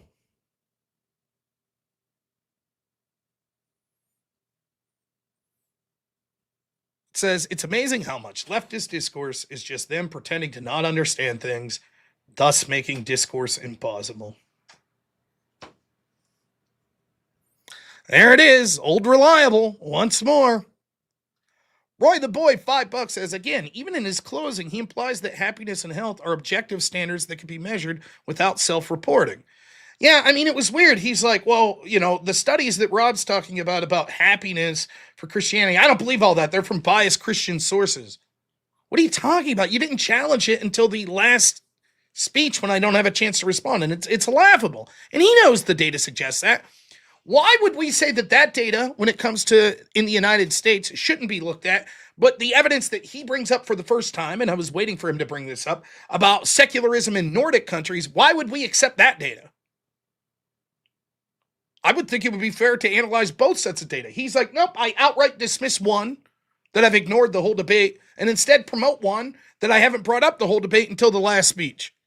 But trust me, I mean, Monkey Rilla, $5 says, congrats on the easy win, Rob. Just wanted to point out that this dude celebrated what happened to Charlie Kirk. Not surprised, but an interesting cherry on top. I didn't know that. And I would have made it a point had I known that. Barbara Thazrian, gives 5 memberships. Thank you so much. James A. Fish, $5 says, Godless idiots, just another Budward Mackenzie who made Wick TV look brilliant. Spiro, $10, thanks, says chat. This guy's a software engineer in the U.S. Army. I sent Rob the proof. Sleep tight tonight knowing your smooth-brained AI lovers are protecting your freedoms. Yeah, that's scary. Unbelievable. Mr. Blue, $2, says, we're all dumber for having listened to him. Yeah.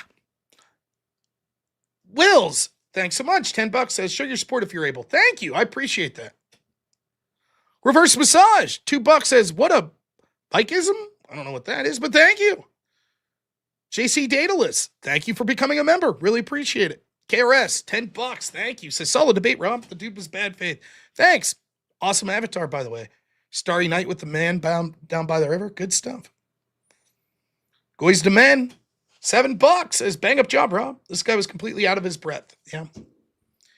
Erica, thanks so much for the $20. Thanks. Says, for the babies. This dude is nuts. Yeah.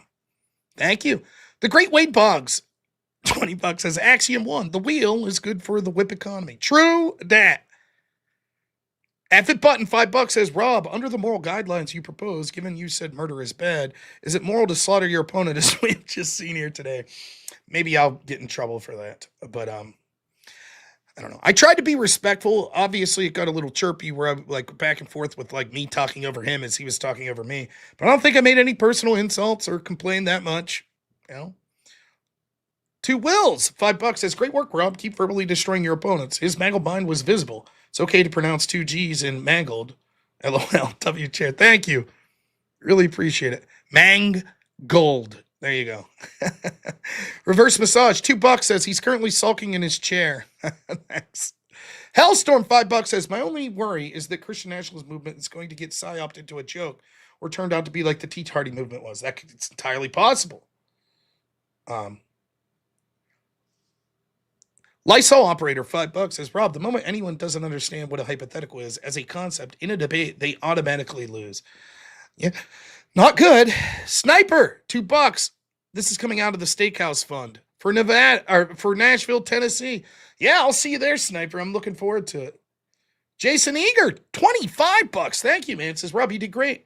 I'd like to respond to a slavery claim, and yes, it's bad, and all who did it was bad, but Christians fought and died to end it, and his ideology would have kept it continuing currently. Yes, possibly. Mr. Normal, $2 says, you'd attract more and retain viewers with a better set. My chest? Is that what you mean? I'm sorry. Probably true. Chicken Pork Adobo, $2 says, great job, Rob. It was a bloodbath. It was bloodbath debate. Happy to serve. And Wandering Construct, thank you so much for the $10.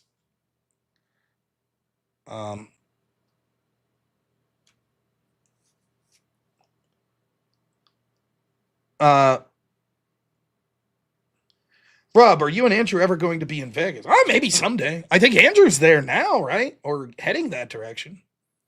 By SETI means background? Maybe.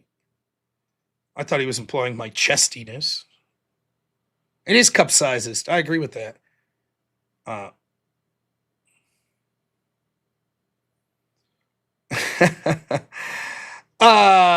Yeah.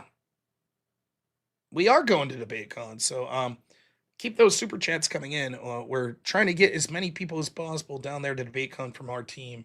So we'll have more to announce on this in the coming days, but I'm looking forward to it. I don't know. Final thoughts on the debate. I'm assuming tomorrow people want to call in the call-in show and talk about the debate. I'm perfectly fine with that. I think it'll be good. I'm really interested to see. I know Andrew's very busy, so maybe at some point, well into the future, he'll review this debate because he's someone that I know argues Christian nationalism very well, and I would actually be interested on any criticism he has for me. I think that would be good to hear. Solid B cup. Right. How would I rank my opponent? D to D minus. Pretty bad. Pretty bad. Not the worst person I've ever debated, but definitely in low tier, very low tier. And I'm sorry, I'm just saying it. Pretty bad. D minus sounds about right. Yeah. Oh, I don't think he was the worst. Polly People was bad. Mm.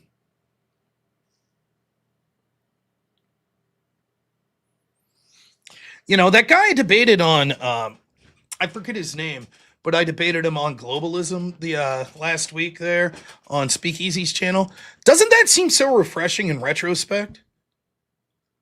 Like, there was no talking over each other. We had a civil conversation, no name calling. Moderator basically just hung back and did nothing. I don't think that guy particularly did well in that debate, but it was an absolute pleasure to talk to him. And even if he whooped my ass, it was like, yeah, that's a good debate, you know?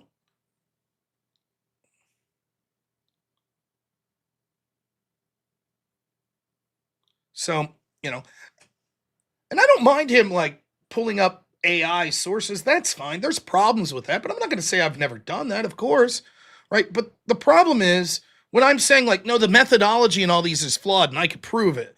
Right. We saw this violence that occurred in 2020. What does any of the studies you're talking about say about left wing violence in 2020? And his response is just like, I'm just going to read ChatGPT for 2 minutes. It's like, yeah, but that's not addressing what I'm saying. I'm saying that the methodology that those studies used is flawed. And so just reading abstracts of more of them using the same methodologies isn't really helping. It's just like an appeal to authority fallacy, or like, you know, sort of just like, you know, I don't even know the names for all the fallacy.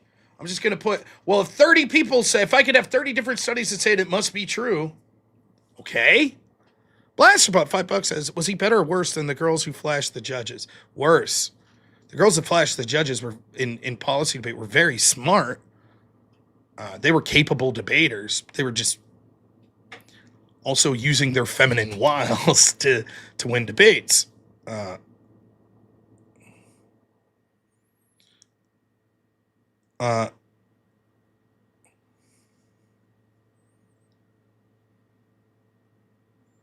So I don't know. Did I miss any super chats over on Rumble? Thank you, Rumblers. I did. Thank you so much. Unique breakfast taco, $10. Says a word I can't repeat on stream, but thank you.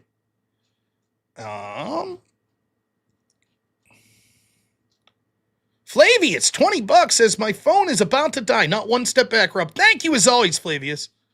Really appreciate it, man. FB, $5 says, so he shouldn't be talking trash about Jim Bob whatsoever because he's a D-tier debater. Oh, I didn't know the dude was talking trash about Jim Bob. I imagine Jim Bob probably handled him pretty easily. I don't know. But, I mean, look at that. We're at 200%. I didn't do the goal thing yet, so.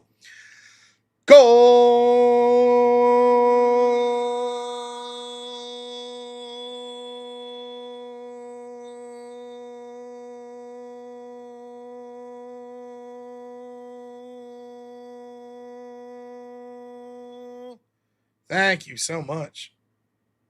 If there's one lesson that I would say, and it sounds arrogant to say this, but just a recommendation for me, because I did do debate, and obviously my style of debate is different when it came to the style that I did in college that I had success on. But I talk about this a lot. It's the need to have offense. You got to have offense. So if I say, here's a bunch of things that are really bad, and Christian nationalism could solve it, and your argument is, no, I don't think it can solve it, you're probably going to lose the debate. Because at the end of the day, it's like, well, yeah, but what are you recommending to solve it? Nothing.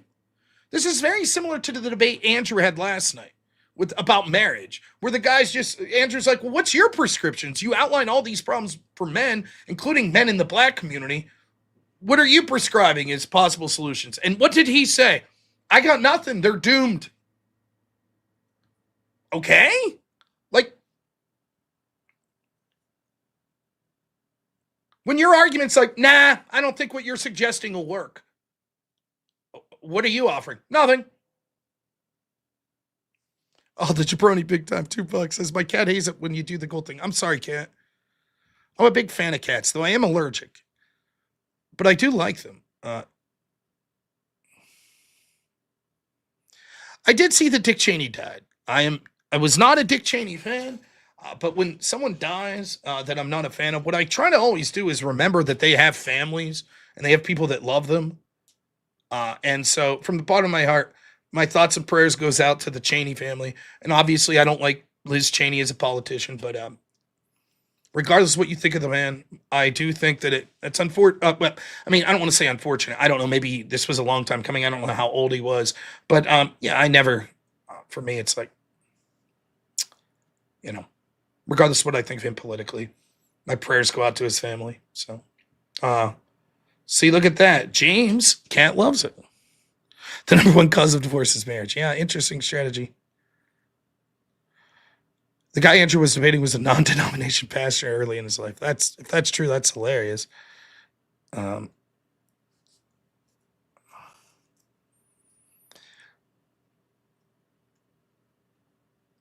uh,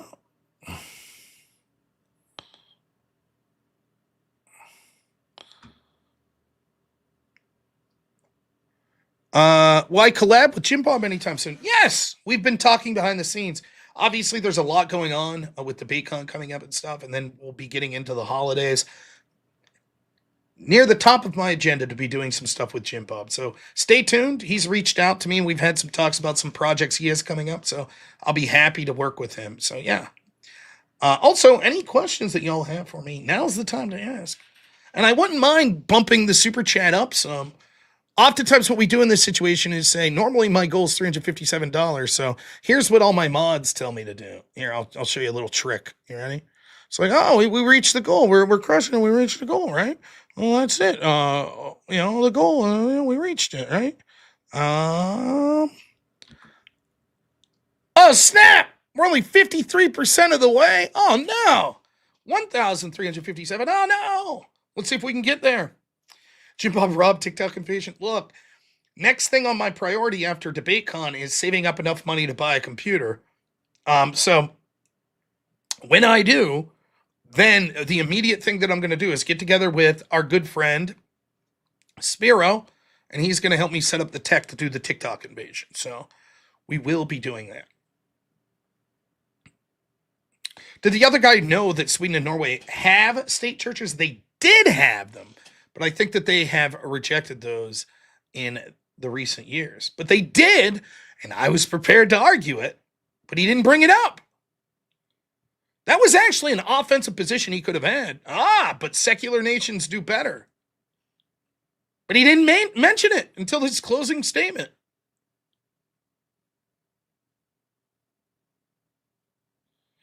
I don't know what you mean by set. I saw your super chat. You mean my background? I don't know what to say. Sorry. Guess it's not for everyone. Give you OCD LEDs. Okay. Is what it is, man. Yes, send in super chats and I'll buy a garage full of classic cars. Makes sense. Austin Hall said 4 days ago that $1,357 is highly unreasonable. My goodness. Do I think Mamdani will be able to do the things he wants as mayor? Some of the things he'll be able to do, but I don't think he'll get the results that he's claiming. So we'll see. A lot of what he suggested, I just don't think is going to be possible. Let's see. I haven't checked. So I think Mamdani won, right? Jay Jones, who wished death upon his Republican counterparts, wins. Winsome Sears loses, so whatever her name was, Spanger wins. It's pretty much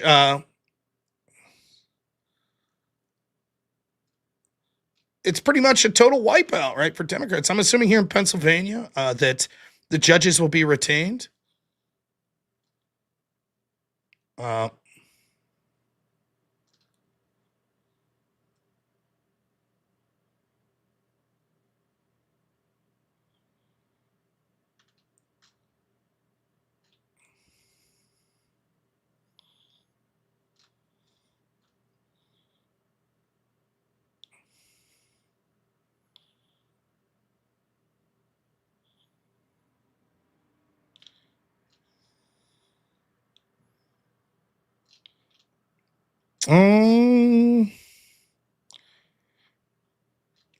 But here's the deal, right? The data doesn't lie.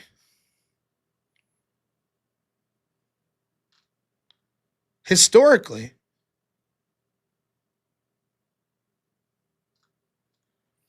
in the midterms, when one party wins the House, Senate, and presidency, that party loses pretty handedly. And we're not quite to the midterms yet. This is the off-year election between them, and you can see that trend, and I expect that trend to continue into the midterms. And this is one of the reasons that the Trump administration, although there are some good things they're doing, them and to a greater extent the Republicans in Congress are absolute dog shit. They had 2 years to do shit, and they ain't gonna do it. They're just not. And then it'll be Democrats in the House and the Senate, or at least one of the two. And then it'll be, well, we couldn't do anything. What'd you expect? The Democrats stopped us. I'll do whip songs later tonight. I have a lot of people watching. If I start doing whip songs now, we'll instantly drop from 582 to about 300. So we're going to avoid that. I promise I will play the one whip song later.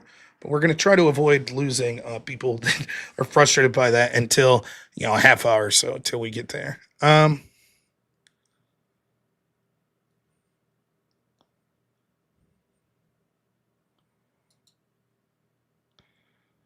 So I don't see Proposition 50 passed in California as predicted. So they will gerrymander now to pick up more seats in California.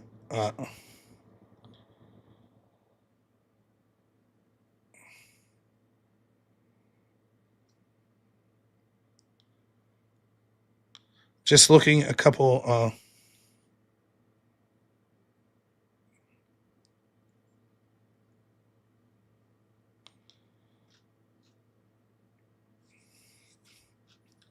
And one of the big stories is going to be with Jay Jones winning, and it's something I'll talk about as well. Spiro deserves to be mocked. Don't worry, we'll mock him.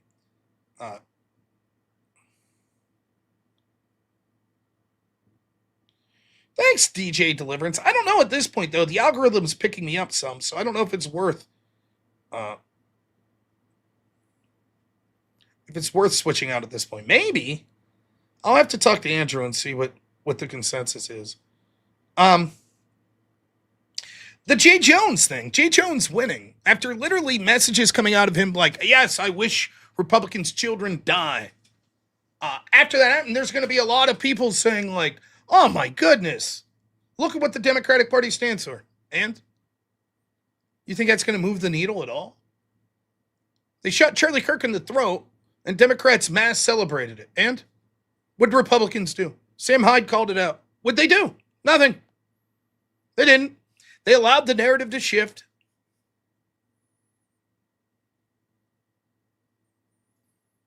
That's it. What are Republicans going to do? Shake their fist? Ooh! And nothing will be done. That's it. That's the way this goes. Assassination attempt against Trump. Republicans can't keep it in the news 2 weeks. Riots against...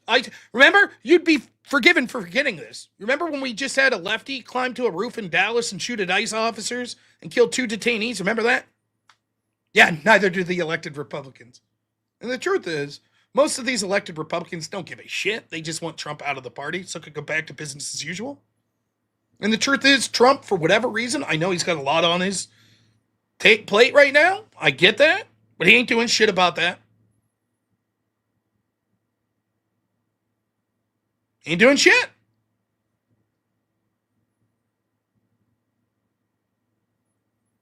So, Republicans go out, same old song and dance. Oh, Jay Jones. Cool. And?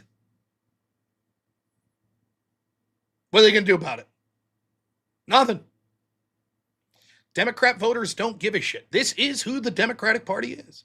You saw it after Charlie Kirk. They don't give a fuck. Huge portions of the Democratic Party have no problem wishing violence upon their opponents. They don't give a fuck. They just don't care. Yeah, they're evil. Trump bad. Trump supporters bad. Do what you got to do. Say what you will about someone like Destiny.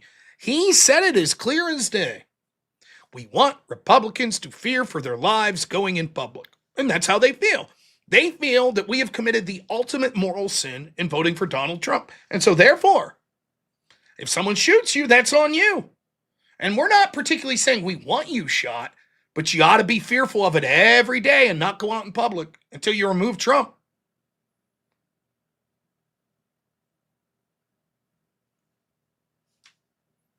That's the truth. Doesn't matter. Jay Jones could have ran on like, absolutely, I'll personally use violence on every Republican in fucking government in Virginia. Yeah, and he'd still win. Because the Democrats are like, that's not a bug, that's a feature. Not to all Democrats, but to enough.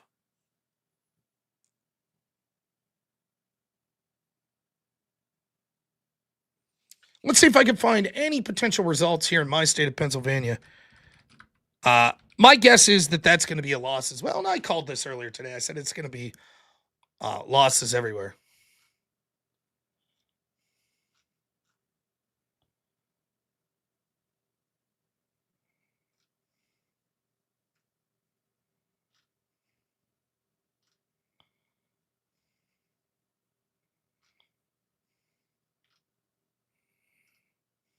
I don't see any results yet.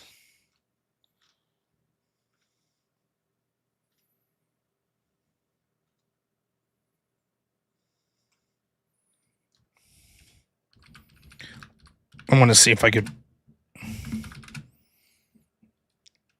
see if there's any predictions.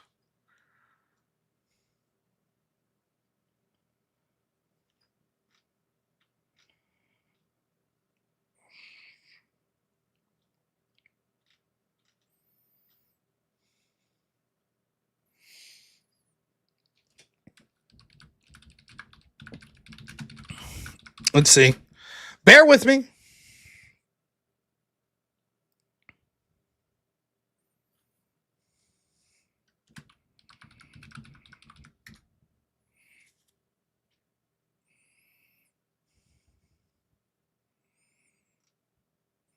Okay. New York Times. Oh, come on. Yeah, it looks like not even close, is what it looks like. Looks like a landslide. Of course, it's behind a paywall, but 95% of votes in, 60% voting to retain. Absolute crushing victory for the Democrats here in Pennsylvania. So that's it. There is no two ways to spin this. The Democrats have every right to be out there celebrating tonight. Democrats completely crushed, unless New Jersey went the opposite way, which I don't assume would have happened. Democrats absolutely completely crushed. Mail-in voting continues apace. It will ensure that Democrats win in perpetuity the majority of at least off-year elections. It's just easy to be low-effort voters there. The Republicans that are more in-person voters on election day aren't going to turn out for these off-year elections. Democrats are going to continue to clean them up.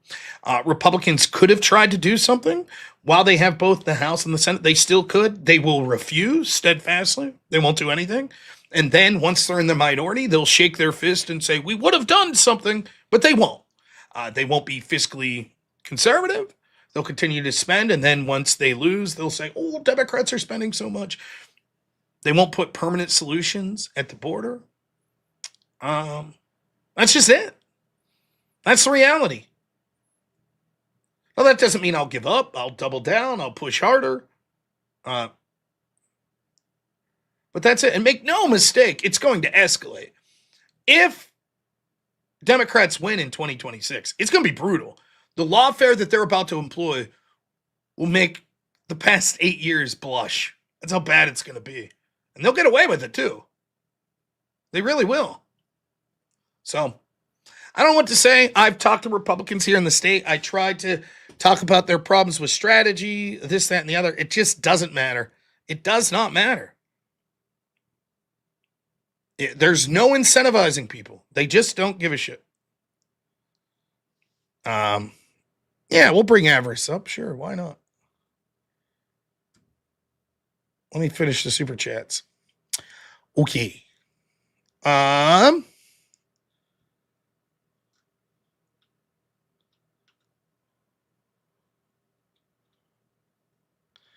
Reverse massage, $5 says, aren't Scandinavian countries more culturally and racially homogenous, accounting for social cohesion?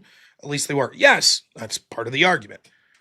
Wandering Construct, $10 says, not one step back. Thank you. Blasterbot, $5 says, if this admin fails, I think we get a Fuentes type of admin in a decade. Maybe. And then Kokomo, $5 says, call it any pushback questions as whataboutism. Then, when asked to define it, needed to use Google ChatGPT. Big hell there. It certainly was. All right. Let's invite our friend Avarice up. See what he thought of the debate. And then we could yell about Republicans and their losses. Keep getting those super chats in, folks. We're only 54% of the way to our goal. Wink, wink.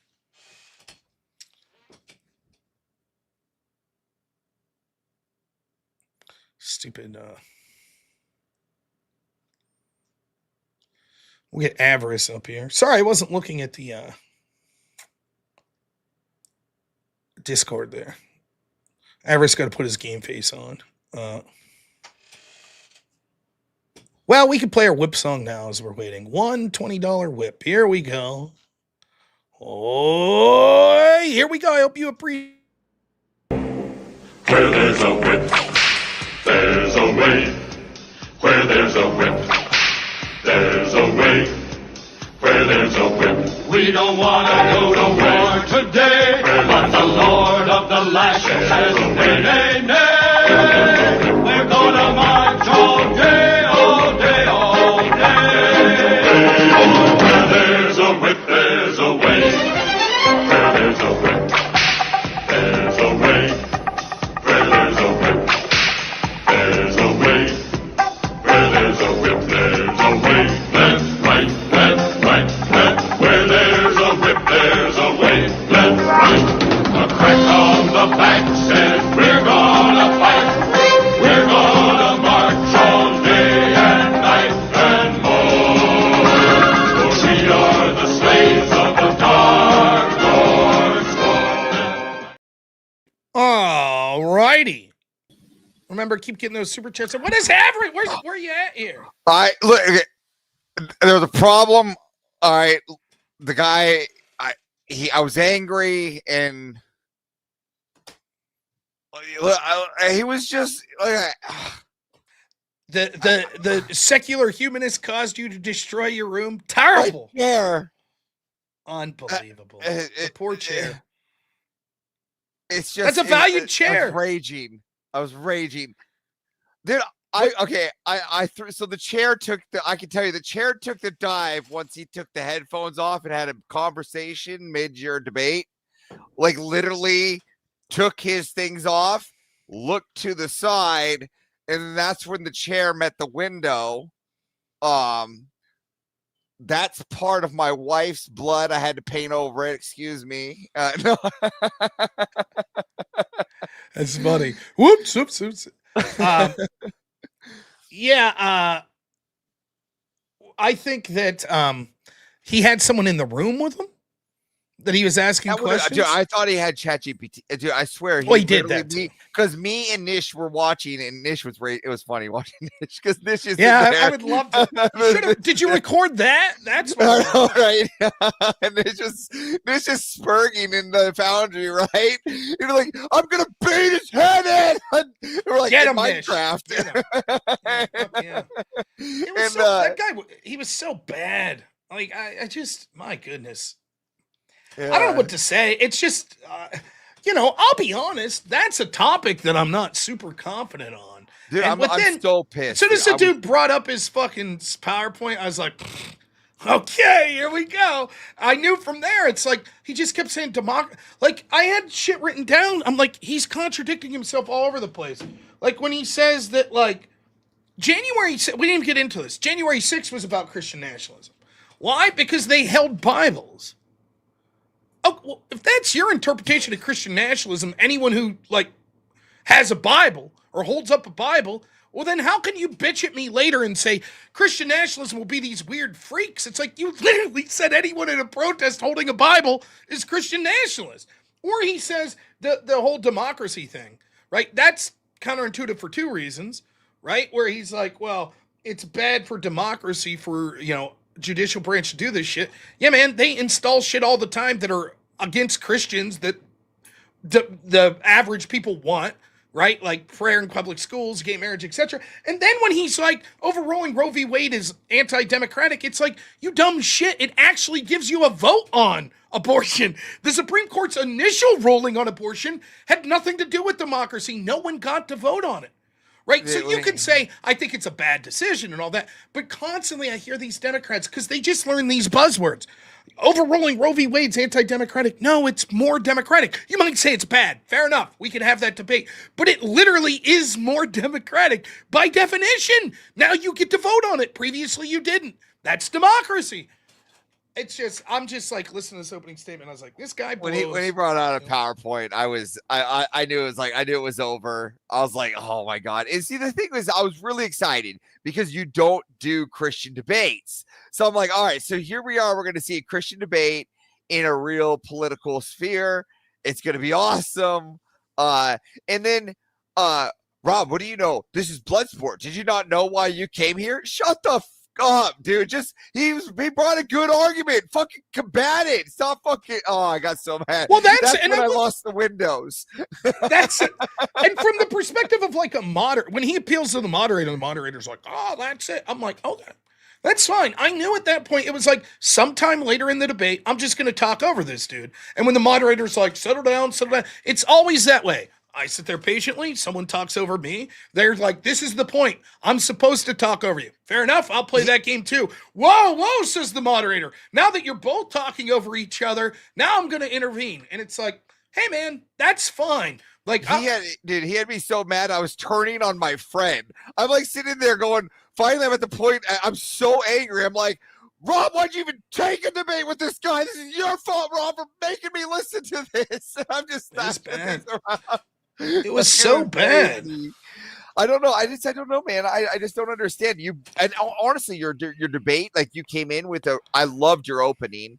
It was really strong. It brought in a lot of points where like you brought in your style, where you brought in a lot of things to contend with. And he didn't even want to contend with a single one. Well, now I understand his opening statement's pre-prepared, but it's completely irrelevant to what I said. He could have said, this is a potential argument he could have made. What you're talking about isn't what we should call Christian nationalism. And in fact, what you're talking about is the status quo. That's what I thought a smart strategy would have been. Being like, but listen, if 80% of people in Congress already call themselves Christian, then how could you be advocating for something new? And I could have said two things on that. One, nothing said I had to advocate for something new. It just said I had to embrace Christian nationalism. So even if you say the status quo is that, I say that it's better to have that many Christians than not. But secondly, I think they're Christian in name only. And they're certainly not using their religion as sort of a metric for pushing legislation that follows that religion. But he didn't even make that argument. And in fact, he's making the opposite argument, right? Where he's like yelling about like, well, anybody January 6th was Christian nationalism. Huh? What are you talking about? Here's other arguments he made that I thought was funny. His very first thing he says, he starts talking about hurting democracy. And then 2 things later, he says that we need to protect minority rights. But that's an infringement upon democracy. Oh, when he called you a racist, I almost threw. So that big hole through the doors was when he called you racist. I was like, he's friends. He gave my wife a Mexican gifts.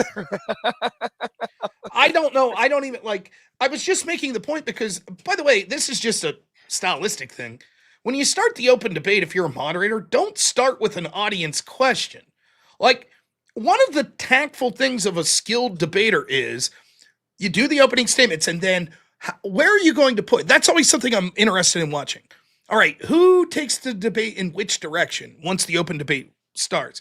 And for the moderator to be like, we're going to allow someone in the audience to put a question as the first thing, well, that sort of derails, because oftentimes what happens is one of the two debaters will be like, wait a minute, you said something interesting there in your opening statement. Let's address this, right? But instead, we don't get that option. We're going to answer I this was moderator confused question. about that. Did you know that you were going to go into the debate without cross-examination? Just honest, I didn't.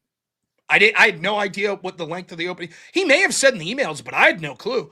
I just was like, it went right from opening to debate, open floor, and I was like, wait, where's the? Are we missing? That's fine. Some people do that. That's no problem. But I thought it was weird that it started with that audience question, and then the audience question was like, basically, there's nothing more nationalist, more American nationalist than multiracialism. It's like based on what metric?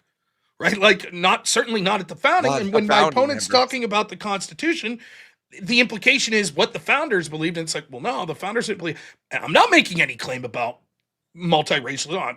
I'm perfectly fine with multiracialism. I just got done yelling at a girl on the channel the other day who was implying Rachel needs to be kicked out of the country because she's Jewish. Yeah, I think what you're trying to do too is you're trying to build a rhetoric to where we were going to go, right? And not saying that we can't go from here, but where do we start and how are we evolving? And how Christian nationalism works into the bigger picture, right? And they just want to cut you off and go, no, I already see where you're going. Fuck you. I'm going to spit a bad faith for you. And then, like, I'm just like, no, I'm not saying, I'm just saying, like, I find this argument always hilarious that it's like, oh, the founding fathers, like, they wanted this, like, huge multiracial, multi-religious. Nah, dog, that's not what they wanted. Now, you could say that's bad, that they didn't want that. That's fine. That's an argument to be had. But when you're like implying, I'm just saying that's not true. Like the idea that the founding fathers would be like, yay, the country's getting far more brown and far, no, that's not how they were going to look at things. Again, you could say they were wrong, perfectly reasonable. And I'm not saying that I'm against, you marry whoever the fuck you want. I don't care. I'm just was making that point. And then for him to call me racist. And then the best part was, when we're talking about, he keeps saying democracy, democracy, democracy. And I'm like, what do you think the Constitution matters? Yeah. Okay. Can you show me where it says democracy? In fact, the founding fathers didn't like democracy. And then I'm trying to get to the point when you say Democratic Republican, don't just read me a generic definition of what that is. I want you to tell me in the Constitution, who did you get to vote for? If you were eligible to vote, who did you get to vote for? And he says, I'm not going to sit here and let you be racist. What the fuck does that have anything to do with you only got to vote for the House of Representatives? That's racist. No, the truth is, he didn't know what the fuck I was going to say. And instead of addressing the question, because the truth is, he was embarrassed. He did not know that the Constitution never mentions democracy. He did not know that at the founding of the country, once the Constitution was signed, that you only got to vote for the House. He didn't know that. So he was embarrassed. So he's just like, well, clearly you're racist like the founding fathers. And what he did know is he knew how to play like a dick, right? And at the end, it just shows that, right? And you can see at the end when he even tells his own audience, don't come to my channel. Don't even come here. Don't, even if you voted for me, go away. It's like, what kind of person is this? By the way, like the idea of like, I criticize Mandani and he's like, oh, that makes you racist. It's like, okay, man, then are you racist for criticizing Christianity? Dude, and then just shout out that Madani won mid-debate. Like, bro, like how low tier do you need to? I was so mad at that part too. Like, I was so many things caused this today. Like, why would you shout out Madani? I don't give a fuck about those left. We're watching a debate about this. Well, I tried to get my little jab in at the end. When I won the poll, I was like, hey, I won like Mamdani, right? Yeah, I saw that. Another thing that got me too. I'm going to criticize you on one thing, because there was one time you could have just sucker punched him and you totally missed it. Did you notice that he said that his idea for what considers a child is when they are no longer need their mother? That means like they no longer they can be there on their own. That means I could have a selective 2-year-old. This thing's out of control. I don't want to feed it anymore. Bye. I know. If that's literally, yeah, I should have picked up on that. I was. It always amazes me, like how these people like. It's so quick to get them to admit, like, yeah, fuck it, abortion the day before. Like, that's so irrational. It's so like, and I'm bringing it up for a reason, right? But Because you saw it, right? You heard him do it. You heard him say Yeah. all the way up until until they're able to be self-sufficient was pretty much his definition. He Yeah. worded it. There are people that make that claim. I don't know if he would say, no, I meant outside of the womb. I don't know if he would have said that or not, but there are literally people. There are people that say you're not human until you can speak. I've read this. Now, it's There we not go. a common argument, but the implication is, well, if you're not human until you can speak a language, then if you're not human, then we could take you out, right? Like theoretically, so it's I don't know. It's a weird thing, but yeah, I mean, he was so bad. He was so bad. And like, I hope that people, even his audience, I hope they picked up on it. He's asking me difficult questions. What about slavery? Here's what I say. What about like abusing wives? Wives as property. I'm answering those questions, right? And then when I'm like, okay, now let's talk about let's interrogate your framework. What would you say about abortion? I refuse to answer it. It's a pointed question. It's whataboutism. And it's like, come on, man. Now, I thought about it. What I was going to do once the moderator was like, he could choose not to answer, blah, blah, blah. I was going to be like, okay. All right, we have audience questions. Rob, what do you think about blah, blah, blah? I refuse to answer. Pointed question. Next. And just did that the whole time. Been like, what? That's how the game's played, right? I think every one of these questions are coming with an agenda. Am I wrong? Of course not. That's sort of the point, right? But I was like, fuck it. It's not even worth it. I'll answer the questions. It doesn't matter. My favorite part was when Nish comes in and he goes right near the end. Nish is yelling. He goes, "Fuck! Why didn't you just tell Rob to come into here? We could have had a better debate. It would have been more entertaining." I would have taken the opposite. I'm just yelling. Yeah, it's totally true. I mean, and that's what gets me. I'm constantly amazed. And here's what gets me about. I could be wrong. My understanding of this guy is he debates quite regularly on this very topic or very similar topics. And I'm shocked at the ill preparedness of it, of the whole thing. It's just like, I don't know. I feel like any of my friends that aren't debaters, that are just random Joe Bros that aren't Christians, like just dudes that are like welders or carpenters, would have given me a far better debate, right? They wouldn't have been like, that's what about us. They would have actually made points. Right? Hey, man, I'm not Christian. Why should I be? Yeah. Like the first thing they would say is like, well, I'm not Christian. I think I'm doing all right. Why should you force me to be Christian? Of course, I'd be like, well, no one's forcing you.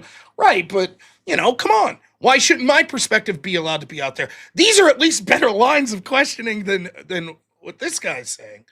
Yeah. I don't know. I honestly thought coming into tonight, I'd never seen that guy debate. I knew nothing about him. I just knew that they were like, oh, he's someone who debates this a lot. And I was like, it's going to be a lot of, what about this verse of the Bible? Here, this, how do you reference? And I was going to be like, I'm going to get exposed, right? And so I'm going to be like, listen, and I don't know, right? I'm not going to claim to sit here and know chapter and verse, or, that's what I thought was going to happen. And it's just like, no, it was none of that. Yeah, None of it. I heard that he debated Did he debate Andrew or something in the past? Or I don't know. I Someone was saying he debated Jim Bob. Oh, maybe Jim Bob. Okay, I don't know what the whole. I don't know how Jim Bob. He made it through Jim Bob without getting punched in the face. That Jim Bob's more aggressive than most. Well, that's what they said. Jim Bob said something about like, I don't know. He left. I don't know. I don't know. I tried to be polite even through the end. Like I didn't make any insults to him. I just said, like, listen, I think I don't know if it's like you're being bad faith or you're ignorant. I don't know why you don't understand this. Anyone who's watching that's objective, it would say like, this is a joke. So I don't know. But like I said, I'm interested to hear what some of the people like Andrew, if he ever gets a chance, which he's busy, to watch that debate and comment on it, because, I'm sort of arguing what I kind of heard Andrew interpret as his version of Christian nationalism. So, Jay Dyer, and I think that like someone like Jay Dyer would be like, Rob's screwing up when this guy says that Christianity justifies slavery. He should have cited this passage, this verse, to which I would say to Jay or Andrew or maybe even Jim Bob, I don't know those passages. I don't know. So I'm just like, that's why I'm not very comfortable doing the religious debates. But I hope I didn't, no matter what sect of Christianity you come from, I hope I didn't blaspheme. I hope you don't think that I was speaking for you in a way that you don't agree with, because that was something that I very much was concerned of not doing, because I fully admit that I'm basically non-denominational and I have a very poor understanding of the Bible. That's why I thought if I just limited it like, bro, I'm just talking about the 10 Commandments. you know. And then That's- apparently that's he had why I a was- different list of the 10 Commandments This is than why I me. was super happy to like. This is why, no, honestly, I was really excited about today's debate because, like, I'm not a very Christian informed person either. So I'm like, all right, Rob's going to take this to a political side, so I can start understanding how to fight these arguments better, and I'm going to get some really good rhetoric, you know. And the guy just made it so. Well, look behind me. And it's sad because I actually did want a good debate. I actually wanted you to have something to contend with, except him just fucking name calling you, or calling you racist. I was like, I was just getting frustrated, and then and then here's the thing. First off, name any time any of our guys in any debate leaves the debate to talk to somebody else and goes off, right? Literally while they're giving their point. Like, you don't even matter your point. Name someone that literally shouts something irrelevant, Mandami for mayor, in a debate. None of our guys do any of this shit. Like, our guys would have just fucking ended it and called it. You had a lot of you had a lot of fucking patience. So Yeah, the one thing I did that was kind of shitty was reading those studies for 4 minutes. But I was like, really? We're gonna do this? I was This actually, dude's just. I was in it for the long haul. I was like, Oh keep man, if coming. they would have said shit, I was gonna go. I had fucking dude. You know where that came from? That was shit that Manton had prepared for another debate. He has like fucking 30 sources. I was like, I brought it up. I was like, I'm just gonna go fucking through them until they say like, don't do this. And I'll be like, you see how frustrating that is? Where I'm just like going off and like, Strapped in. I was like, put my seatbelt in. I'm like, go, Rob, go. I'm ready to listen to some lines. I don't. The whole thing, it was just like, my goodness, like he's just going on and on and on and on about this, and it's like, it's another example of So you might have noticed me talking in the background there when I was muted. I was actually asking Nish if he wanted to come on and yell at you about the debate. But he said he can't right now because he'd say TOS on friendly stuff. He's still a little fired up. That old chestnut. Yeah. So he's still a little fired up. Look, there's certainly, I don't know. I'm trying to tell myself to be calmer when I debate. So I hope it came through tonight. But like, certainly I just wanted to be like right out of the gate. I just wanted to be like 5 minutes in, you're racist. And he just keeps talking over me. This is what bloodbath debate's about. I just want to be fuck you, you motherfucker. What are you talking about? And then even before the debate where he was like, I was like, thanks for being here. He's like, you're going to have a long night. We did get a funny comment. Somebody came in and into the Foundry, and I heard who the fuck is debating robnoerr and Avarice combined against robnoerr? I was like, this guy does not look like the two of us combined. Yeah, that's funny. I don't know. It was, and then there's the other thing of like, well, do you stick around for the open panel? No, I don't do that anymore. I just don't, because I think that I'm not, it's one thing. Someone wants to debate me. We have our own open panel now. Where's our third guy? Where's the guy with the Iron Man? He's hat, out there. He's there. Here, I keep hitting the wrong button. I was gonna send him. He's lurking. By the way, super chats, folks, keep sending them in. How are we out on that? Don't know. Our morning goal did not make it. So unfortunately, we were. Wasn't that rough? Yeah. We had a rough day. I suppose if we bring Spiro up, we do have an announcement. Is this an announcement about a special debate coming up or day? No, it's about an event coming up. Yeah, the event coming up. That's what I mean. Yeah. It is an announcement on that. If Spiro comes up, we'll talk about it. Look, if Spiro doesn't come up, it just shows that he keeps hiding from Avarice all the time. He knows. But it's funny. Spiro's like sent me. He's like, this dude's like legitimately like an engineer. He builds software for the U.S. Army. That dude I just debated. No way. That's what he's got the proof, man. I don't even know what to say. It's shocking. Hey, what's up, Spiro? How you doing? Oh. I'm doing well. How you guys? We're doing very well. Good. Yeah, that dude's a legit software engineer, right? For the. I'm not trying to. Now he gave his real name, so it's not. But that's engineer. That's where he gets the name. I see you took the mushroom hat off. Yes. Welcome back from the land of Sarah Land with the mushroom hat. That moldy tomato. Yeah, I know. Yeah, that's the sad part is that I'm not joking when I say that the entire tech industry is infected with people who think this way. And you would think that in a industry where you're supposed to apply logic, because that's strictly what programming is, it's strictly the use of the laws of logic implemented inside of hardware. You'd think that there would be more logical, I don't know, thinking abilities, and you just saw it on full display. And yes, he works in the U.S. Army. I don't know exactly in what capacity. It's Yeah, and I'm clear. not trying to like delve to it, but just the general idea of like it's public servant, right? Like Yeah. you know, it's a bit. I just can't get over like I don't know. He just again to me it was a loss for him on twofold, right? Like, and we used to call this in debate a performative contradiction, right? So like you'll make a claim. I'll tell you a performative contradiction I saw once. This is real. A team was screaming, even though it had nothing to do with the topic of the debate. It quickly became evident that we had a sandwich or something brought in. It was like lunchtime, so people eat like before the debate, and there was meat on my sandwich. My partner was a vegetarian, and this team decided they were going to run what they called "meat is murder." And so, fuck the debate. The whole thing was I'm a murderer because I was eating a sandwich with meat on it. Okay, all right. So during the debate, there's time where there's prep time and you can go leave. And I went outside and I saw the dude that was yelling me about this throwing rocks at a squirrel. And that's a performative contradiction, right? Because you are saying that based on my performance, right, that I'm doing something that I should be rejected for, and then you're contradicting it through your performance. Or, you know, there might be like performative contradictions you could do. You can get clever with it. People would say reject capitalism.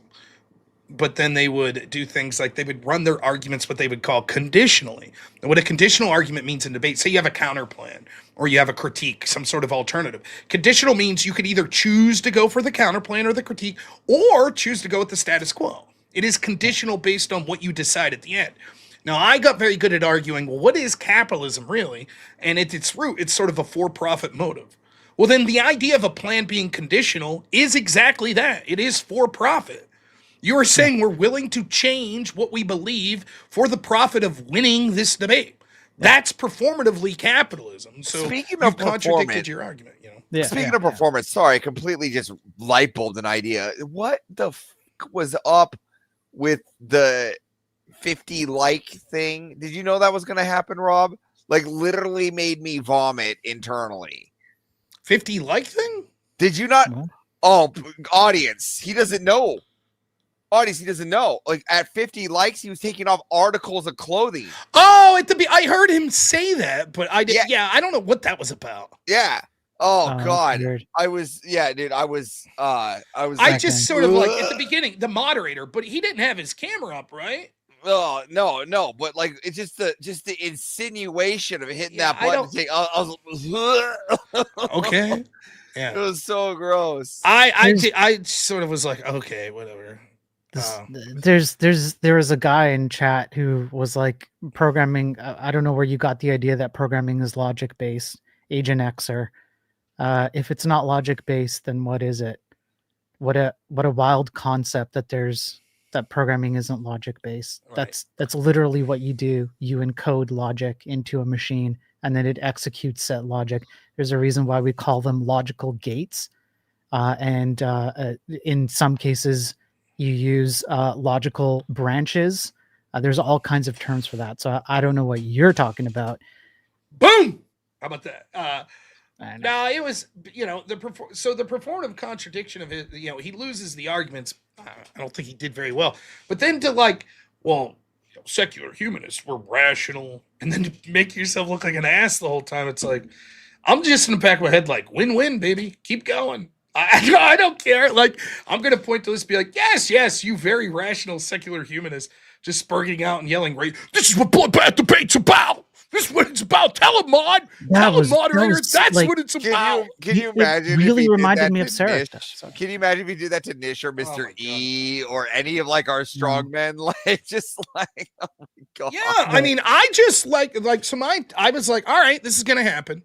Right. And so I was like, well, I just got to try to get in when I can. And then eventually at some point of this debate, I knew I'd get to the point like, hey, that's fine. I'm just going to talk over you and you'll talk over me. And that's fine. I guess that's what it'll have to be until I can at least get some points across. And I wasn't able to get enough out that it was fine. And he was just making himself look like a fool. I basically had to say very little, at the beginning of the debate for him to exhibit. He had no clue what he was talking about. But yeah, I mean, it was, I don't know. He looked like a total goof. I know that's a word I use a lot lately, but dude, there's actually 2 wars going on now. There's also one going on in chat with Spiro in this Asian. Yeah, people want to debate me on what programming is. Yeah, it's strange. What guy is it? This is a fantastic. Well, there's Agent Xer who kind of was like, oh no, I'm just he's like, no, I think you misunderstood me. Maybe I did, Agent Xer. That's why I didn't lean into hard. But he's like, no, I just meant like it's changed. Like people have gone away. If I understand correctly now, he's saying people have gone away from the logic of programming. But there's definitely some people who are like want to get into the nitty gritty of like, for example, here, yeah, that one. Thank you. Yeah, programming isn't logic based. Running programs is logic based. Programming is a fuzzy search through memory about a compiler. That the act of actually creating code is fundamentally limited by the fact that it has to be executed logically. It doesn't matter what the compiler does as an intermediary step. It's the execution of it. So when you're creating the code, you have to think about that execution step, regardless of where the compiler takes you to. You do have to understand compiler to some degree, but anyways, we're turning Rob's thing into what should be on my stream. Come on my stream and debate me about it on my stream. Yeah. Let's talk about Rob destroying this guy. Look, all I'm trying to say is that it shocks me how about this? I'll lean back a little bit, okay? It shocks me how many people are in the tech industry who rely and depend on logical thinking in order to understand what the heck they're doing. And so you would think, right? You would have some kind of assumption. Oh, this person is a programmer. Therefore, they probably have some awareness of like logic, and they execute logic to some degree. Like they have to, step 1, step 2, step 3. You got to kind of go through that, right? And then you put them in front of a debate like this, and it's like, wait, where's any logic anywhere here? Because all I heard was about like assertions and why are you racist? And like, where's the logic? I don't see it anywhere. Well, and the like just not understanding simple, like misusing the term whataboutism. Okay, fine. But then you read the definition that's like, okay, now you just read that. You're using the word wrong. And he's like, see? Yeah. And you're like, what are you talking about? Like it's reverse massage. $2 says, pay up, you feet chucks. Thank you. This is an excellent opportunity for donos for the whip song starting. Let's just start it going. Yes, $50 will get you a whip wheel. Yeah, absolutely. And then we got Carney Vanguard says, enjoy the rest of your eating, Rob. Thank you. I appreciate it. Thanks for the membership. Chicken Pork Adobo. Donos tonight, Rob. It's great. Yeah, I'm doing good. $5 says he said is Christian nationalism the same as white nationalism? Does that mean non-white Christians can't be Christian nationalists? Yeah, I mean, now the problem is there are Christian nationalists, like what's his name, Wolf, that says there's a racial component to it. But that's not how I'm arguing it, and I don't think that there's, unless he wants to say like, no, that's the only true form of Christian nationalism. I don't know, it's stupid. Arc Epoch, thanks so much. $5 says, I want to know what the super chat said that caused him to say he would leave and never come back. I assume it was something personal about family or something. Listen, it's from the perspective of sort of a moderator.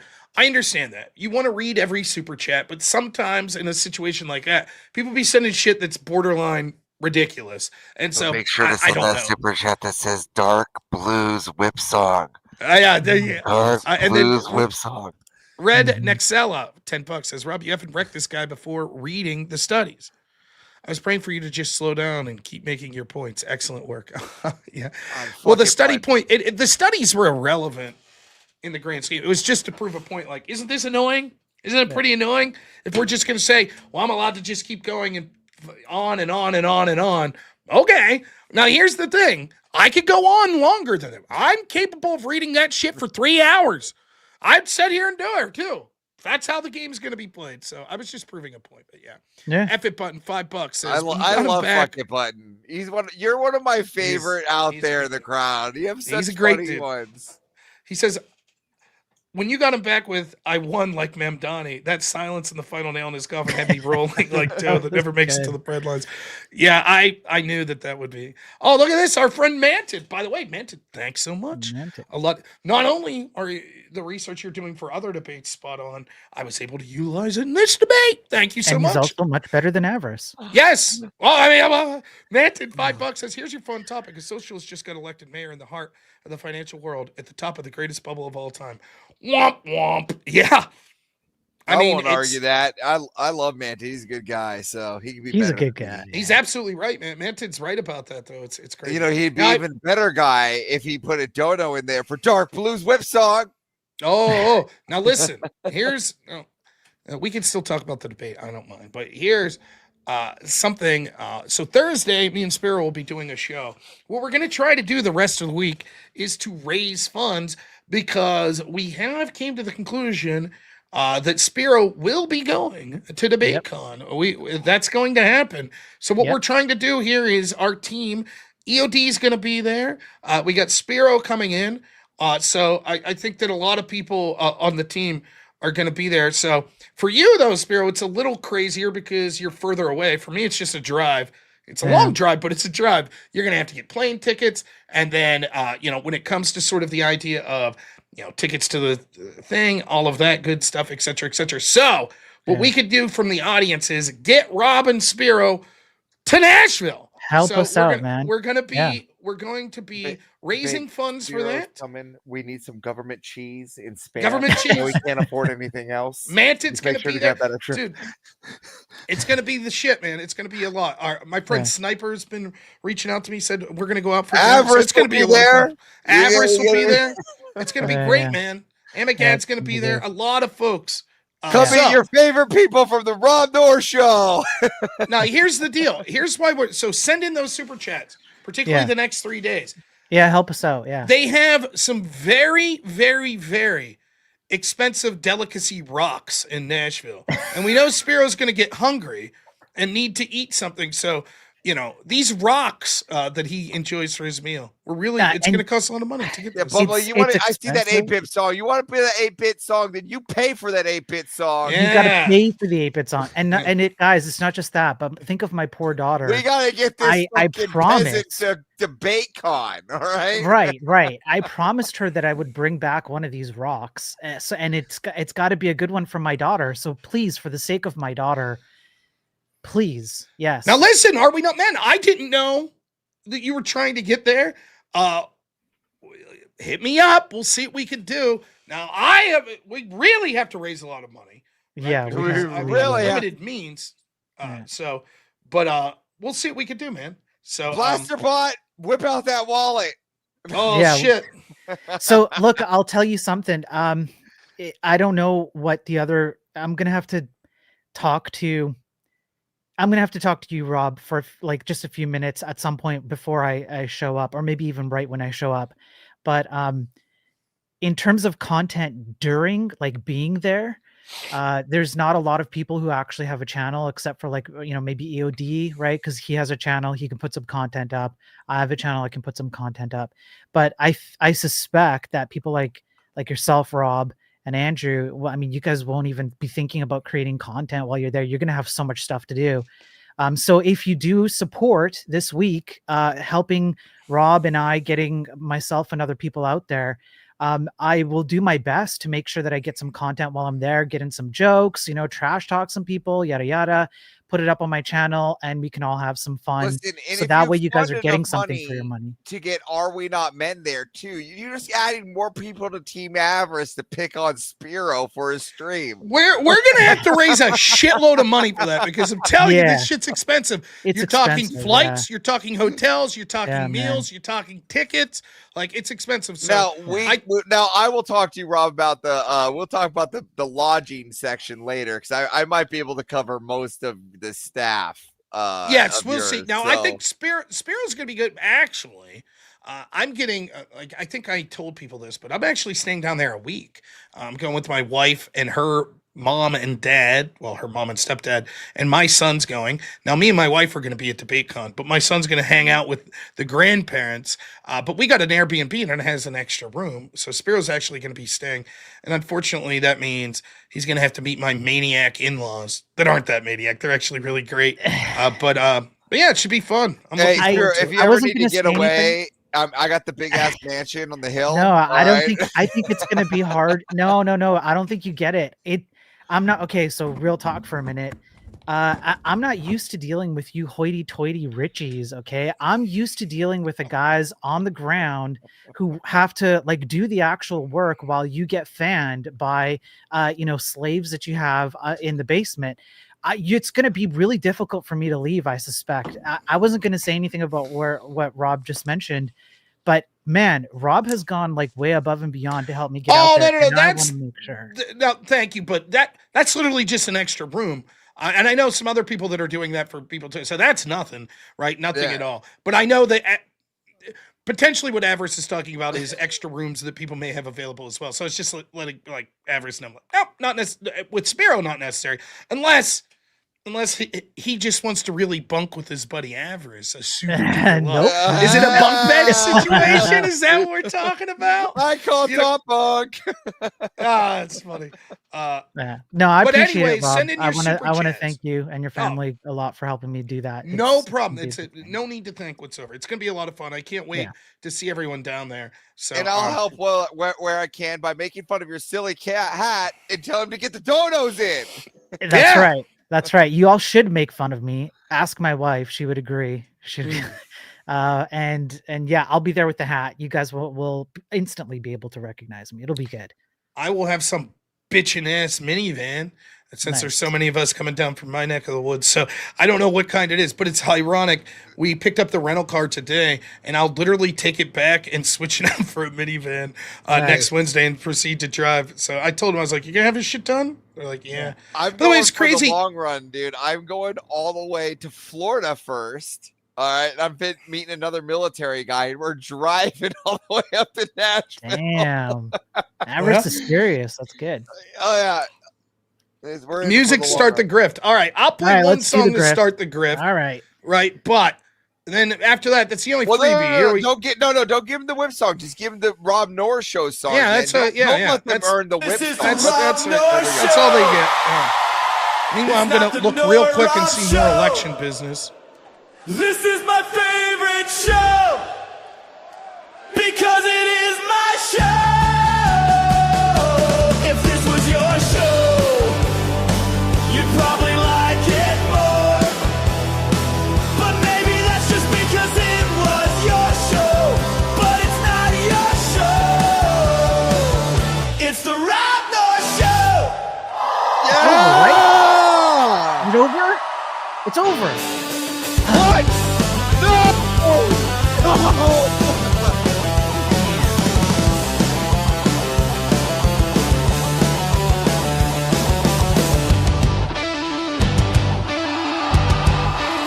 This is the Robnoerr Show.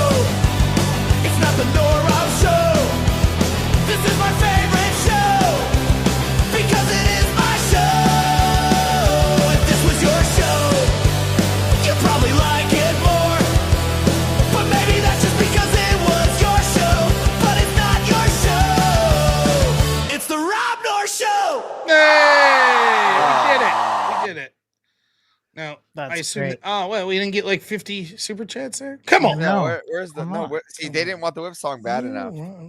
Hey, Avarice. Actually, Avarice and Rob, I had a thought. Let me know what you guys think, and chat. You know what? Just all of you, but because you guys are here, I had a thought. I was thinking about something after the debate. Rob, you come on.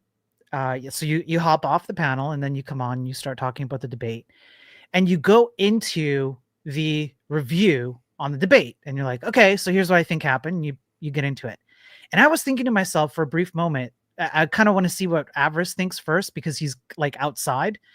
I was thinking, man, if Rob really wanted to grift, I would probably just stop right now and say, if you want to hear my thoughts in the debate, send me a little bit of money, Oh, that because would have been everybody's smart. amped up. Yeah. Right? Because you Should've could been. tell in chat, everyone's like, oh, like what Avarice was saying, right? Oh, I'm so upset. Like, oh, I hated how that went. So yeah, there you Oh, go. yeah, it's this one. It's this one. Yeah. I fucked it up. Damn. Like Jake even knows. Look at him. He's Yeah, like, even "Uh-huh." Jake. Yeah. Oh, Man. Yeah, it's bad. I screwed up again. I know. Ah.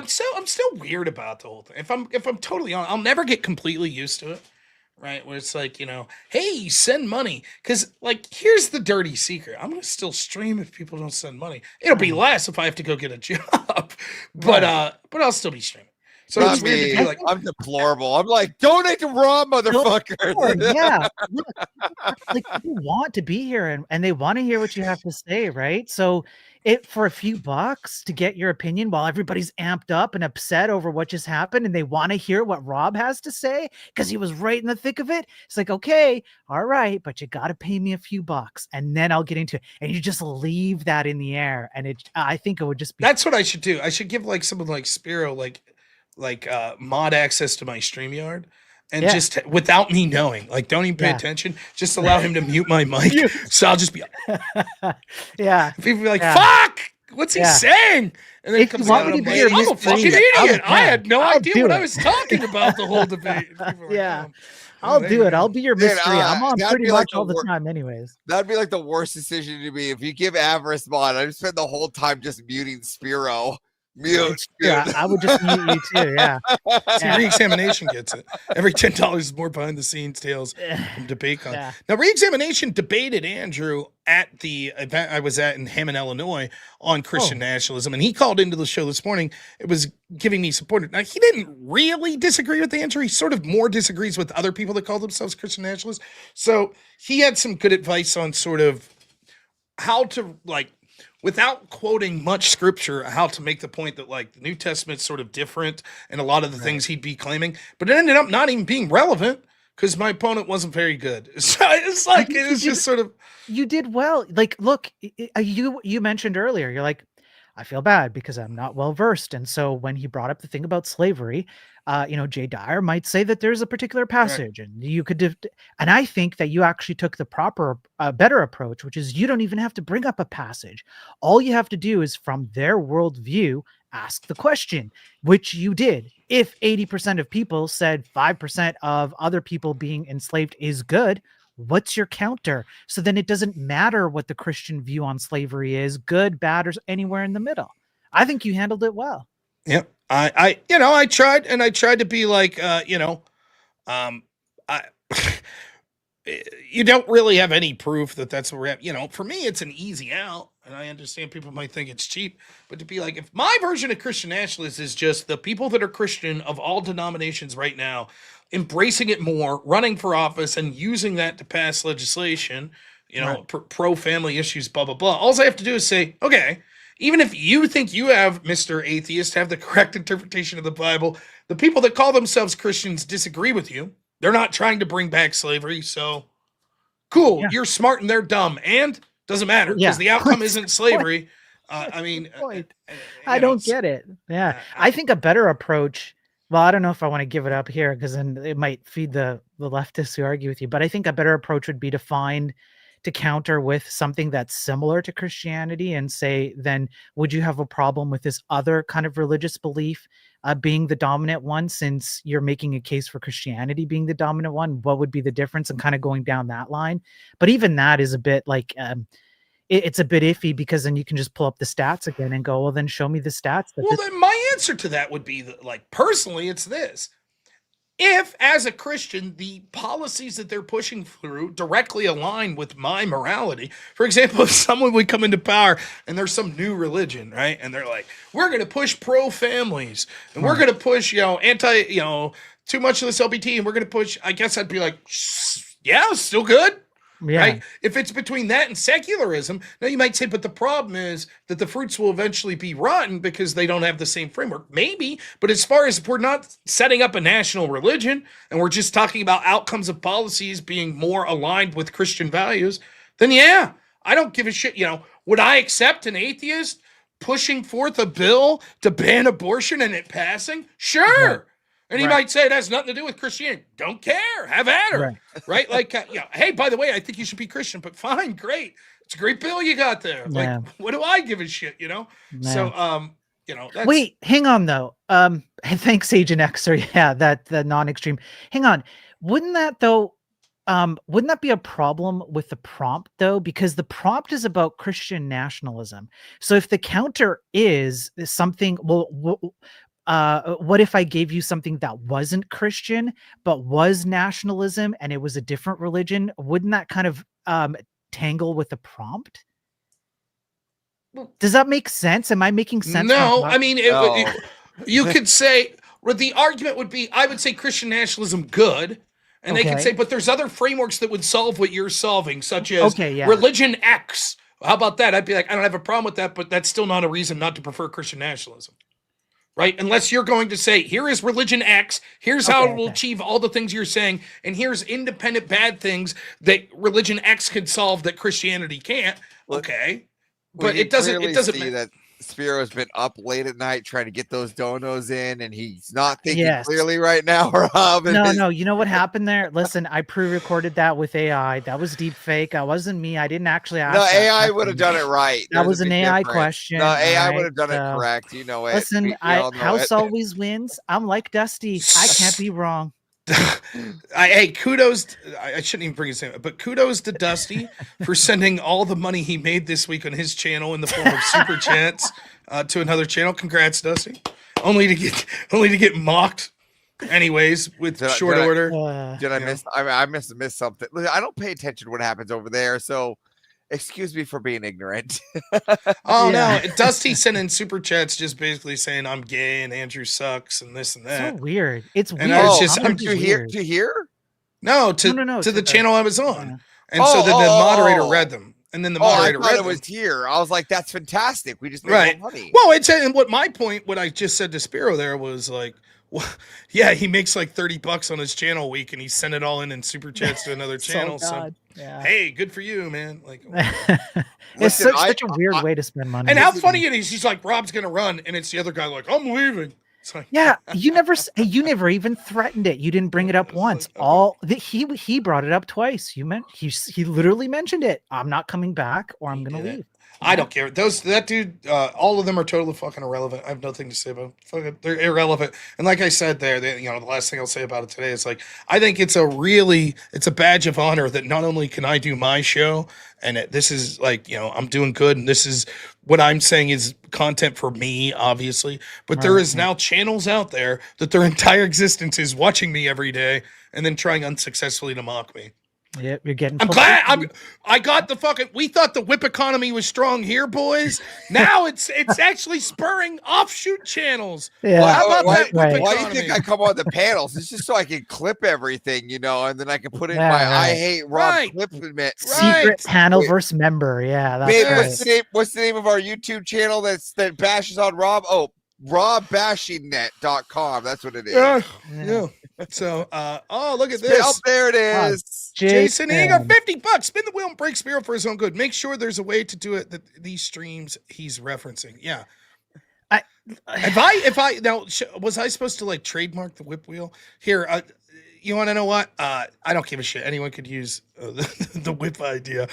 I feel like an idiot that it worked ever in the first place. I'm not doing it. It's not happening not on my streams. Well, you'll lose your mind. Please not 8-bit. Please not 8-bit. Please not 8-bit. Oh, it's gonna be polka.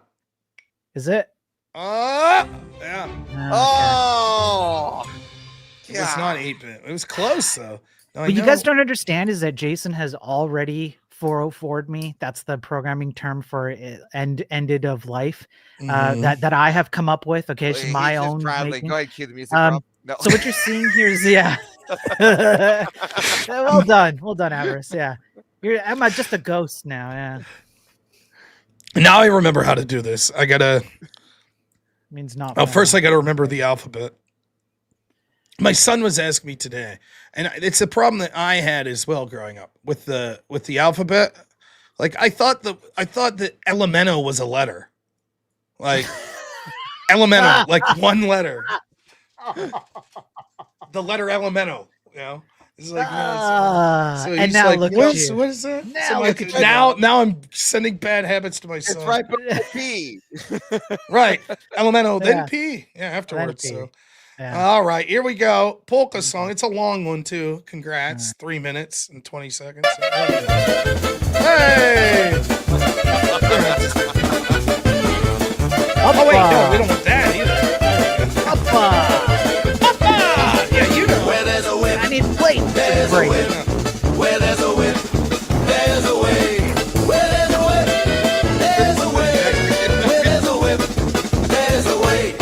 We don't wanna go to war today, but the Lord of the Land says nay, nay, nay. We're gonna march all day, all day, all day. Where there's a whip, there's a way. Where there's a whip, there's a way. Where there's a whip, there's a way. Where there's a whip, there's a way. Left, right, left, right, left, right, left. Where there's a whip, there's a way. Left, right.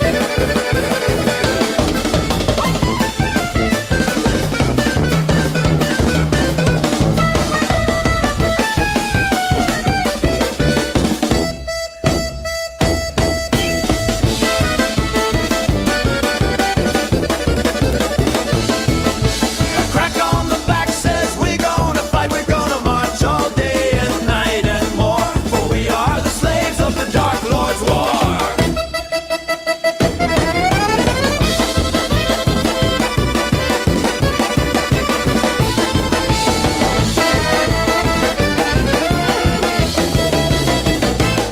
Where there's a whip, there's a way. Where there's a whip, there's a way. Where there's a whip, there's a way. Where there's a whip, there's a way. Where there's a whip, there's a way. Left there's a whip, there's a way. Where there's a whip, there's a way. Left, right, left, right, left, right, left. Where there's a whip, there's a way. Left, right.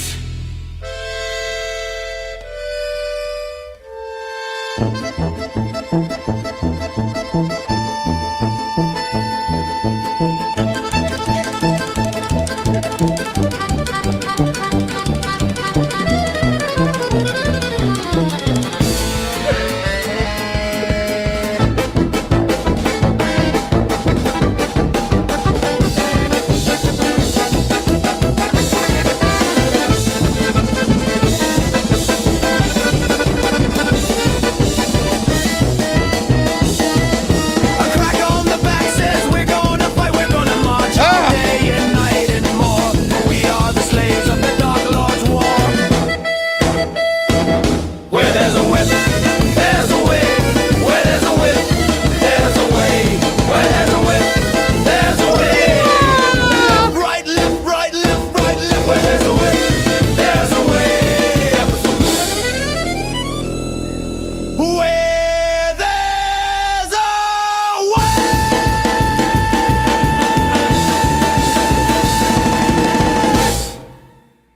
Hey, we did Hey! it. We made it. How about that? So Oh, look at somebody, this splash button. Send Oh, a look at that. PayPal. Let me Nice. check that. You Somebody sure that said was I can't polk read. and that wasn't like Mexican music? This one. I don't know. Yeah. Someone said I can't read, and they're right. I don't know what it's like to read and have actual like food. But Jason did say that That doesn't wait. spent- Hold on. This looks even crazier. I want to know what's on Rob's face right now. what's going? I don't I know. hope It you're just looks. It looks so interesting. First off, thank you, Bruce, for the $5 on Cash App. Oh, that's Thank you, Michael. I don't want to say real name because I don't know. Thank you, Michael Elizabeth Stickian Mocha, whatever. Someone named Mike. Thank you so much. $100 on Buy Me a Coffee. Thank you so much. Whoa. And then lastly, Holy to our crap. friend Blasterbot. Now you two have to participate in this. Each of us have 2 minutes to talk about our favorite dinosaur.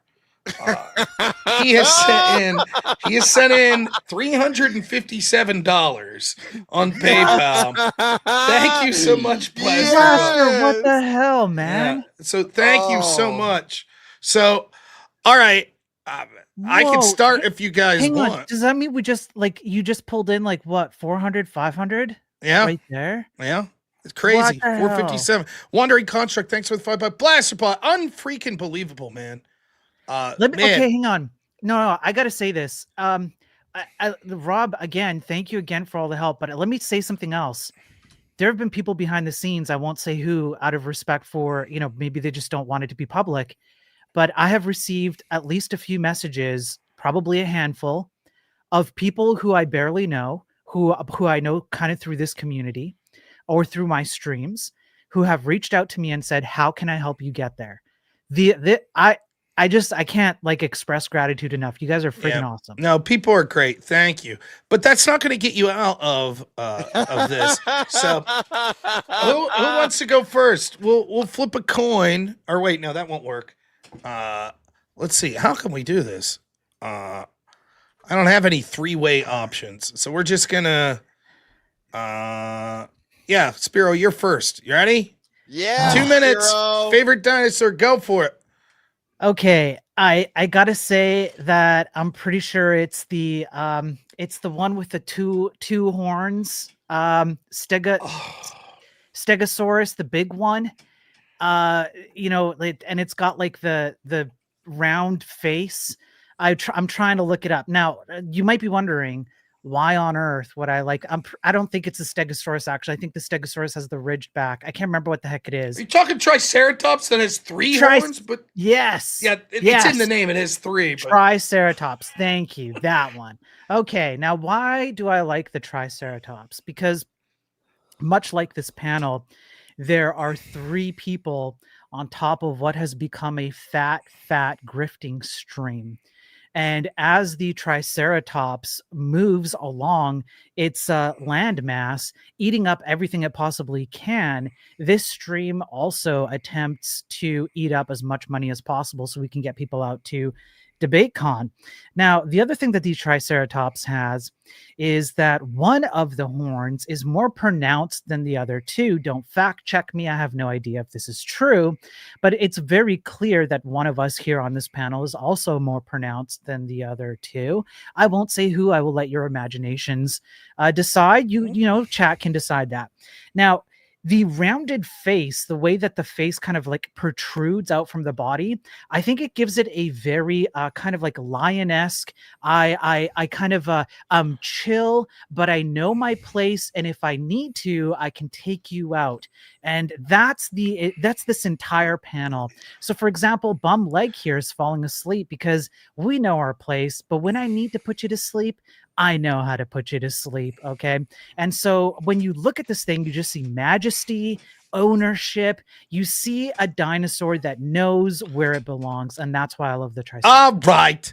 Didn't even know the name of it. I'll start. Jesus, My Lord, dinosaur, man. my favorite dinosaur is the Ankylosaurus. Now, I know the name of it and I know what it is. First, what you need to know, it's like the armadillo of dinosaurs. It's the tank of dinosaurs. Now, not only does it have this like amazing back shell, but it's actually ridged and sort of spiked around the edges, which makes it sort of the perfect defensive mechanism. And you're like, yeah, that's all well and good. Defense, but what about offense? Well, it happens to have a sledgehammer of a tail on it with bulbs at both sides that it could use to just absolutely decimate anything that comes in its way.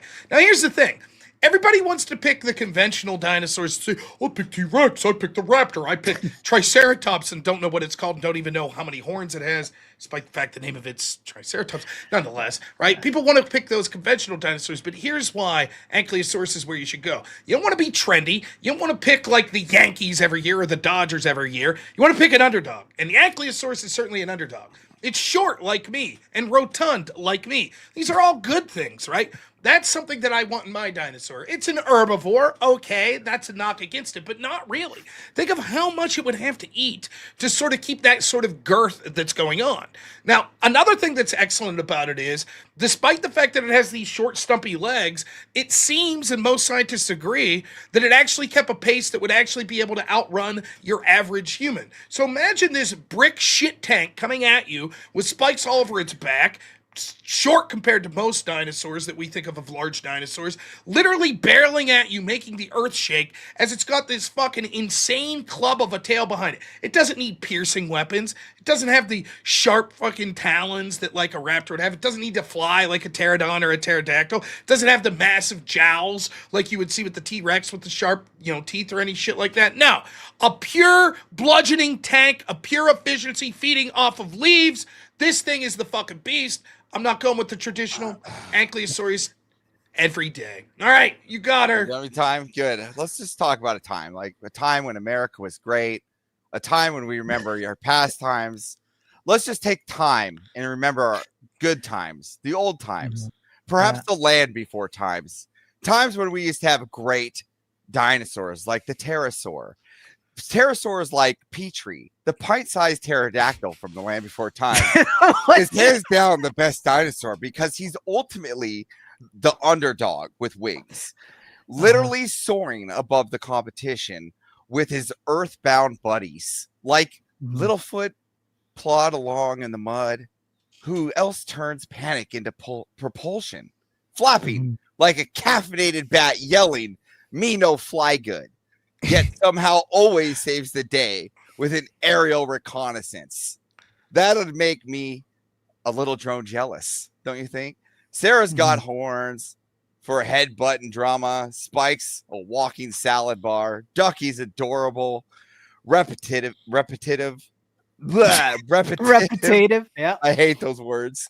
But Petrie, you rich people. He's the neurotic navigator with a heart of gold, proving the true greatness comes from embracing your wobbles. After all, in a world of T-Rex tears, the best survival is the one that can literally rise above the BS.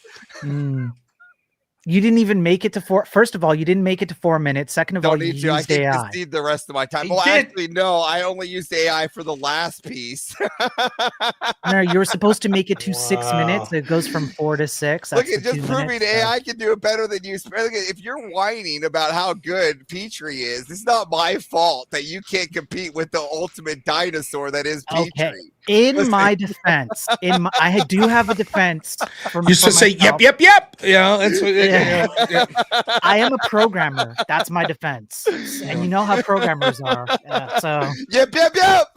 Now listen, I did not cheat. That was all me. I'm just throwing it out there. But I have thought about this a lot. You've so thought that's sort of about that a lot. Listen, and I mean, that whole taking the time when America was great, that was all me there, Spiro. Just so you know, I landed it into the landed before time. All right. Yes, I know you were trying to distract us with a little bit of ingenuity there too. Yeah, well, you know what? Sometimes you got to be you need some ingenuity when you're thinking on the fly. That's why it's true. This is why people didn't fall asleep during mine, and they fell asleep during yours. Yeah, what was that word you mispronounced again? Was it repetitive? Repetitive. Listen. It's ours. Rapacious. It's ours. Ours always give me the rapacious. Ours always give me into something. So I must admit, Rob, you did really good because you used rotund, girth, and stumpy all in your. I mean, look at those words. That's fantastic. Those are things I'm called on a daily basis. Yeah, I figured your wife probably uses them. We all know Petrie's the better dinosaur. Let's not move on. So that's also a spin the wheel dino. We got another spinner. Wait. We did. Well, remember the other one, the $100 one before Blasterbot on coffee. Oh. Well, that he could pick. Yeah, he clearly said dark blues. I saw it. Oh yeah. All right. Yeah, well, now wait before we get there. Well, let's just wait. First off, fucking button $5 says another poor chat to silence Spiro for a moment.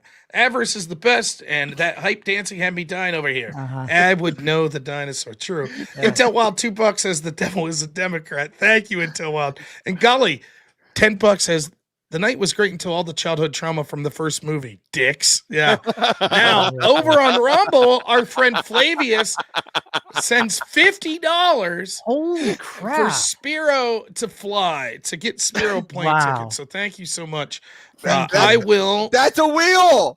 That's Oh my god. No, you guys, like, I really appreciate it because we maxed out all our credit cards and savings and all that, even with the help to make it out there. Reverse Massage says, so all of Avarice Gregorian. ours are hard. Oh, the Gregorian chant song. Yeah. There you go. Oh my god. Oh, look at that.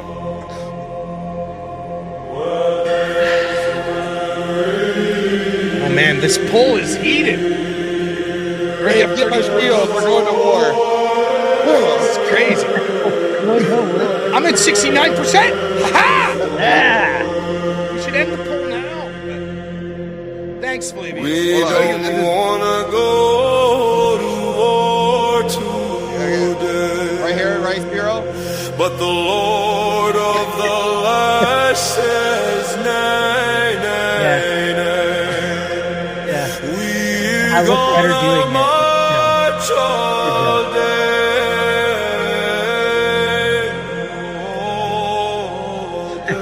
Just say, wait, this the intro to your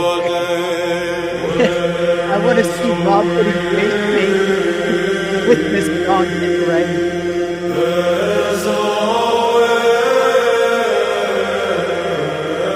I think the drums come in soon, if I remember.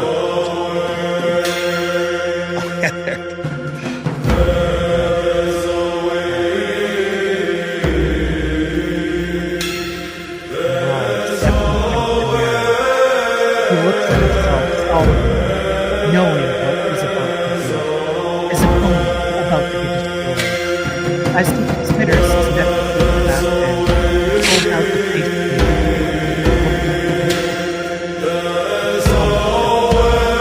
Ready for the moment to destroy.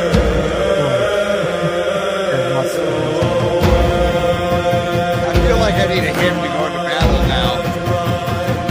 Where's the preacher when you need him? Lord bless me, I'm going to war. A crack on the back says we're gonna fight. We're gonna march all day and night and more. For we are the slaves of the dark Lord's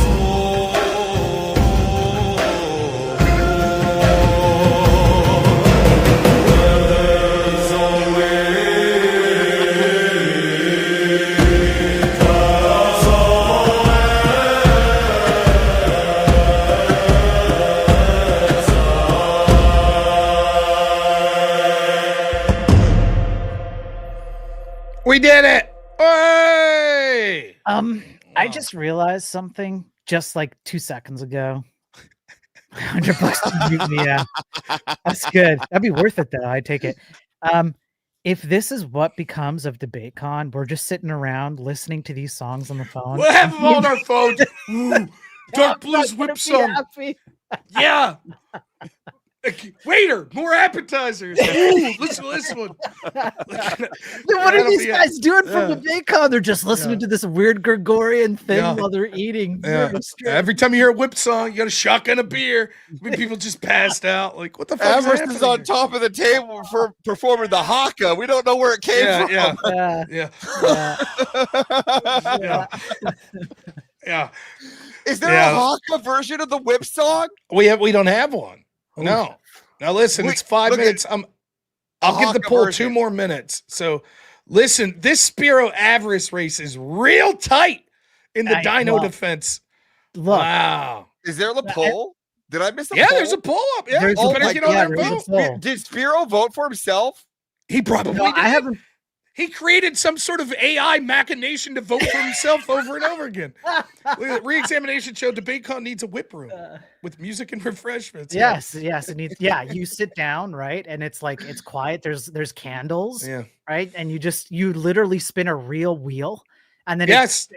right, and then it sends off to the song to the speakers, and you just sit there silently, and there's a sign that says no speaking, only listening, and that's it. That's great. Listen, Yes, I think that the Blaster Bot dono even was large enough, and with the other $100 dono is large enough just for you to make a Haku version of the whip song. I think all encompassing. All right, No, I no, might be. Now no, I don't know what it is. Yeah. Proper grifting rules state that money is directed towards specific things. Are We Not Men is going to get very upset if That's I true. don't. Listen, but we won't know how cool it is to pitch it until we know. Well, someone's got to put in $100 someone's to gotta create put the in Haka money. song. No, but the $100 was in from Buy Me a Coffee. That's what I'm trying to say. We mixed the. But he Buy Me didn't a say. Coffee- He didn't give He a didn't say specific it. purpose. Well, That's he right. Listen, it's not my fault that Buy Me Coffee doesn't have room in there. That's all. It's just. It's not haiku. No one's gonna make a haiku song. So like, so this is a Why true is Avarice story. haiku-ing? So a true story. So my sister-in-law, who's hilarious. My sister-in-law is the best. Like she's a very good friend of mine. A long time ago, she asked for some simple favor. It was just something stupid like, "Hey, if you're out at Walmart or something, can you pick up some milk or some shit for her?" And I was like, "That's fine, but it's gonna cost you haikus." And she's like, "Well," I was like, "I demand 10 haikus if I'm gonna, whatever it was she needed done." So she agreed and then never paid up. And then you know what happened? Now she's trying to go to like AI and just have them spit out 10 fucking haikus. That's course. bullshit. It was Yeah. the effort that I wanted, not the actual haiku. Yes. Right? Do you see what AI is taking from you? It's robbing you. Yeah. Well, it's the poll was very good. It ended up Rob 70%, Avarice 17%, and Spiro 13%. Oh, Yeah, eat it, you poor. I'm used to it. What are you talking about? This is my home. Now I had live an down unfair here. advantage in that I picked the best dinosaur, so it was easy to win. Right? Isn't that how you win all Yeah, debates? if I you had the guys would've unfair taken that- advantage I of say having that the all the best argument. Yeah. People think I'm full of shit, but it's true. It's Oh, easy to yeah. win the debate. Oh, For the there's whip the rap song. song. There we go. You see, we had a Haku, and you want to rap. You see.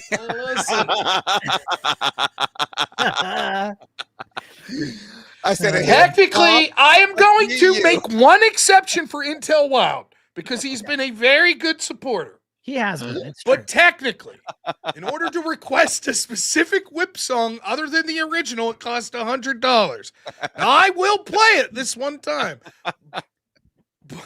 But All right. so here we go. We're gonna play the rap one. There's a whip. There's a whip. Where there's a whip? There's a way. We don't want to go to war today, but the Lord of the land says, nay, nay, nay, nay, nay, nay, nay. We're gonna march all day, all day, all day. Where there's a whip, there's a way.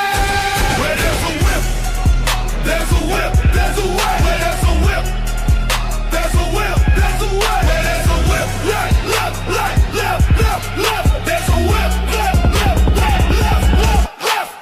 A crack on the back say, gonna fight. We're gonna march all day and night and more. For we are the slaves of the Dark Lord's war. Where there's a whip, there's a whip, there's a way. Where there's a whip, whip, whip, there's a way, there's a way. Where there's a whip, whip, whip, whip, whip, whip, whip, whip. Where there's a whip, there's a way. Crack on the back says, wanna fight. We're gonna march all day and night and more. For we are the slaves of the Dark Lord's war. Waka, waka, waka, waka. I don't know why, but I feel like Tokyo Drift. That's it. Yeah. You know, we gotta walk. We gotta like do like the line, like walk the line or whatever. This shit. You know, whatever. Hey, thanks Yeah. so much, Intel Wild. We'll count that. We'll combine Intel Wild with the donation we got over on Buy Me a Coffee. So it all works out. I see how you're moving the goalpost. Okay. Yep, that's right. I see Yeah. how it Hey, is. Average. There's no winning Whose with these show is people. it? The hell. EOD has a merch idea. You still have a wheel to spin. Nuh-uh. No. What's next? A mumble whip song? Get him, biggest dickest. Yeah. We should do that. We should do a mumble. We should do some weird whip. I have some ideas for some weird whip songs. There's a whip away. Yeah. And I know how to prompt it because I do know. Oh, Wondering Construct. Thank you Aw, so much thanks, for man. the Spirit Fund. $10. Thank you, man. That's Appreciate it. great. I appreciate it. Yeah. If you See, guys get that money in. there you go. That's what Yeah. happens. That's a haiku. There you go. Haiku. Yeah. Well done. Zensor had $2. Play the Hungarian. That's funny. Now, refusal. Nice try, Zen. Yeah, it's nice try. Don't let there. You guys are whataboutism. Yeah. Stop whataboutism. Yeah. How dare What about the fact that you're racist, though? Rob? Whataboutism? Like, What about that? It's whataboutism. Oh man. Look at, I'm still standing on the fact that Petrie's the superior dinosaur. Sure. You can't change my mind on that.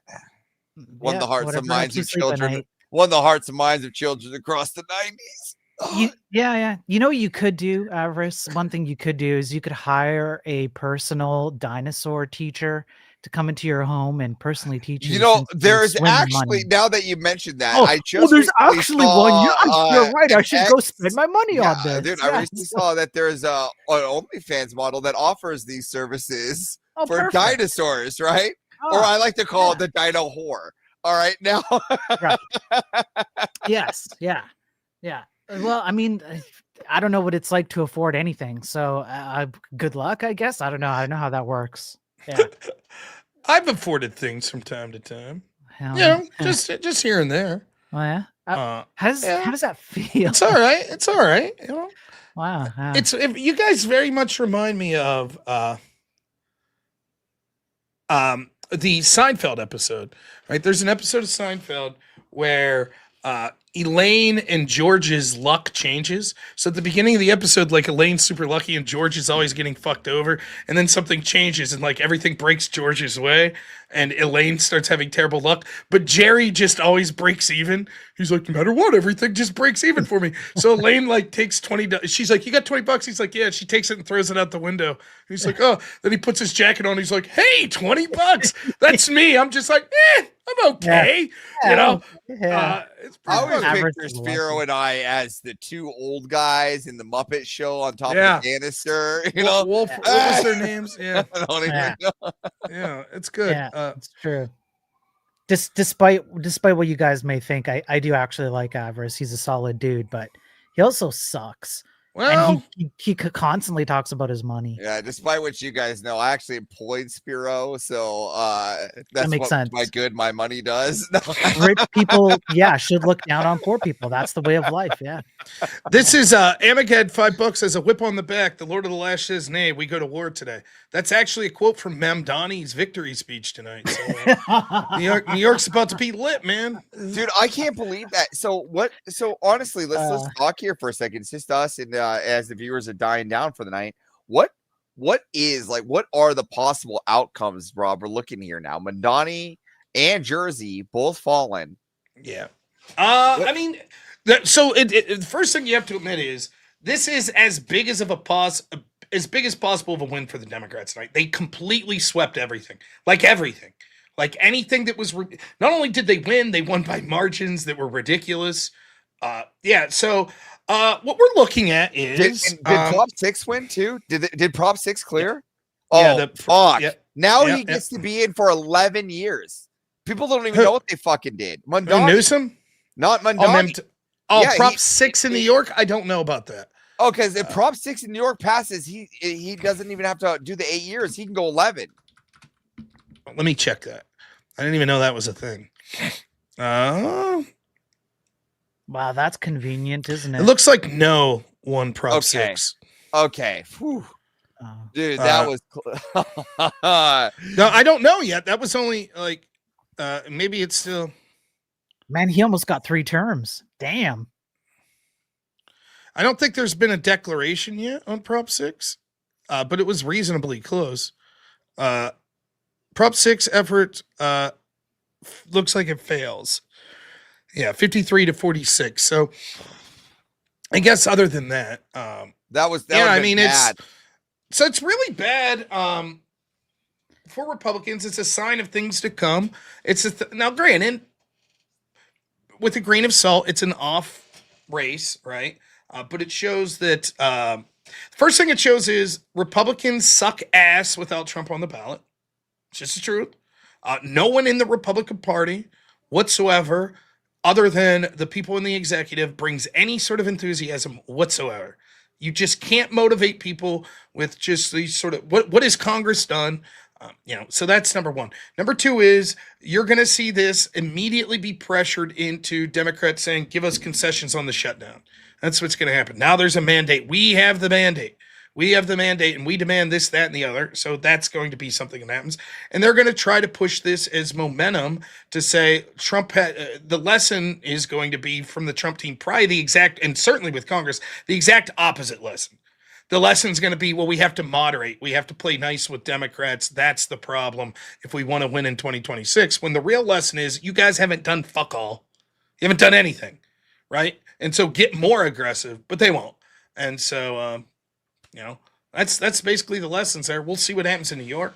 I don't know what to say. Like, I already see Democrats spinning the narrative. Well, Jay Jones, who, wanted his opponent's children killed, he won by less than other Democrats in Virginia. So that proves this was a vote for moderation. And it's actually super, the Kumo got close, and that's an independent. That was crazy. Like, the red was what? This? Really? Like, red was like, that it was wild. What, it was that close, really? I didn't actually go look. I don't know, but it was independent. Because there was a part of me that was thinking, because I don't even live in I got an America, but earlier. Let me go up because I can go up the Foundry VC when we were posting this things. So as with 75% in, I'm seeing Mamdani 50% of the vote, Cuomo 41. See, 41. Okay. I mean, that's 9. That's still a big victory. I mean, I'm saying for an independent though to be at 40%. Well, but he doesn't really count as a traditional independent because he was the Democrat before, and Republicans aren't going to win there. So actually, if you look at it this way, I don't know what the final tallies were, but if that held, that means that even had Sliwa dropped out and all of his voters went to Cuomo, they still lose to Mamdani, which is, I mean, that's a brutal win. That's a brutal win. And listen, the other thing to say is, what do Democrats do here? Now, they had a bunch of moderates that won, or technically moderates, in places like Jersey and Virginia, right? But then the radical portion of the Democratic base is going to be like, Mamdani won. So we need to become more socialist. So, I don't know. It is what it is. I'm never rooting for anybody in America to do poorly. So I hope Mamdani proves me wrong, but I know he won't. I know it's going to be shit. It's going to be a disaster, and they're going to blame it all on Trump. That's what's going to happen. And, there's only so much you could do. You could sit around and you could complain, and you could say, like, this, that, and the other. The truth is, we lose. That's it. Insanity wins. People that want you dead and proudly announce it are winning elections openly. No one in the Democratic Party refused to endorse Jay Jones. They all went, other than Fetterman, they all went to bat for him. They were not punished. And this means that it will embolden Democrats further to not only keep up this rhetoric, people out there, the next time that a prominent Republican gets killed, nothing will change. Democrats will keep calling you a fascist. They don't give a fuck. They're perfectly fine with it. And there is no punishment electorally coming for them. So that's it. And where can you point the finger? At the fucking Republicans, the strategists, the Congress people, and to a lesser extent, but still at the Trump administration. That's it.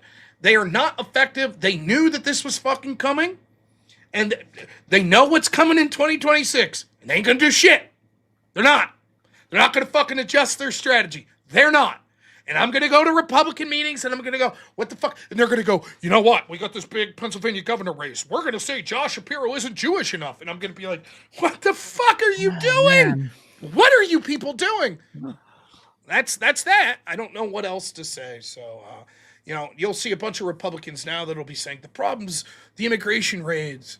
And Trump will be convinced, and he'll say, "Let's I go just back don't. on I just don't know what the deportations." world's gonna do. Like I have a last ditch effort. I can run back up to Alaska. I don't know what the rest of America's gonna do, Dude, I'm hiding out in fucking Avers's trunk on the way back to Alaska. Just Yeah. have some We all Capri are. Suns and some Slim They Jims can't- back there. Like, I they can make can't this find ride. me in a state that's the size of half the country. Yeah. Ha-ha! I Got those gotcha. fuckers. Yeah. So, but, you know, I'm of the, like, listen, here's how I look at things. I got a great wife. I got a great son.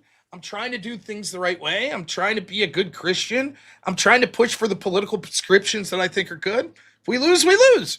You're not guaranteed to win. And it's like, hey, this is what I'm pushing for. This is what I believe in. And if we lose, I say, okay, what could I do better? How can I make more contributions next time? And you work from there. So I'm not going to sit around and get blackpilled. I'm having a fucking good night. Sucks this happened. What can you do? You know, it's just like, oh, you're not going to see me like these fucking Democrats, like election night when Trump wins. Like, no, I'm just like, yep, this is what I predicted. Sucks. Anyways, moving forward. So, you know, nothing to get depressed about. I mean, yeah, it fucking sucks. I mean, I might get skinned alive by a Democrat at some point on national television after my channel gets banned and everyone celebrates it. But, you know, what the fuck? What No can you big do? deal. Man? Yeah, You know? yeah. So I've got your eulogy ready. Don't worry about it. thanks. You know, I don't care. Well, I do care. I don't want to be skinned alive.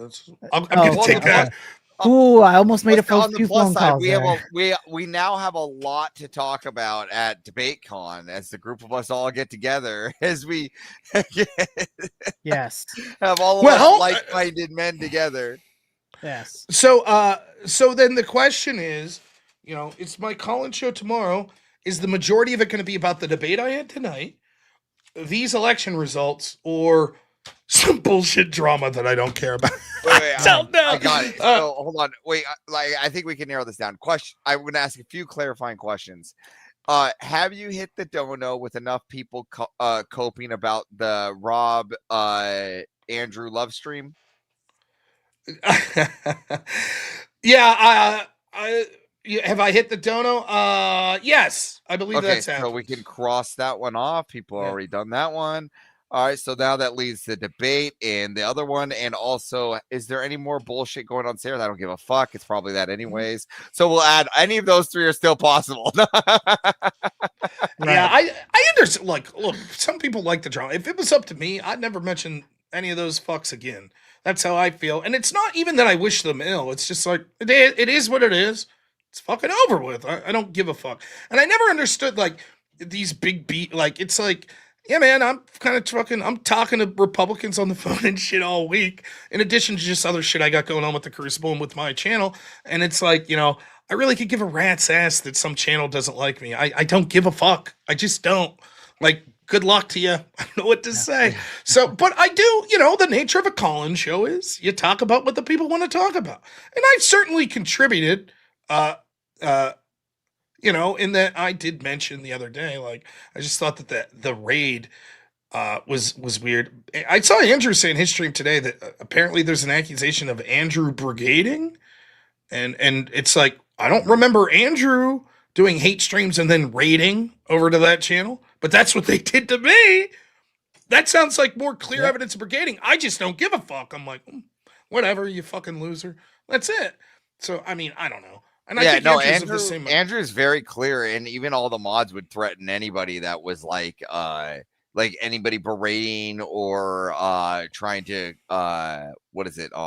go over there or report, like even reporting. Like if you went over there, it's fucking stupid. Like, yeah, even like I would even stretch it to like, even if you did something that was gray and you reported it just for it being gray, that would be a big no too. Well, that shit's horseshit. And I you know, take it for what it will. I've certainly said harsh things about, but I think I've been quite clear. I legitimately don't want anyone's channel to get banned. I don't give a fuck. Yeah, if Andrew they take off through the roof. I don't give a fuck at all. And I've said straight up, I know there are people that come on my show and then also like to go on those shows.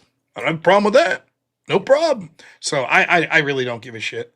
So I think it goes with the ethos too. It just goes like, if you're reporting, then you're just giving them the fucking arsenal to give them attention, right? And this is why even matter. What, like, don't even We got a channel. Just come back to the channel and come back to the Rob Noor show. Yeah. So I the drama shit, I don't care. So hopefully, I mean, it sucks. It sucks that we had this big election loss, but one silver lining might be no one's calling in talking about drama tomorrow. Talk about the fucking election. That'd be a silver lining. And you do like talking about elections, so this is pretty fun stuff for you. Yeah, it sucks. It'd be a good day to do the extravaganza. But what happened? What happened to the extravaganza yesterday? It went into like just Andrew talking at 2, or was there not? I don't think they did any of it. Did they? Yeah. They didn't do well, there was Andrew just doing like a chill stream or something. Yes. At the same Oh, did they time. include that on the Crucible? Did the channel? Maybe. I don't know. I don't think they did an I will say this. extravaganza, I have no. been told by Mr. E that just the nature of both Andrew and Jake traveling and this, that, and the other. Yeah, the it's extravaganza busy. was on hold for the week. That's how I saw Yep. it. Now, if they did another stream in that time slot that wasn't, that maybe they did that. I don't know. Yeah, I think But, they did. Yeah. So, well, there you go. On Rumble, Horseshoe hand grenades, $2 says, do we care about New York governor? I'm in Arizona, so I don't really care. Yeah, part of you's like, hey, let's see it. Let's see if it works out. So, and then Horseshoe hand grenades, $10 says, how do you tangle with the race subject as a Christian? I guess I'm a Christian, but I'm told I'm racist because I see races are different. We are all God's children. Well, I think two things can be true simultaneously. That noticing actual differences between races, it doesn't make you racist and isn't terrible, but as a Christian, you should be willing to accept people into your religion regardless of their individual race.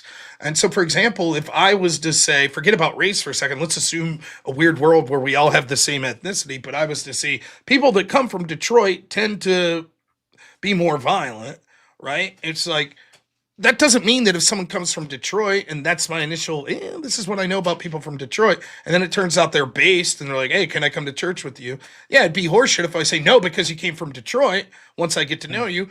But, it also doesn't make you a bad person for noticing, hey, things are different.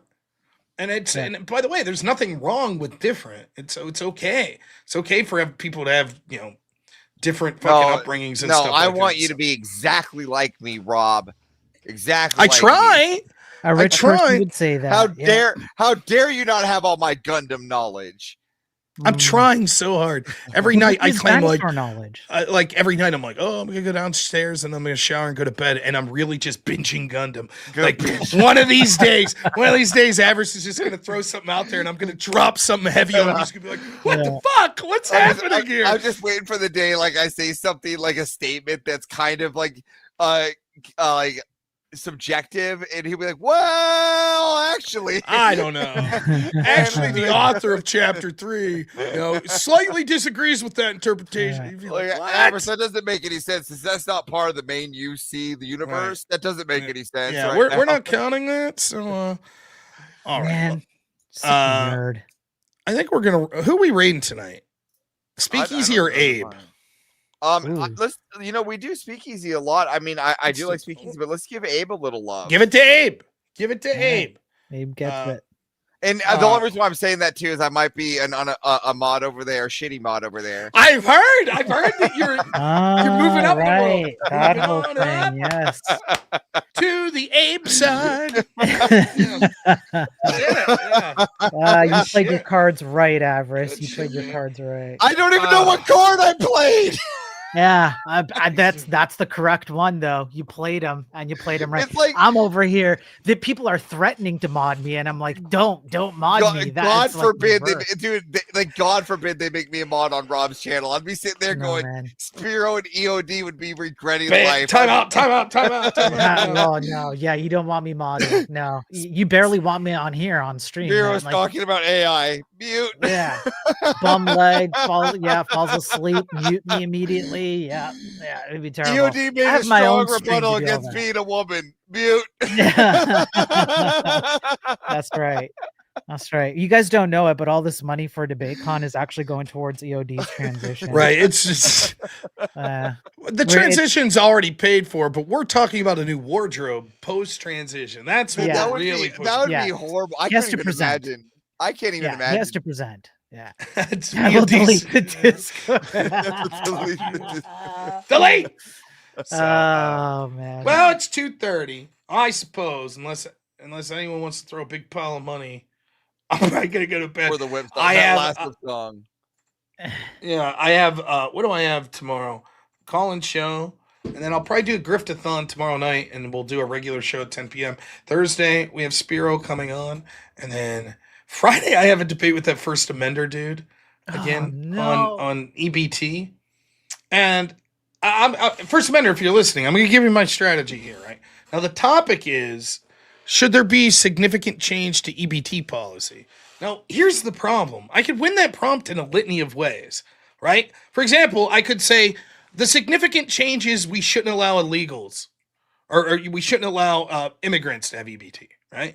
Or I could say the significant change is it should only be temporary, and that we should change that. Or I could say the significant change is we need to drug test people. Or I could say the significant change is the stamps could only go to certain nutritional products, right? Like, there's a lot of ways. I only need to win one of them, and it would be, this is something, and it's something that was like collegiate debate. They'd always include the word substantial every year in the resolution for the year. The United States should substantially increase its foreign aid to one of the following governments. The United States should substantially reduce its, subsidies on one of the following things. And then you get in this argument, well, what's substantial? How do you define substantial?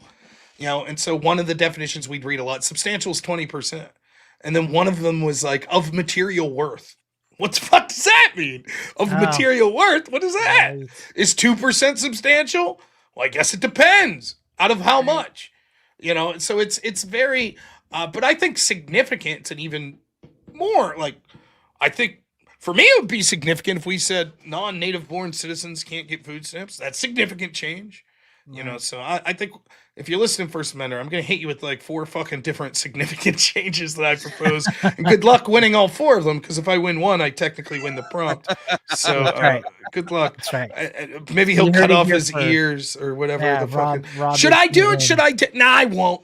Just because the modern day debate audience wouldn't get it. But if it was just like him debating me on my channel, I would do a poetry opening statement. I really would. Oh my god! I can't do it on modern day debate though. They'll be like, "What the fuck?" The is reign happening? over Spain. Yeah.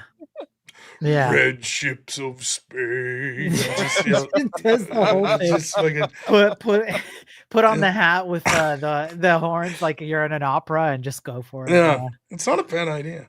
I think I made the females last thing. I think I made the female mods on Dinkus's channel angry. I don't even. That sounds like the avarice I know. Yeah, that's patriarchy. That's about right there. Yep, no doubt. That's why America wins. Yeah. It's like, I didn't even do anything. I was just like, hi. They're all like, who the fuck? What is this guy? Like, let's I literally just went, I'm a shitty mod. And they're like, Avarice, why'd you say that? I go, I don't know. I'm a shitty mod. Yeah. What do you want from me? Avarice, I said it first. I go, what part of shitty mod did you not understand? Yeah. So, all right, folks. Oh, what fucking button? $5 says, my girl asked me if I know how much I spend on these stupid $5 chats. So damn rude. It's we, babe. How much do we spend? Yes. I love. Tell your girl, thank you. Yeah, it's very good. Very good. Again, fucking button is base. Yeah. Yeah. By the way, it was really funny, that dude that Andrew was debating last night, where Andrew was like, "Yeah, I take my wife's money," and this like red pill dude's like, "That's offensive." Now's a good time to tell your girl that we are going to be spending money on a dark blues whip. $100 on a dark blues. Guy. Note to fucking button. Does anyone else actually like the dark blues? I think you're just alone on this. I enjoy it. The dark blues one goes hard. I don't know what you're talking about. It's so algorithmic, and like I can hear the code inside of these AI generated songs. It's just, I don't get it. You know, the get it. funny part is I'll probably go from here to being on Abe's panel, and then I'll probably do that all the way to 2 a.m. and then get up to be up at 5 a.m. to be on Rob's stream at 6 a.m. Yeah. all over. Yeah, I don't know when you like. I am starting to think that you are transhuman. That you're Yeah. just some like really Hello. realistic. Yeah. Like I don't know when you sleep. Go, You guys Like don't a- know it, but low he's an battery. AI and I control low him. battery. We got like a Universal Soldier type situation going on there. He's eating that weird paste and like Yeah, it's crazy. freaking avarice. Look at this. Based just finished that debate. Boy, that John Gleason was a real dumbass. Yep. All right. Well, I'm gonna send you guys to the back real quick, All right. and then I'm gonna end the stream. Thank you guys Thanks. both. Thanks, Later, everyone. guys. Appreciate It's both. wonderful Always being here. appreciate both you. Thank you, and thank you all for the super chat. 61% of our goal. And I know what you're saying. Bullshit. I'm aware that you got donos on other things. That's true, and yet we cheat here, and we only count the YouTube super chats to that potential goal. Now, you could still do a lot. If 3 or 4 of you all send in $200 here at the end of the stream on YouTube, well, then surely, we would achieve our goal. But that's okay. That's okay. You could be the legend, get the last dono in at the end of the night. Who's it going to be? Right now, you know who'd be winning. Bucket button. Someone could beat him. Go out in style. Anyways. Thanks so much. I enjoyed the debate tonight. I hope you all did as well. It's not my forte, talking about Christian nationalism. I hope I did you all proud. Be back on here around noon tomorrow. It should be a lot of fun. Do the call-in show. A lot to talk about with the elections, the debate, and all of that good stuff. Or maybe people want to talk about my victory with defending the fantastic Ankylosaurus. I don't know.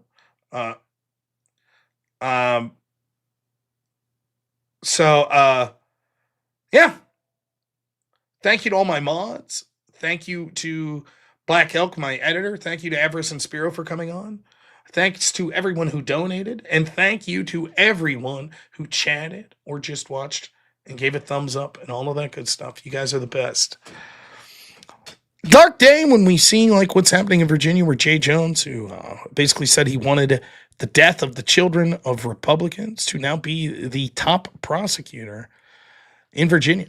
So I implore you, once more, don't forget the memory of Charlie Kirk and how people celebrated his murder, and understand where we are in this country. Don't forget that. So thank you guys so much. I want you guys to have a good one. We'll see you tomorrow around noon. And as always, God bless Charlie Kirk and his family. Thanks, guys. Get that last super chat. Only in America is it possible to say, you know what, I don't like the way the country is going, and to do something about it. Take that risk. Take that leap of faith.